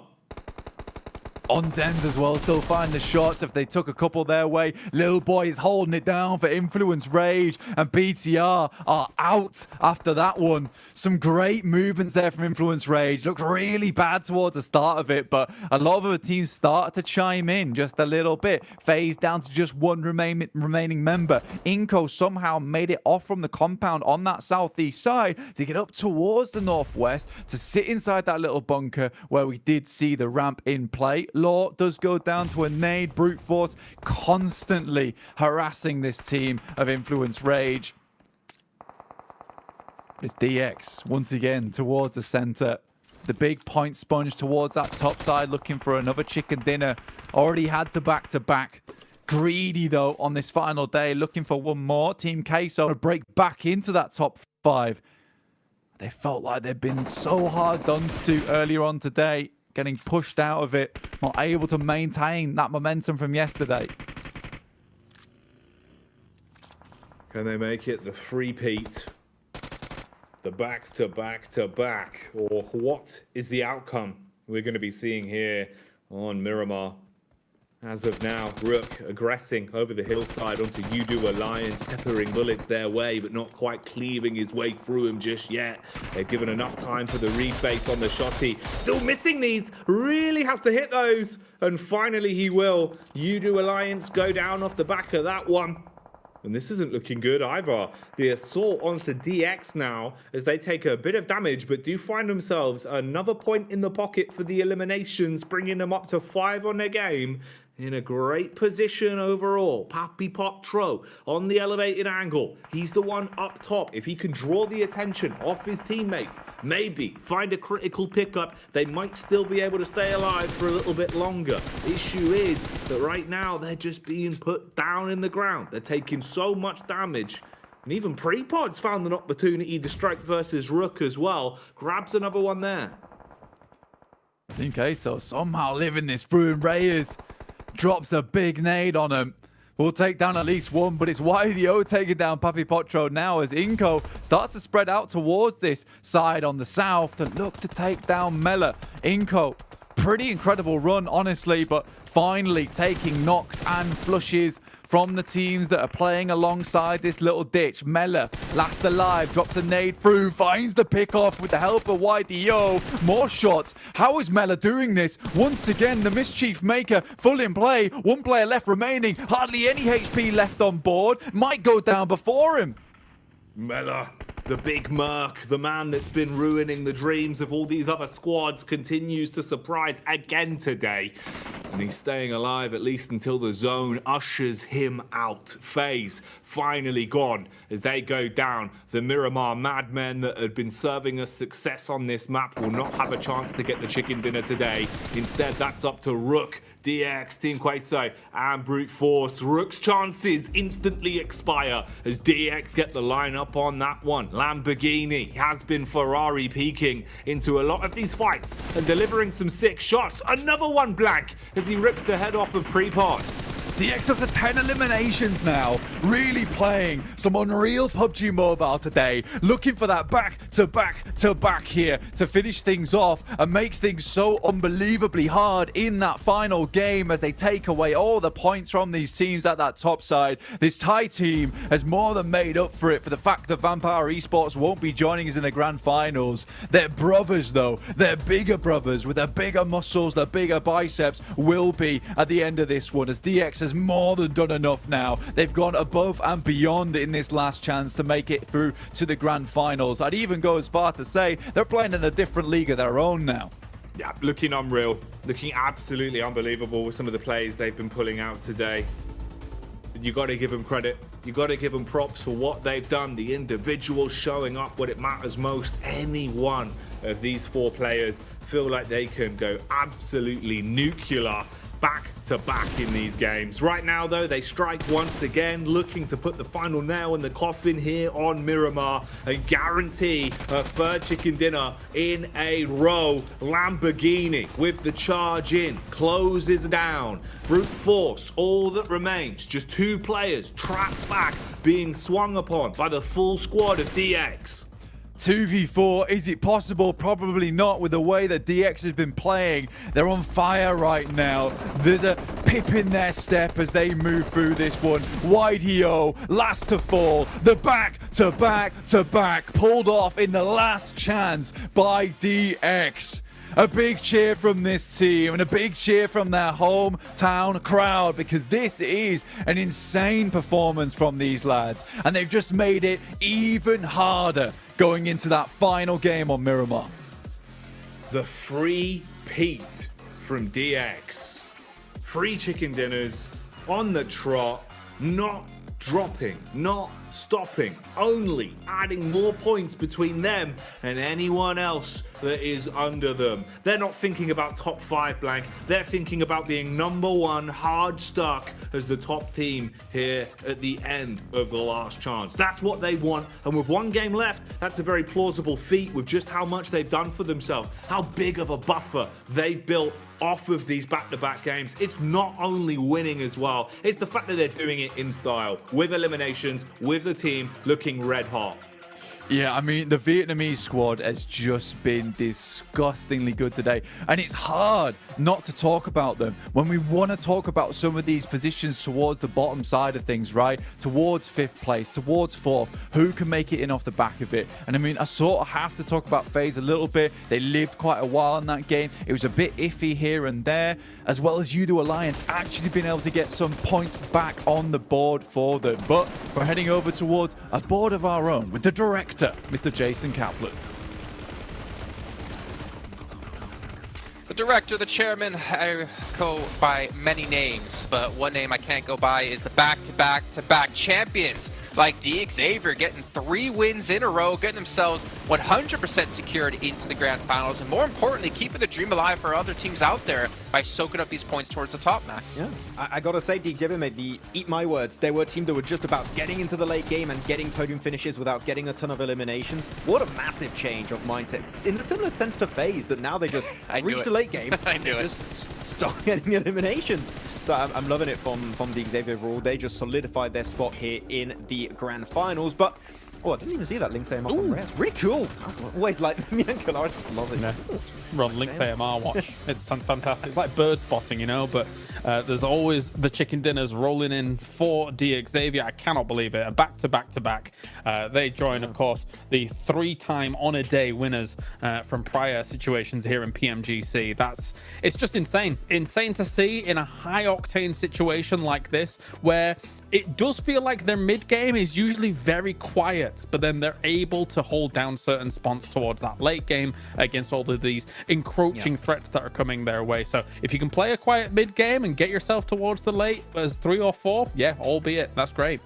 And the most important play here for Xavier when they were on that little dip on the road is just clear your Team Kessos, your brute force, and some players off phase on the southern edge. The moment you can do that, you can transition on the ridge of the road and pretty much take the fight versus the remaining 2 teams of, I think at the time it was a player of brute force mainly taken care of. But look at things they updated, and it's tied, man. What? Oh, come on. It's too close. I don't know, Jason. South America all over there. Ridiculous. Yeah, Team Queso tied with Bigatron. Inko, of all teams, able to make their way to 7th place, and Influence Rage in reach as well. Even IHC currently in 9th. I mean, it's really anyone's game right now. Bigatron, you better hope to not go out early, because if you do, that could be your demise. Even U2 Alliance, I want to say, isn't necessarily safe, as they do have a 6-point lead over Team Queso. So a couple of teams we really have to keep our focus on here, because if they drop out, they're not only dropping out of the match, they're potentially dropping out of the grand finals. Yeah, we could have 2 Brazilian teams qualify in the last game here, Jason. We could have Inca and Influence drew one of the biggest comebacks here at the end of the tournament. I'm adoring every single minute of it. I'm looking at the point spread right now, actually. Even Duxan, technically, if they have a massive pop-off here, could also catch up. We're going to need to see something similar to game 1 of Erangel, pretty much, if they want to make it happen. But the fact that we got so many teams competing for such a small amount of spots remaining to go into Turkey in December, it's pretty nuts right now. And from how things are going right now, the sponge effect is also happening at the top, which means that threshold entry point into top 5 is going to be even smaller than what we expected. So a point or 2 is going to make the difference, Jason. You got to flush every single one of those eliminations while you still can. I mean, Clarks, we already know who's going to win this last match anyways, right? Apparently. If it's to continue. If they did, we bow down to you. That would be unbelievable. I would love to see that here if Xavier could continue on the warpath that they're currently on. But I will say as well, looking at where Alliance has ended up, I think it's a great glow up from their previous survival stage. I think they kind of squeaked by a little bit in that survival stage, but they're constantly being able to find podium finishes, not necessarily wins. It would be cool to see maybe them finish it off and kind of solidify themselves in that top 5. But yeah, it's down to the wire, as we kind of expected. I'm very excited for it. I mean, we're getting to our final Miramar, our final match of Last Chance. I don't even want to do predictions. I don't even know what we can analyze right now, because for me, I just want to get straight into the game, but we do have to wait a little bit of time before we get there. I do kind of worry, though, with the pressure kind of mounting for these teams. We've seen teams crumble in the past. We've seen Team Queso struggle. We've seen Bigatron struggle. I'm kind of wondering with IHC, they've had a really pretty rough day today, minus, like, I think in my head, the one match they have with 10 points overall with the 8 eliminations and 2 placement points. I mean, the IHC do have the chance, but they have also shown to us that they cannot get the placements when it counts. So for me, I'm really worried about them as a team to see if they could potentially make it through, because if they do, I think for me, they have to come with a chicken dinner on their shoulders. Yeah, you can't afford to lose your composure at this point, Jason. You just need to keep your head on your shoulders. And I think perfectly said, Jason, they need to just get those placement points. They need to just linger in the matches, learn a little bit from Xavier, which is play silent in the early stage. Don't take the fight. And if you can do so, you'll be able to get placement points. And as we know, if you get in a late game scenario, you get placement points. Eliminations tend to come relatively naturally in those situations. So IHC, they can still make it, but they need more than those eliminations we've seen so far. They need to go the entire way in this final game. Well, we're going to find out right here, right now. It's our final match of the Last Chance qualifier. 5 teams will be going through the grand finals. Let's see who it's going to be with Jackie and Blake. what we've been building up to for weeks, Blank, finally culminating in this next game of Miramar. We'll know what teams are making it to the live finals. We'll know who's fought hard enough and who's given up the goose in the last few moments. Because like we've set up on the desk, a few points make the difference between a large collection of some really exciting squads. Yeah, I mean, right now we've got a tiebreaker going on in 5th and 6th place. It is crazy. Team K, so 71 points, tied with BTR. BTR winning that one out with the chicken dinners that they accrued during the last chance. They currently have 2. So even if we were tied up again with Team Queso and BTR at the end of this, and Team Queso got themselves a chicken dinner, BTR would still be the team to make it in. However, there's still more teams underneath that. We've got Inco, Influence Rage, IHC, all trying to make their way in here. I think we'd be sort of remiss not to see the Mongolian team make it in from IHC. They've done so well and shown us that they can beat out versus some of the best squads in the game. However, today just hasn't really shown us that much potential from IHC, that same kind of firepower that they were displaying yesterday. So many storylines to keep up with. Right now, we can at least be sure of a couple of things. FaZe, as well as DX Xavier, Procedure Evos, potentially have all made it in. But right now, it's FaZe and DX that are the most safe.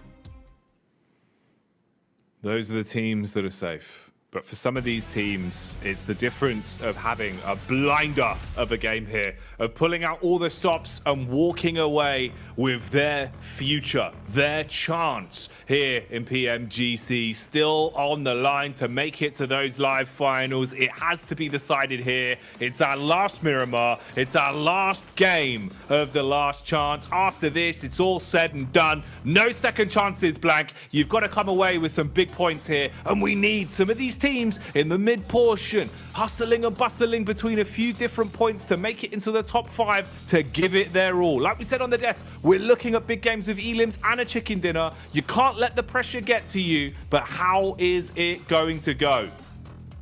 How is it going to unfold here in our final match of the day? Playing path, south to north here. Fairly generous with the positions that you can take around this one.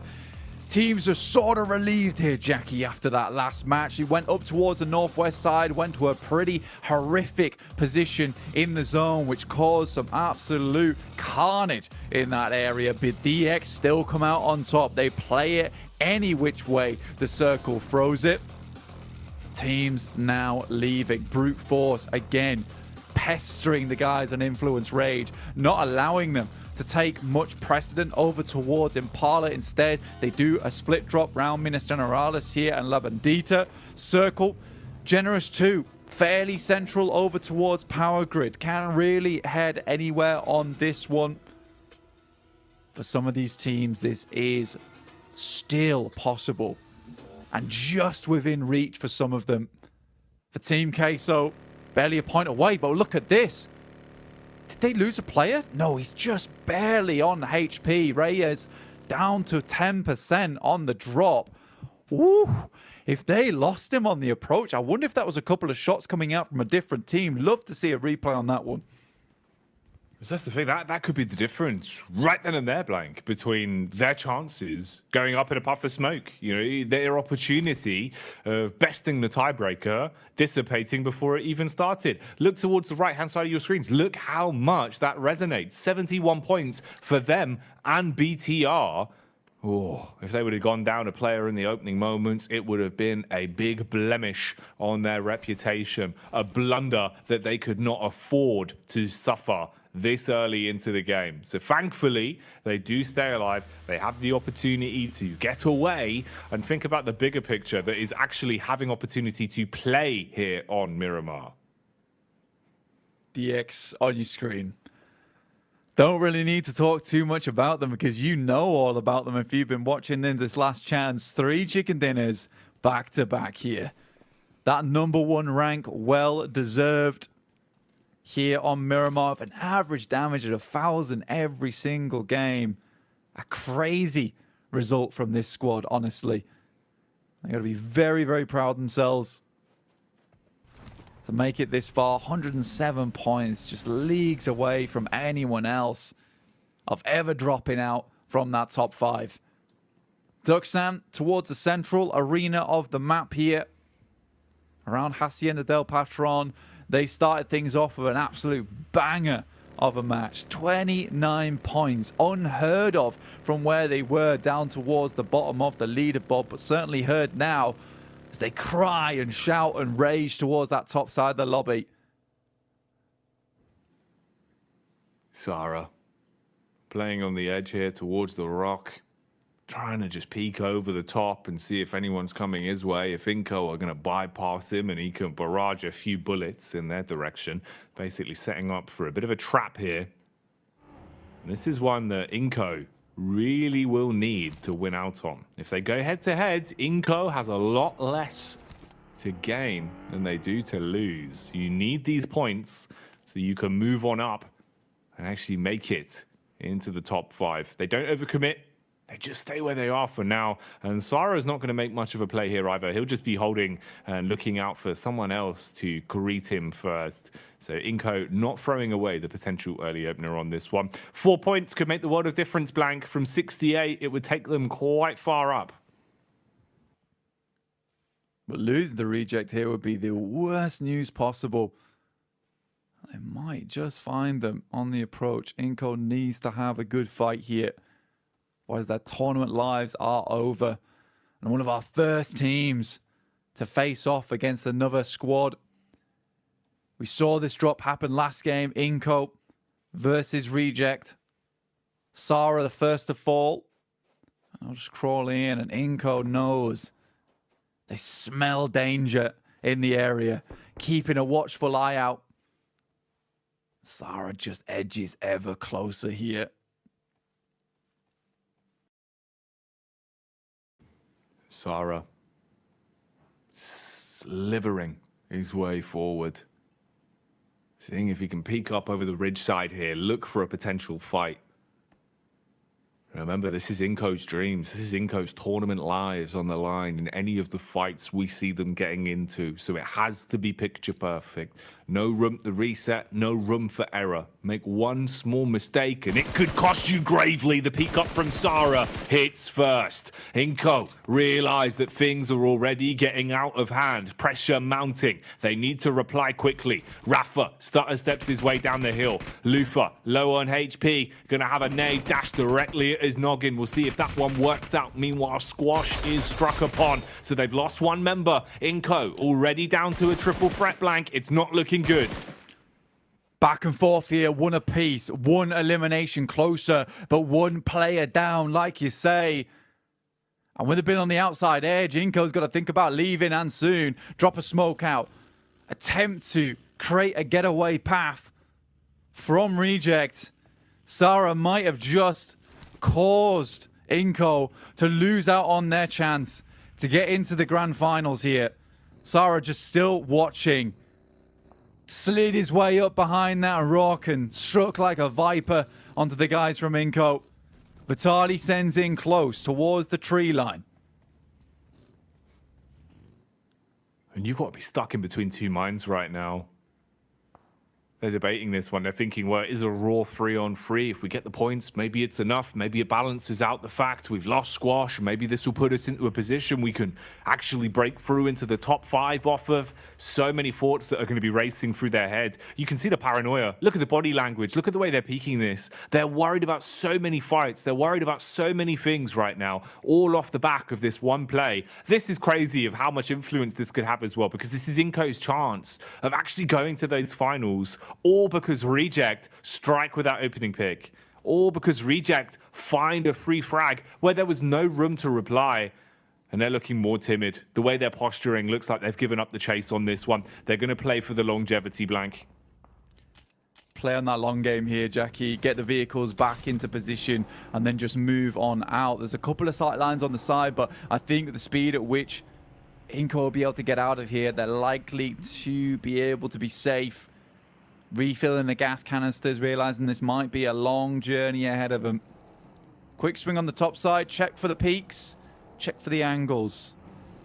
You can tell, like you say, Jackie, the paranoia is here, just back and forth all the time, unsure where to go. It just ends up being that San Martin and Power Grid are some of the best spots in the circle right now with this shift. Off he goes into the distance. A wheel is spun out.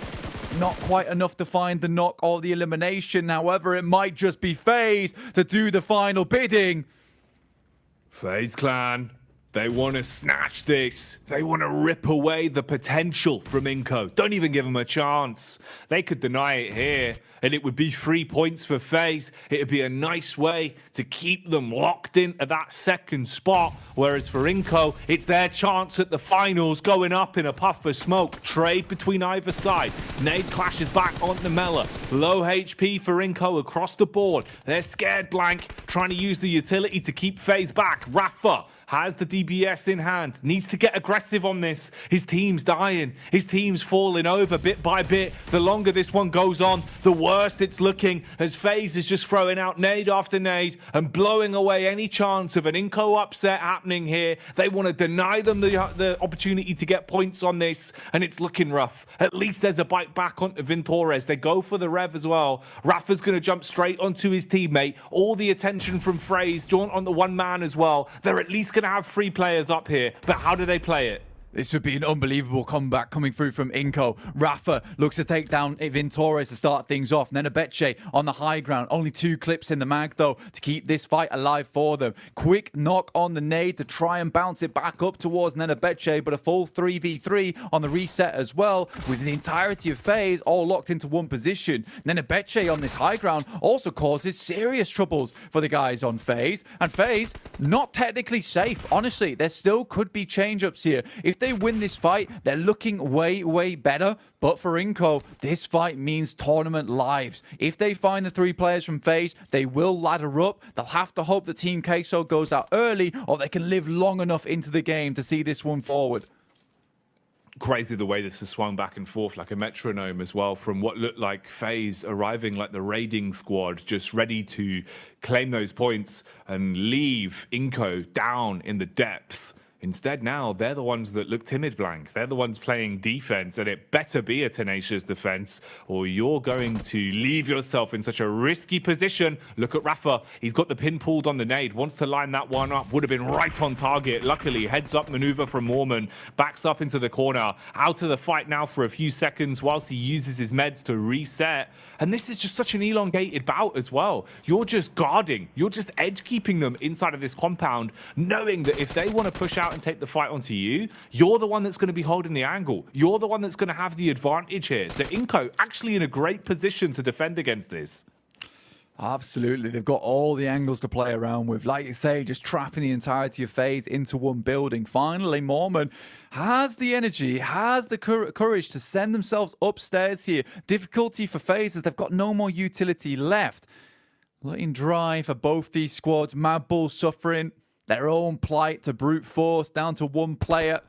They'll be out now. No chance in hell they'll be making it in. Brute force similarly suffering. But for Inco, they want this fight just to be over. They don't want to be here anymore. Locked in combat. They want to get looted. And that's one of the key points, right? The longer they spend time here, Blank, the less time they have playing the game, the less time they have getting that ground loot, getting themselves supplies that are starting to run out.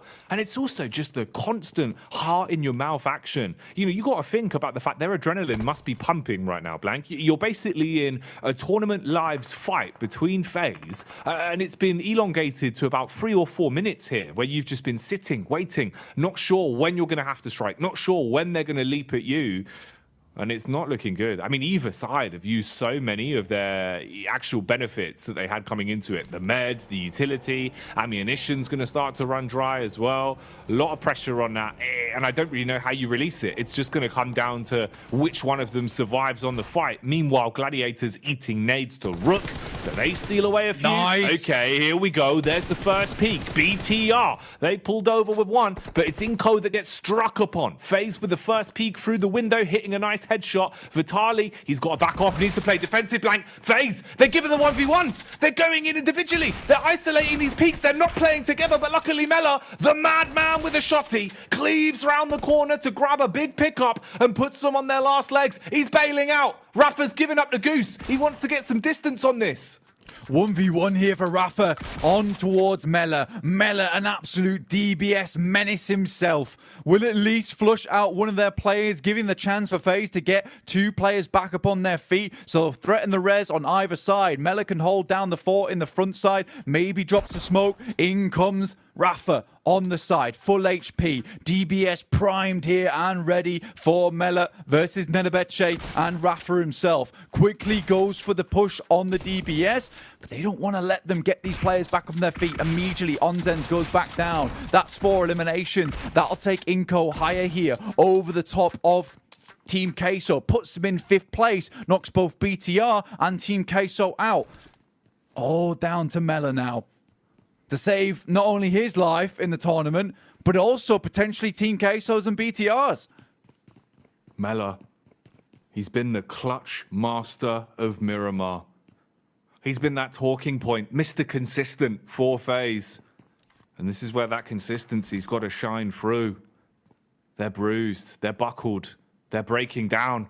And look who's arriving on the scene, the dinner bell. It's been so loud for so long. Team Queso, they realize they can come in. They want a piece of this. They want to get stuck into the fight. Mela, all he's got to do now is wait. The game has changed. The mindset here is that if he can just survive long enough, maybe there's an opportunity to get some points, strike back, whilst the rest of the squad's being torn apart by Queso as they're on the scene. Reyes with the initial nade, throws it in. Inko, going to be realizing now, we've got to do something about this. We need to clear out Mela. We need to get into a better position, maximize as many points as physically possible. Sure, 4 elims and getting into the top 5's great, but making sure that you're still going to be there by the end of this one is a whole different story. Dear me, this is intense indeed. Team Queso taking it into their own hands here to remove the offending party that's attempting to challenge their position. DX goes out in first, allowing the rest of the lobby to just battle it out. Inko gets upstairs. Mela immediately taken out the way. Now 2 players alive. Rafa on an absolute streak here. Rafa's playing some blinding PUBG Mobile right now, but for how long does it last? That is the huge question mark over the top of this team. Will this be a defense or will it be a fast for Inko? Will they let it slip through their fingertips? First man drops down, gets absolutely slaughtered. Rafa trying to stay alive, playing towards the doorway, has the DBS, but he's going to get knocked off his feet. Team Queso, a much needed pickup, and it's onto the team that knocked them out of the top 5, but look what's happened to the standings. Immediately, Team Queso back up into 5th place after that one. Pasija Evos taking down BTR as well. They're losing members left, right, and center, and this could be BTR's run over. Our 2 Indonesian squads not likely to make it back in. Luxy, Lynx, Redface, Misery want to be the only Indo squad to make it through here.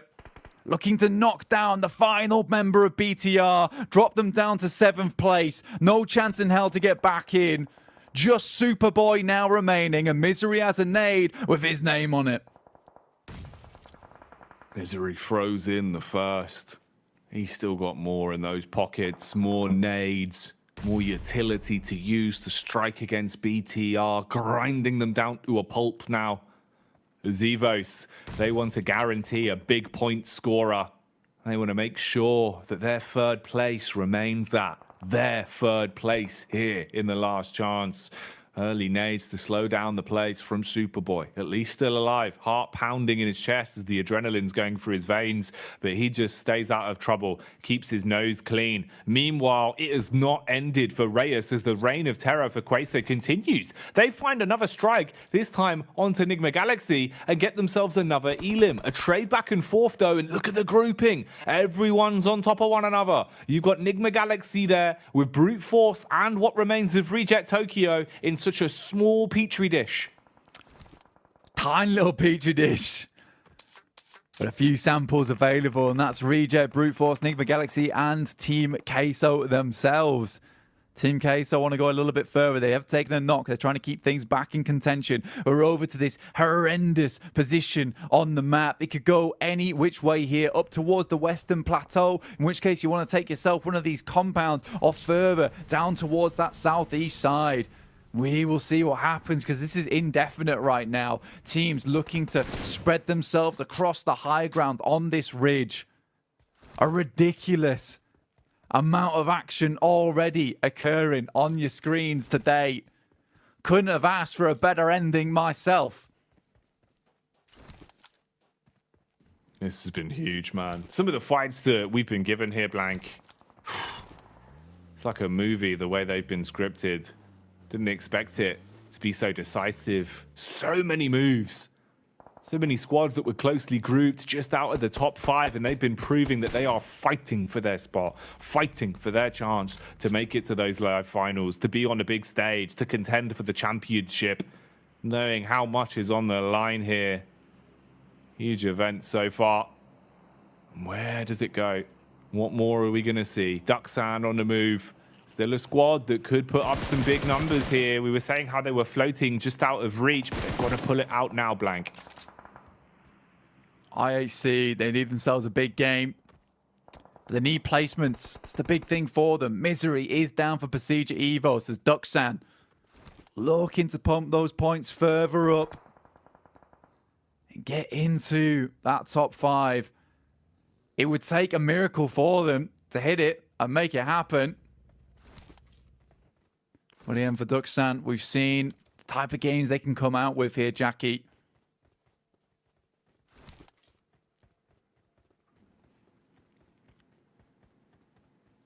Slow and steady wins the race. Superboy's just been playing the longevity on this one. Obviously taking so much damage early, he's opted to just kind of squirrel away and look to see if maybe there's any chance that BTR could get some well-needed points just through popping up a little bit later into this one, being able to steal away the placement or some snaky points the longer it goes on. For Dapatkan, where's their conquest going to end? Tags seem to be occurring here as well. Looks like Evos have been thrown into a bit of a scrap. Few bullets lighting each other up. And Dapatkan, seeing them now, Blank. They've got the peek into the back. It's Jipan that can actually peek from the back of the rock here. And he's seen Luxy. Knows where him and Lynx are. How does he approach this? Has he got the trigger discipline, or does he want to just take on the raw engagement? Knows that these are 2 prime opportunities for points. Prime opportunities indeed. Required, needed this point in time, but the amount of players alive are dwindling right now, down to 30. Not that many left remaining for these teams to make happen. IHC over towards this northwest side. Another team that's desperately trying to make their way towards that top side. Next circle shifts. Any team that can fast approach towards that compound in the center is looking good. And there's a lot of teams able to do it. IHC is closest, but they're locked in combat with brute force, Jackie. Oh man, Blank. It's a big game. It's a big game for them, and they need to find so many points. They need to find a chicken dinner, really, for IHC. It's one of those where you've got to clean up brute force with ease. You can't afford to take a single casualty. You can't afford to waste any real utility either. It just has to be picture perfect. And this is the one that's mind-boggling me as well. I'm just wondering if we're going to see some sort of heroics later on from Superboy. It feels like there's always a potential for this man. Individually so talented, but he's lurking right now. IHC seem to have realized what's going on. The fact that brute force, they're lurking up on him. They're coming in one by one. Peek from the first as Demo, the demolition squad leader, blows them to bits. Perfect play with a nade. The utility master detonates them.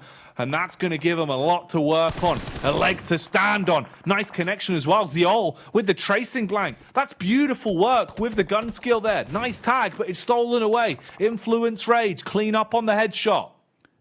Yeah, necessary. Absolutely necessary there. So many teams to keep track of.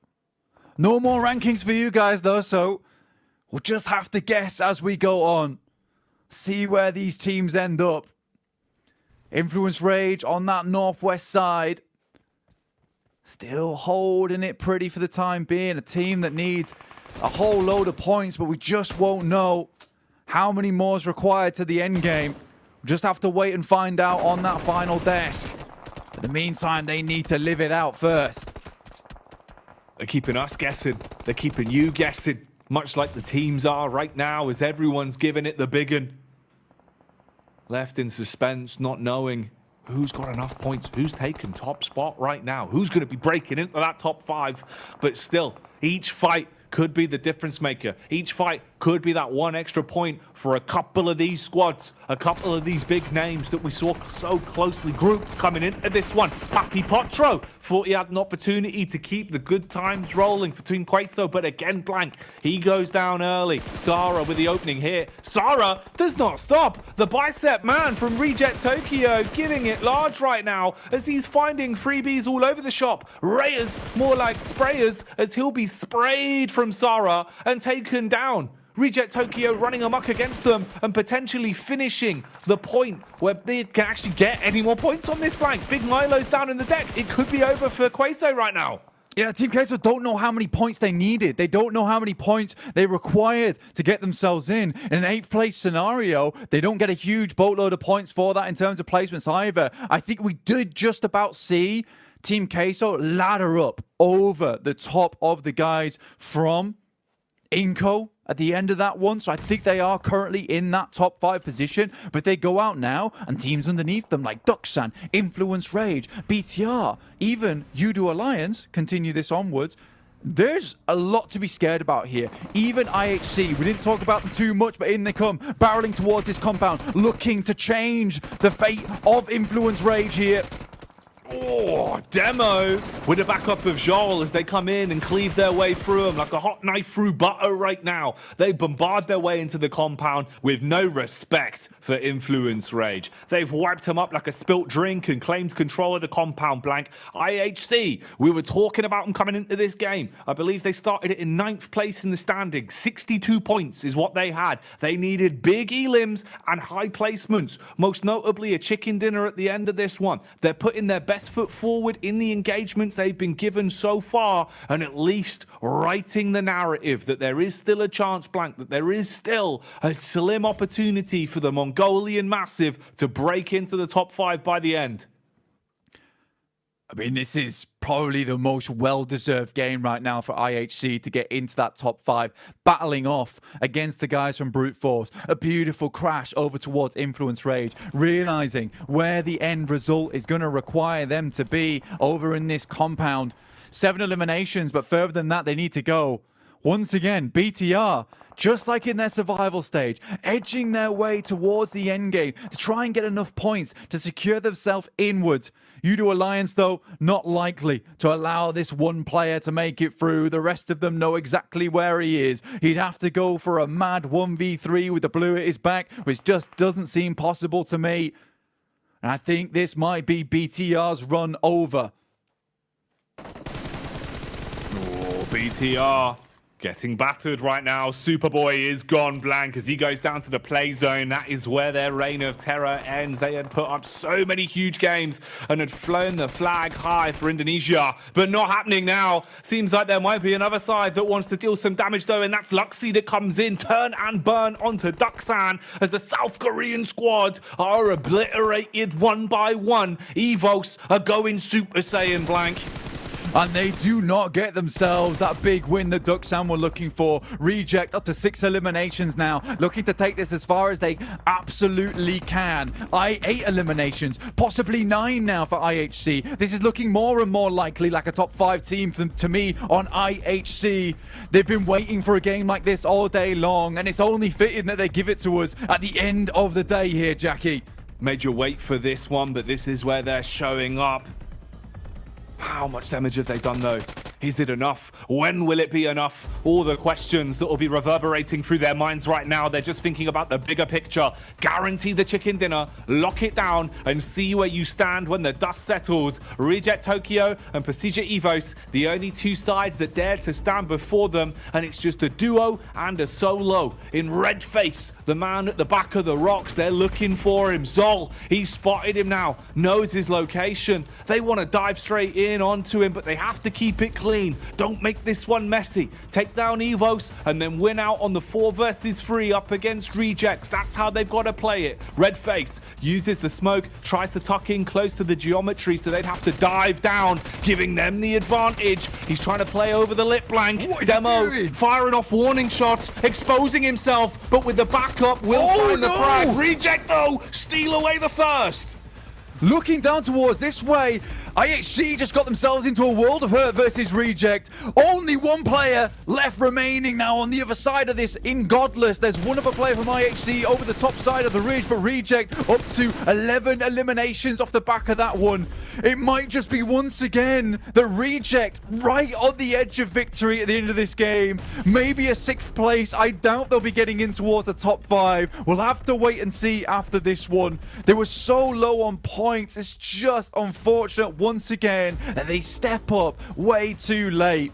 IHC though been ripping into the lobby like a toddler with a cheese string, now looking to finish off the last 3 members. That's what it feels like, Blank. It's like they're kids playing with Lego. They're just smashing it to bits. And that's the lobby thrown from limb to limb. Nades on top of Rejects here as the first one will land. Osio brought down to 50% health. Not in a great spot. That nade barely missing. Divine intervention for Godless as he'll stay alive. Goes back in for a bit more. Using the elements now as he ignites Rejects. You can see he wants it. He wants to just peek with a big old gun and see if he can bombard into them. Plays it safe for now at least. Doesn't over-egg the pudding. Backs off with the hill. Molotov starts to tag him as well. Alex moving up. Has an angle to peek. Hiding inside the smoke will be OCO. Regiocio dropping down there. And Sarah getting around the side with the DBS. Some great mollies, some great nades from the team of Reject.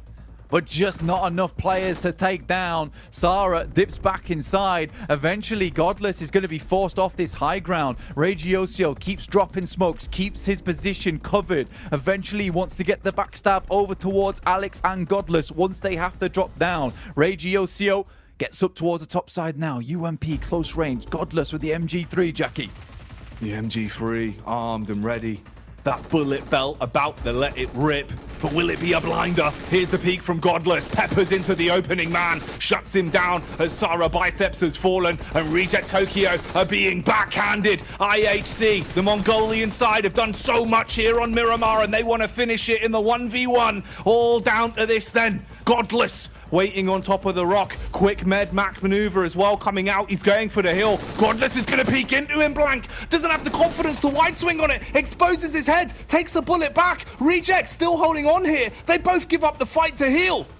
Just the bandies though for Godless. Duello hits the first aid kit. Back into the fight here now. Jackie looking to finish this one off. Hoping that the circle's going to favor him.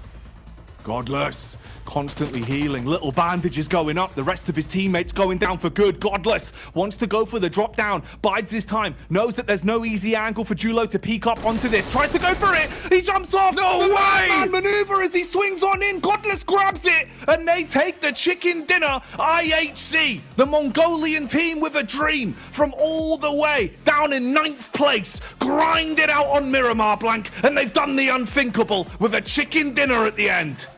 Godless may be, but like angel wings sprouting out behind him, the guardian angel himself, Godless, will take them to the big heights that these boys needed to get into the top 5. Alex was so certain of it at the start of the day in the interview, and it looks like an easy win for IHC to finish things off and confirm their position into PMGC. Wow. What a crazy game. IHC, over the course of all of the games we'd seen from them, we'd been singing their praises, watching them go from strength to strength, watching this man cause carnage, watching Alex get aggressive. Every one of these players had moments where they delivered, had moments where they were the backbone of IHC. But the Mongolian team flies the flag high with a great game there, Blank. Huge momentum for them at the end of the day. Really did give it everything they had on the last Miramar. And we had some cracking Miramar teams in this lobby. This was no easy feat.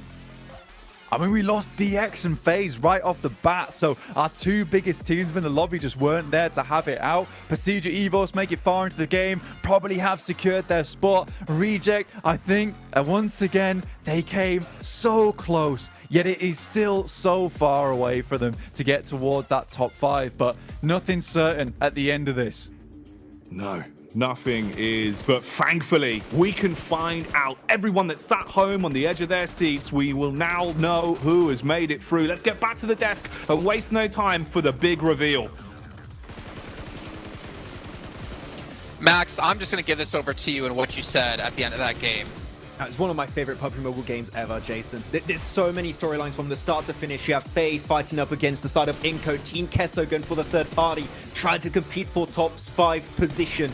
Then IHC, that we said, Jason, they need to get placement points, they need to get the wins.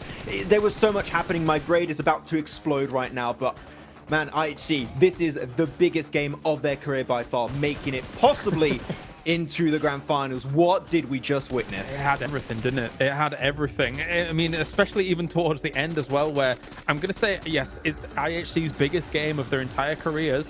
It wasn't clean at the end. There was a lot of... It was shaking. Because, yeah, that's exactly the right thing, right? There was clearly extreme pressure on them in order to be able to make the right decisions at every single moment in time. Falling down and taking out the procedure last player or whatever, I do feel like may be a little bit of a slip up there. It almost ran away from them, this game did for IHC, but just in the last moment, the double MG3 magic, able to clutch it out for them here in one of the closest games of PUBG Mobile I've seen in a long time.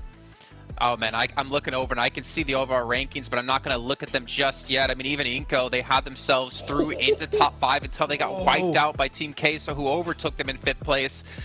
A lot of damage coming through. 2 players over 1K here. I think it deserves a double sound from Kalaris. Yo, that's a lot. That's a lot of damage. Oh, Sarah coming in with the 1,300 damage. The thing is, we knew how strong Reject could be in the past, and here we go, overalls, and IHC have been able to do it. They've taken 4th place, actually. Whoa, IHC were able to make the jump up so significantly. They went from 9th position here, Jason, to top 4 in the rankings, completely overshadowing the sides of Team Kesso and BTR in the rankings. And man, Team Kesso, I have to say, it was a really, really good attempt, Jason. That was a good game plan to third-party FaZe versus Inco, but unfortunately, when IHC has a game like this, all you can do is bow, and IHC made it through. Yeah, and you know what? As much as I'm saying, okay, there were some moments in those final stages where I'm thinking, maybe that's not the right choice and stuff like that. There were so many moments where they could have said, we have these buildings as IHC, we're going to stay in them. We are just going to stay here and allow everything to play out on the eastern side. But they didn't know exactly how many eliminations they needed. They didn't know exactly how many points exactly everything was adding up. So they pushed out onto those rocks. And in that moment, all hell breaks loose. And it just became this perfect moment here for IHC to be able to make... I've got goosebumps a little bit, actually. I got goosebumps. It's so funny, too, because we saw them pushing, and Clark's like, why are they doing that? They can just sit there and wait. And then it clicked in your head of like, wait, they don't know how many lives they need. They don't know any... Pergi layak ke peringkat grand final ini, mereka akan lebih berusaha 100% untuk jadi lebih baik di grand final kelak. Ya, Alhamdulillah. Saya rasa sangat puas menonton dan melihatkan kejayaan mereka pada waktu ini.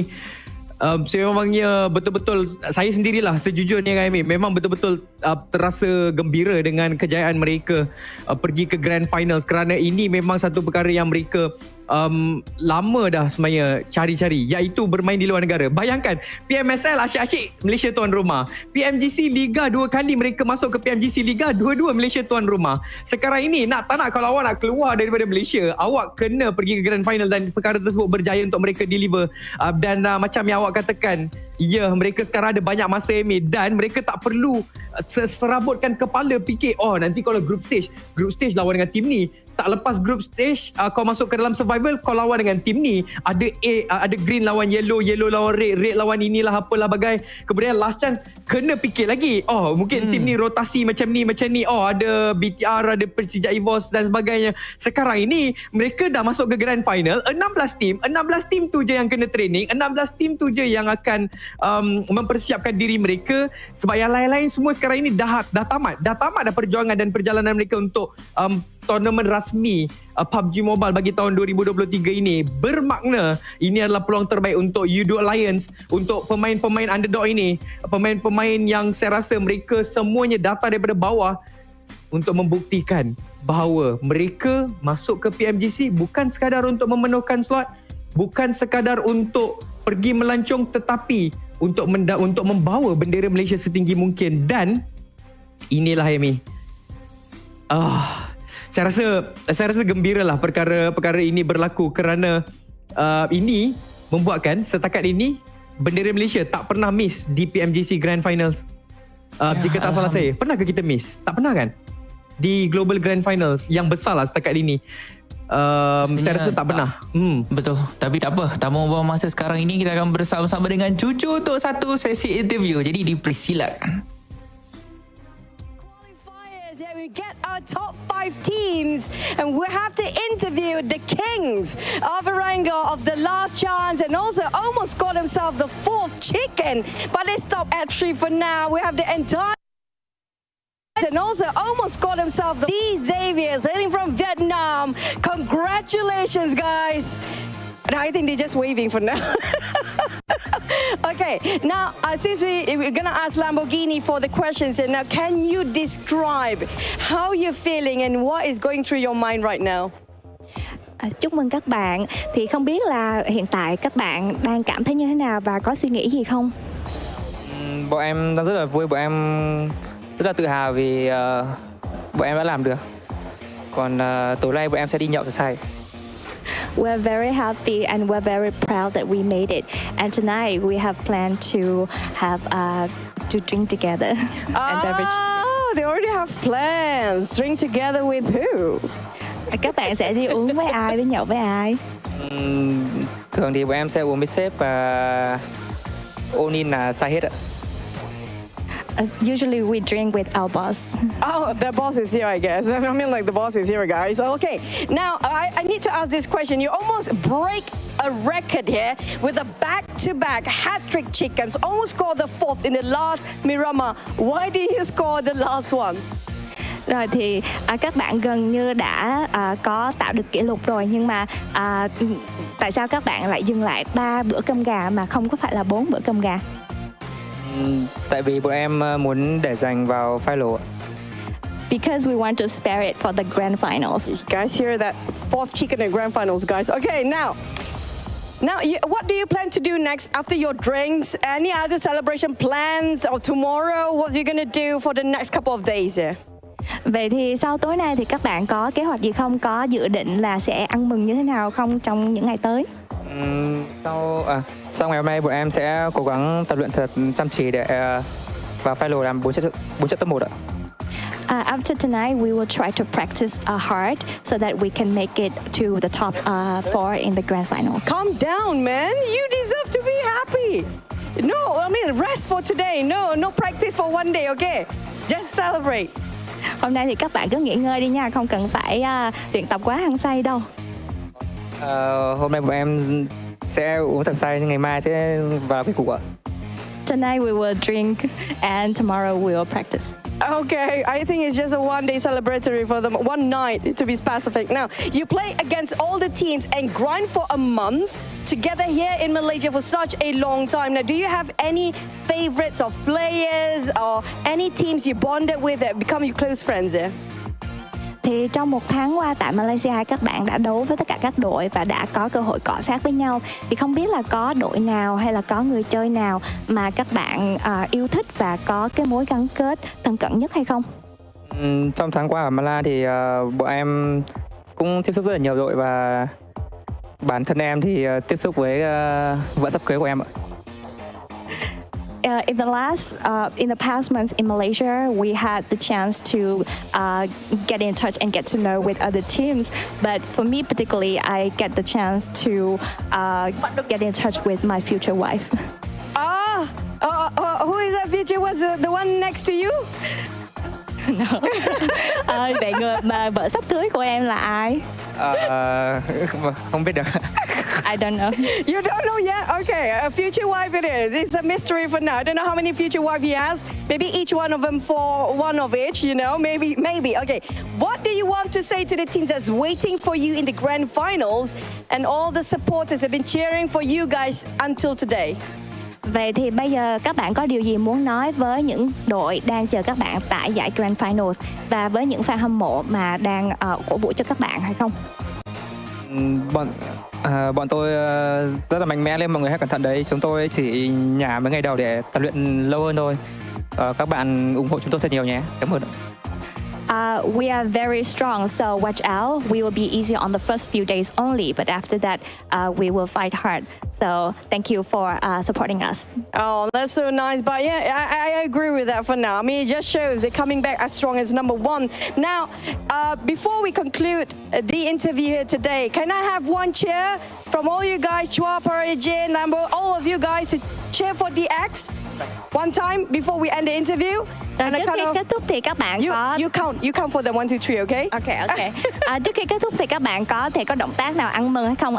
Mình sẽ thực hiện sau 3 tiếng đếm nha. 1, 2, 3. Mạnh mẽ hơn nào, mạnh mẽ hơn. Vui mừng thêm. Okay, 1, 2, 3. They're posing. I think that's their chair for now. I think they're done. They're just still. They have no clue what's happening. But I think that's it for today. And as we conclude our top 5 for our last chance. See you guys in the grand finals. See you guys in the big event. Bye.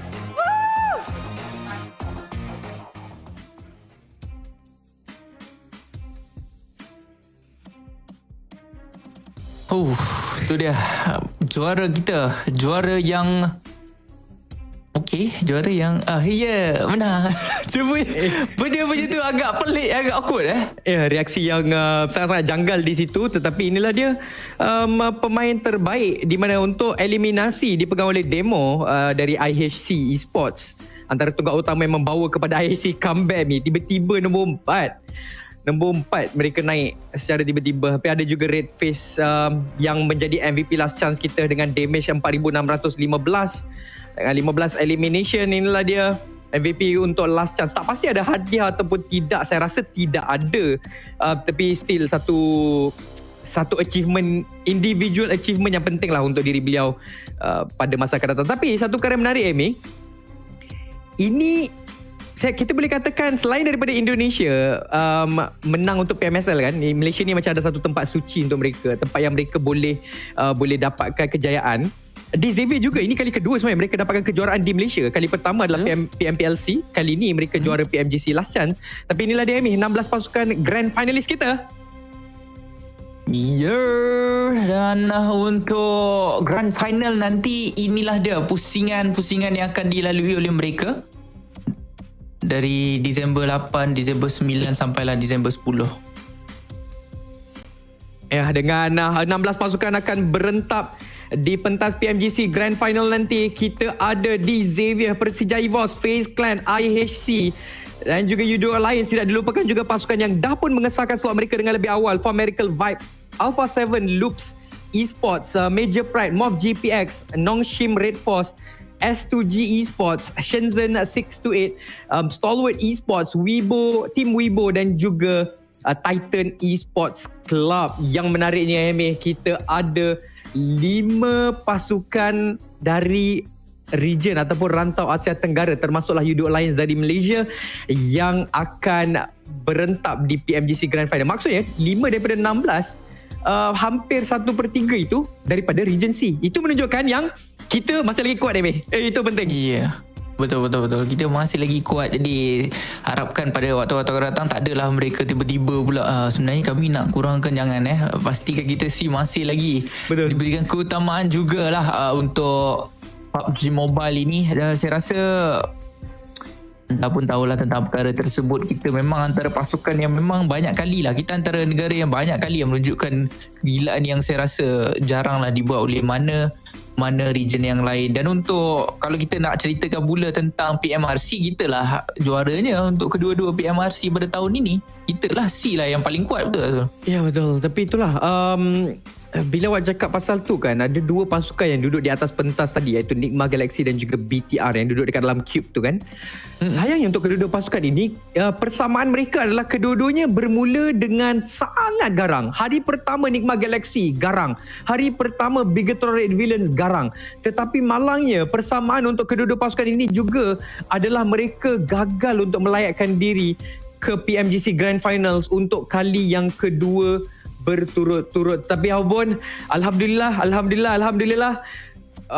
Yudo Alliance berjaya untuk mengekalkan bendera Malaysia di dalam Grand Final nanti.